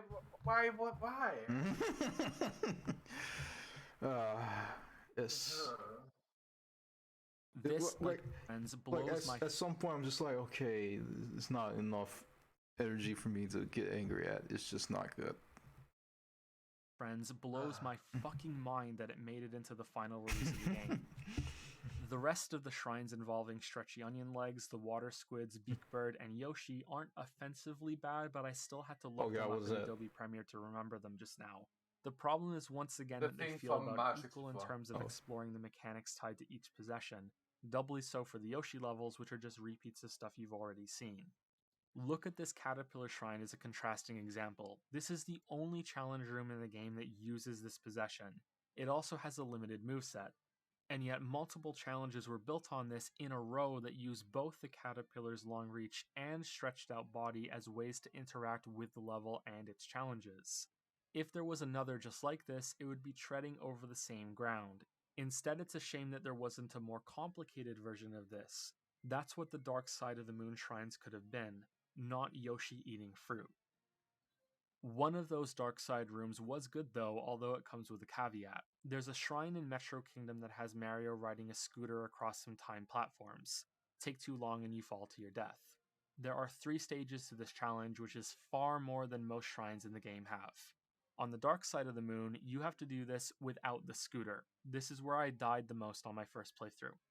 I enjoyed this shrine a lot. I had to learn how to gain speed on Mario and keep going to reach safety between these surprisingly tightly timed switches.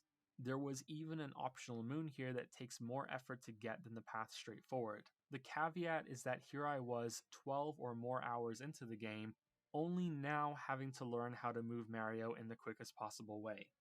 That's how long the game took to test me on that, and after this shrine, it never happened again. We've gone through almost all of the shrines that use possessions. Talk about not using the Mario's moveset. Yeah. It was like, yeah, it's for your exploration, right? This is what the movesets were. It's the throw yourself off of a building. Throw yourself off a cliff because you can't stand the shit anymore. But also need to go to like the edge of the cliff because there's like a moon there placed there for some reason. I don't know who put that there. Probably Miyamoto himself. Now, but there are I want to show that I think support important. Are you excited for the Mario movie? I will not watch the Mario movie. I want to talk about something more interesting. Yeah, it's interesting for everyone else, but not for me because I didn't even know who I forgot his name again. Chris Pratt. Chris Pratt. Yeah, that name means nothing to me, so I don't care. I just don't think it will be good. It probably won't be good, but you know it's Mario, so it make a few million. Did the first Mario movie make a few million? I need to do some research on that. Probably not, but that was back in the day. Now there's more hype around it. Yeah. And they had and Chris Pratt is in it, so they're getting a few extra. Yeah, but it's also just like people are just gonna watch it just to shit on it. But I don't think they care if they make the money. Exactly. Unless it's actually good somehow. I doubt it. Yeah. Points. The first is that even within these shrines, there are moons that fit into categories we went through earlier. Some of them are musical notes, Goomba stacks, sitting in plain sight, or require you to notice something. This one with Jaxi, which is an okay shrine since it has enough playground space to not feel like a total waste, has you following a one-up musical trail for a moon. This shrine, which also isn't bad, has a secret moon that requires you to simply notice a ledge below you that leads to a key. Just like this tank shrine that has something you shoot near the ceiling. The Chi shrine has a block you hit for the secret moon. There's noticing you can swing yourself to the right at the end of this shrine for another moon. I think you get the idea. There are a lot of moons that are like this. In Cascade Kingdom, in one of the first shrines in the whole game, it's actually the first one that I did when I played it a second time, there's something identical. At the end of the shrine, at the exit pipe, is a secret path that you have to notice that leads to a moon. Except that I'm lying. This shrine is built around the idea of possessing chain chomps to knock other chain chomps into the target across the room. A chain reaction, if you will. Yeah. Instead of this shrine ending with a free moon for noticing this path, you get an extra challenge that is more difficult than what you've done before. You notice this, and as a reward, you get development on the concept. You earn the second moon. Oh my god, you earned something? I can't believe it. It's almost... Yeah, and like I said, this is in the first world. Or second world.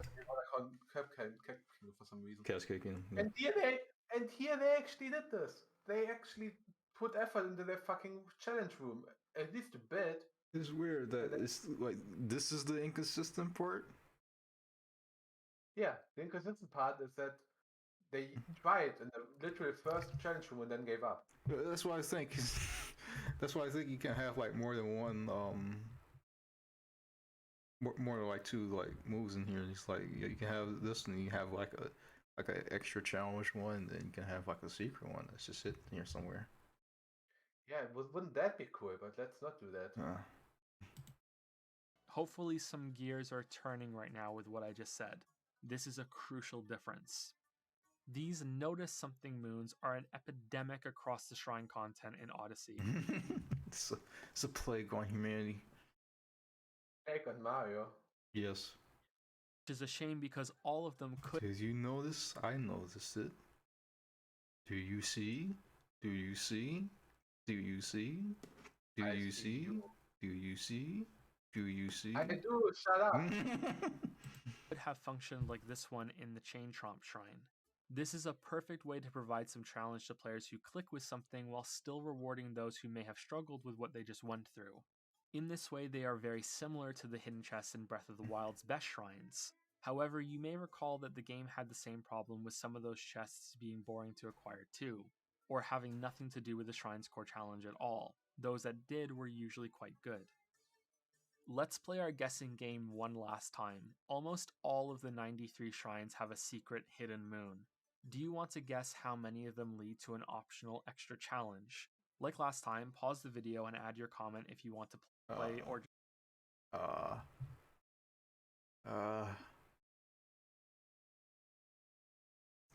3. Okay. Just hold it in your head if you're tired of typing it out as proof to show others. Here we go. The answer is 18. Oh, 18. That's all. Okay. And I'm including moons like this and this in that total, so I think I'm being generous here. If I had my way, I'd put it even lower than that, but let's go with 18. I was thinking, okay, that makes sense. Yeah, if you can't these quote-unquote challenges, then yeah. 18. The majority of these hidden moons are just as plain and boring as most of the filler ones, like ground pounding in the right spot, or noticing some boxes stacked on a wall, or canceling a possession to land on a platform, or breaking a crate. I think this video has gone on so long that I don't need to show every single one of these, but please note that I could keep going. I do want to make it clear that some of these secrets are fun to discover. Having something easily missed that leads to something hidden is a good idea, but it should lead to more content that rewards that perceptive ability. It shouldn't be the reward itself. At least most of the time it shouldn't be. The 2D and Mario-focused shrines have this problem more than the possession shrines for some reason. There are more one-up moons here even in shrines that aren't that bad, such as thinking to hang on to the top of this moving platform, or wall jump up to an extra set of poles to swing on. These could have led to great expanded versions on the shrine that came before, but even I have to admit these are still superior to moons you get from just looking over the edges of platforms, or behind a pillar, or looking over edges of of fire smart. the lava. I'm more positive about the 2D screens than I am about anything else in these shrines. But can't do it a billion times and say you're clever. Oh, some people can. You told me. Yeah, I'm talking about design-wise. Saying you're clever for hiding it, not for finding it. Oh, okay, that's what I mean. Mm-hmm. Yeah, you really shouldn't do that. Yeah. But it's coming from a more experienced place rather than gameplay. I really enjoyed the creative use of surfaces that displayed these sequences. Some, like the theater in Metro City, were a bit bland, but the screens in Bowser's Kingdom, Cascade Kingdom, and Seaside Kingdom stand out. Same for the Pillar and Sand Kingdom. The platforming in these sections was never all that good, except for that one shrine. Yeah, like there's a good base here. Like if they made a Mario Odyssey 2 and like had all these mechanics in here, like you can make a good game out of this. Yeah, and instead of reusing every single thing you make at least 5 times. Instead of rushing it for 2017. Yeah, we don't need a moon in every world for letting a dog bury. We need 2 moons. Yeah, we get multi-moons that next time. Yeah. No. No. The moving background in Mushroom Kingdom we saw earlier, but the creativity and how they were presented still made me enjoy them. There's also a good example of a Notice Something moon becoming an extra challenge in this 2D shrine in the Ruin Kingdom. I think it's really disappointing that something this simple deserves such a special remark in this video, that this sort of exploration on a concept was so rare. A 2D sequence that I didn't like so much was the long celebration in Metro Kingdom. Maybe it was because the lead up to that point was boring, recruiting the musicians and then doing a less than stellar shrine in the sewer. You'd think they would have made that one a hell of a lot more substantial considering all the throwbacks here and the plumber theme, but no, they didn't. It was one of the... Also, maybe after that boss battle. Maybe. Boss battle? The centipede thing. Oh yeah, but that happens way earlier. Yeah, I know, but like you can change how the script is. You can, but the centipede also was a bad boss, so you know. But it's like a major event though. Like it doesn't have to be this way. Like it doesn't have to be so shitty. More boring shrines. Yeah. This festival felt too much like the series was masturbating to a picture of its younger self, but I think maybe I'm alone in this one. I will say that I do agree the ending 2D sequence was quite good, and made me think that it was the whole reason for the hat possession mechanic to exist. It was always leading to this moment. I liked it a lot for the twist in gameplay over to Bowser. It didn't make me literally applaud, though.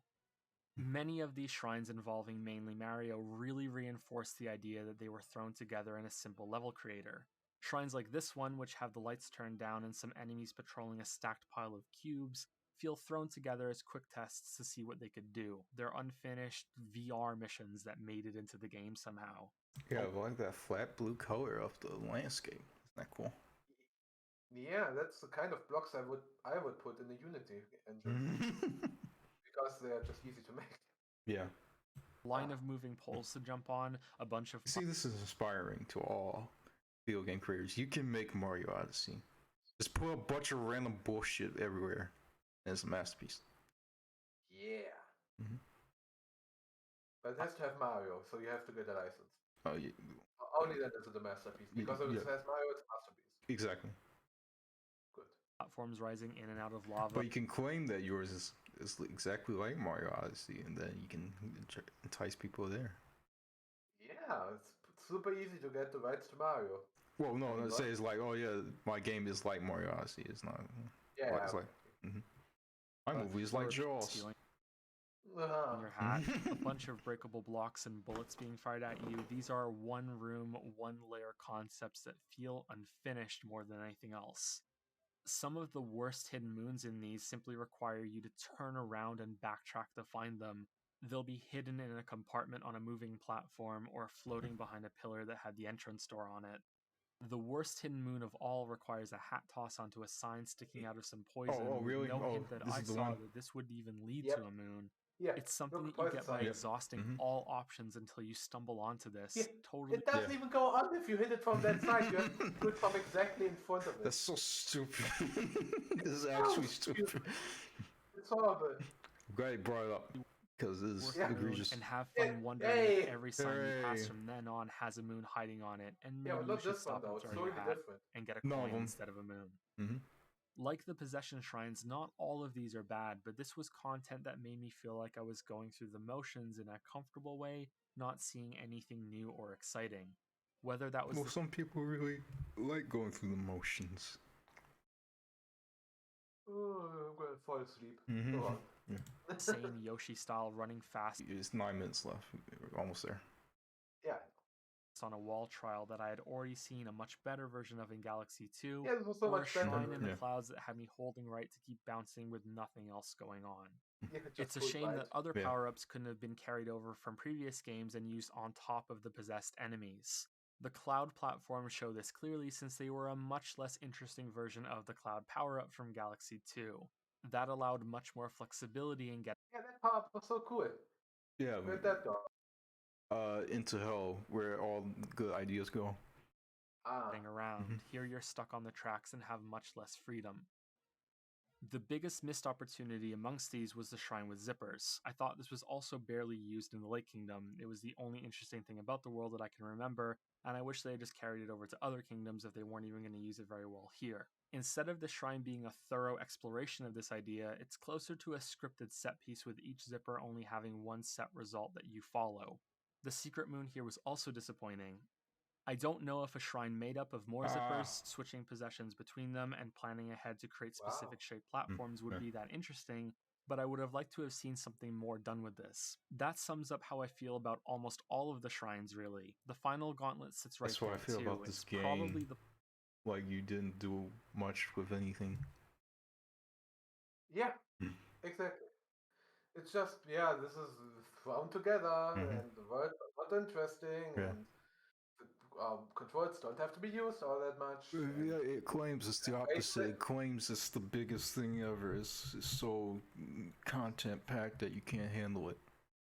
There's way too many moons that are not interesting and all the same thing over and over. part I enjoyed more than anything else in Odyssey, but I was still left with the feeling of, that was it after I was done. Same goes for the kingdoms after beating Bowser for the first time too. Mushroom Kingdom was a wonderful trip for nostalgia that got to me more than I care to admit, but after that it's back to the same kingdoms as before, and 2 more levels on the moon. Nothing new, nothing creative. There are 24 moons that I haven't shown you yet that I've been saving for the end. These are filler content linked to side collectibles that aren't moons, regular coins, and purple coins. There are play dress-up moons that require outfits from the stores in each kingdom. These are separate from the NPC moons we listed earlier. You'll speak to someone and they will request that you dress up for them as a doctor, a cowboy, an astronaut, or strip down to your underwear. Yeah. Uh, Why? well, I remember this. It's like he said, I want to see someone brave enough to go naked in the chilling cold. Well, Mayo's gonna do it. Yeah, and you can do it. So you get a move. Yeah. Amazing. Another one, a guy standing uncomfortably close to a long fallen metro city that wants to see a clown to cheer him up. Yes. Because if you didn't see a clown, he would have just walked off and killed himself. Isn't that funny? Yeah, I'm laughing. If you've bought these costumes already, Odyssey demands that you run back to your ship and change into them and then run all the way back to get these moons. Sometimes the NPCs will just say thank you and give you the moon. Sometimes they open doors for you to go inside and do a little dance number. Sometimes they open the way to a 2D shrine, but I counted them as challenge room moons instead of in this category. 11 moons are earned this way, and all of that running back, changing clothes, and then running there again is exactly as tedious as it sounds. Imagine instead if it had sent you back to the Odyssey automatically, changed your clothes, and then had a time limit or some sort of challenge built around something as you go back to the guy to show him the outfit. But instead, it's just the same as get a seed and put it in the pot. I mean, I feel like the costume was kind of like just the least offensive out of all of these ones where you kind of have to backtrack because of just how, you know, what's. But literally the same thing as Seeds. But it's like if the rest of the game wasn't like this, then I wouldn't have a problem with it, you know. Yeah, I mean that's how I would feel about most of these things. All by themselves, none of these is like a big issue, but all of them combined is like, why? Yeah. Thank you. The other moons are bought in the same stores that you get the clothes. 100 coins for each kingdom shop.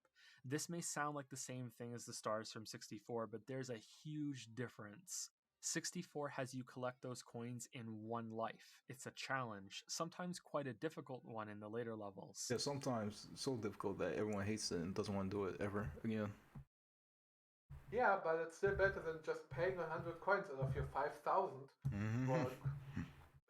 Yeah, they only get more expensive as you go on. But you. Do they? I think they just always 100. Yeah, I said they don't. So. Yeah, they don't. It's all been combined with another star you're going for, since 100 coin stars don't kick you out of levels.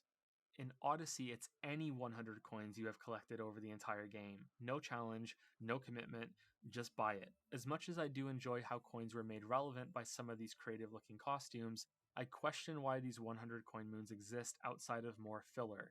You could argue that they're there to help people reach certain moon thresholds, but like you can argue against all the filler moons, they could have lowered the amount of moons you needed instead, and the total amount of moons in the game, period. Super Mario Odyssey was a colorful, inconsistent blast that wasted too much of my time. In many ways, it feels like a game from another series, or maybe even a new series by Nintendo that had Mario's skin stretched over it. Yeah, not really. I feel like this is just a Mario game. He thinks the other Mario games are way better than this. No. I would say they are. Galaxy 1 and 2 are way better than this. I guess Galaxy 1 and 2. It's like all the Mario games just suffer from the same issues. Not nearly to this extent, though. I guess so. Like, no other Mario game has 10 different things that you all have to do in 16 different worlds. Yeah, there's 8 different things in 8 different worlds. It's No, they're not repeating every single idea always, all the time. I was thinking of like New Super Mario Bros. Oh no, the 2D ones definitely. I was thinking of that. So I was like, that's just a given. Yeah. The 2D Mario games are all worthless crap, of course. Okay. Yeah. That's what I was thinking of. It's just like the entire series in general just has this problem. Yeah. No, I meant like the 3D ones are just the other 3D ones. Then basically Galaxy 1 and 2, I don't think have these problems. Yeah. They have like the only repeated content they have is the challenge meteorites or whatever they're called. French the comments. Yeah, the comments. Mm-hmm. They have that, and that's kind of it. Because repeated content, and that's like it's still a little bit annoying, but it's like fine compared to this. Yeah. If I'm right about this game being a way to draw in a new generation of fans, then it's more than acceptable to me. I can't and don't demand that every game be made just for my tastes and expectations. However, that also doesn't mean I have to pretend that I like it. I can hope for a Super Mario Odyssey 2 that, like Galaxy 1 and 2 before it, has a long jump into cap throw dive worth of difference in complexity and development in its gameplay. If I'm wrong, however, and this game was still meant to be a triumphant return for longtime fans of the series, then that's something I'll have trouble reconciling for a long time in the future. But please remember that if you doubt this game has more filler than cheap dog food, that there's a moon in Metro City for spelling out Mario. You return here after beating Bowser, and the bright, bold letters are there to greet you. You have to possess each one with Cappy and get them into position individually. Does this open a door or make a pipe emerge to a secret challenge? No, it spits out a moon that you watch Mario twirl underneath for the 400th time. You're supposed to be like, yay, we're celebrating Mario and his Wonderful. Yeah, like always. Wow. Not only that, That's the problem. It's like the problem is the words like always. It's not, you know, it's not interesting if it's always like this. It is always right. I'm depressed.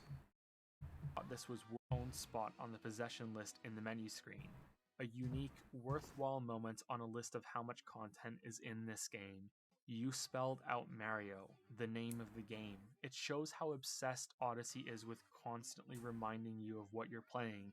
It's Mario, yeah, you grew up with this. Remember Mario? Remember 8-bit Mario? Remember Mario fighting Donkey Kong even before that? Do you remember? It's like they thought... I remember. Do you remember? I remember. I wish I could forget. Haven't eaten the member berries.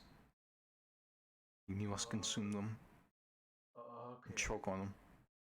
Yeah, I will. They had to do that to make sure you knew you were playing. You won't do that because you'd die, right? Yeah. Game in the Mario series, because the game sure doesn't feel worthy of it otherwise.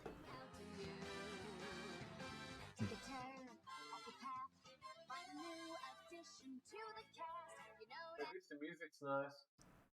Yeah, it was nice. Until they played it everywhere. Until they did the thing with Mario Odyssey and other Mario games, like putting shit in the same thing over and over again. Like every time Paul Wing does her super in Mario Tennis, you can hear the fucking music over and over again, and wants me to stab my ears. Okay, I wouldn't know because I don't play these sports, nothing. No, but I mean the entire soundtrack in general. I like the Wooden Kingdom sound. Like the music's nice. Yeah. It's like the one thing I thought was good. Is that it? Thanks for watching. As usual, here are a few more things I'd like to say before you head out. First up is that I'd like to introduce you to a channel ran by... Okay, no. Okay, yeah. They list their patrons or something? Well, I don't know. Yeah, that was a long thing. Yeah. We took 4 hours for a 2-hour video. Yeah. Didn't even feel like we said that much about it, but I guess we did. Yeah, there's a lot to say about this game, even though there's nothing. Yeah, there's a lot of things to say about the things that are not in this game. Yeah, because we're talking about things that we want to be in the game, where it's not in the game. Yeah. And that's how you talk for 4 hours. We did it, ladies and gentlemen, who are not watching. Yay! So I especially like the part at the end where he says, yeah, this is just jerking itself off to its own name. Like, look at Mario. You remember Mario? Mario's so great, right? It's the best game ever. Don't you want to buy more merch? I feel like that's more... that's a feeling that you get more than me. It's just like, yeah, I feel like they kind of do this a lot. Yeah. Already. It's just like, this just reminds me of the room in Mario 3. It was just like, you go into a room and then the coins spell out 3 for whatever reason, because it's the third Mario game. Like, Wow. It's like, they just do this shit all the time. Yeah, but it's just so narcissistic, almost. Yeah, it's like, with Nintendo, they're like very proud of Mario. And it's like the first series, which is the funny part. Worse in terms of just like all that, but it's just like Mario did a lot of things that other series didn't. Yeah, and one of those things was not because it happened to be the first to do the things. Yeah. Yeah, it's a pioneer, not a good thing. Like Christopher Columbus. Anyway. So ever since they stopped making revolutionary things, which last time was probably Mario 64, ever since then Mario was like, meh. Mario does what Mario does, and just jump around and Wahoo and not be interested. Yeah.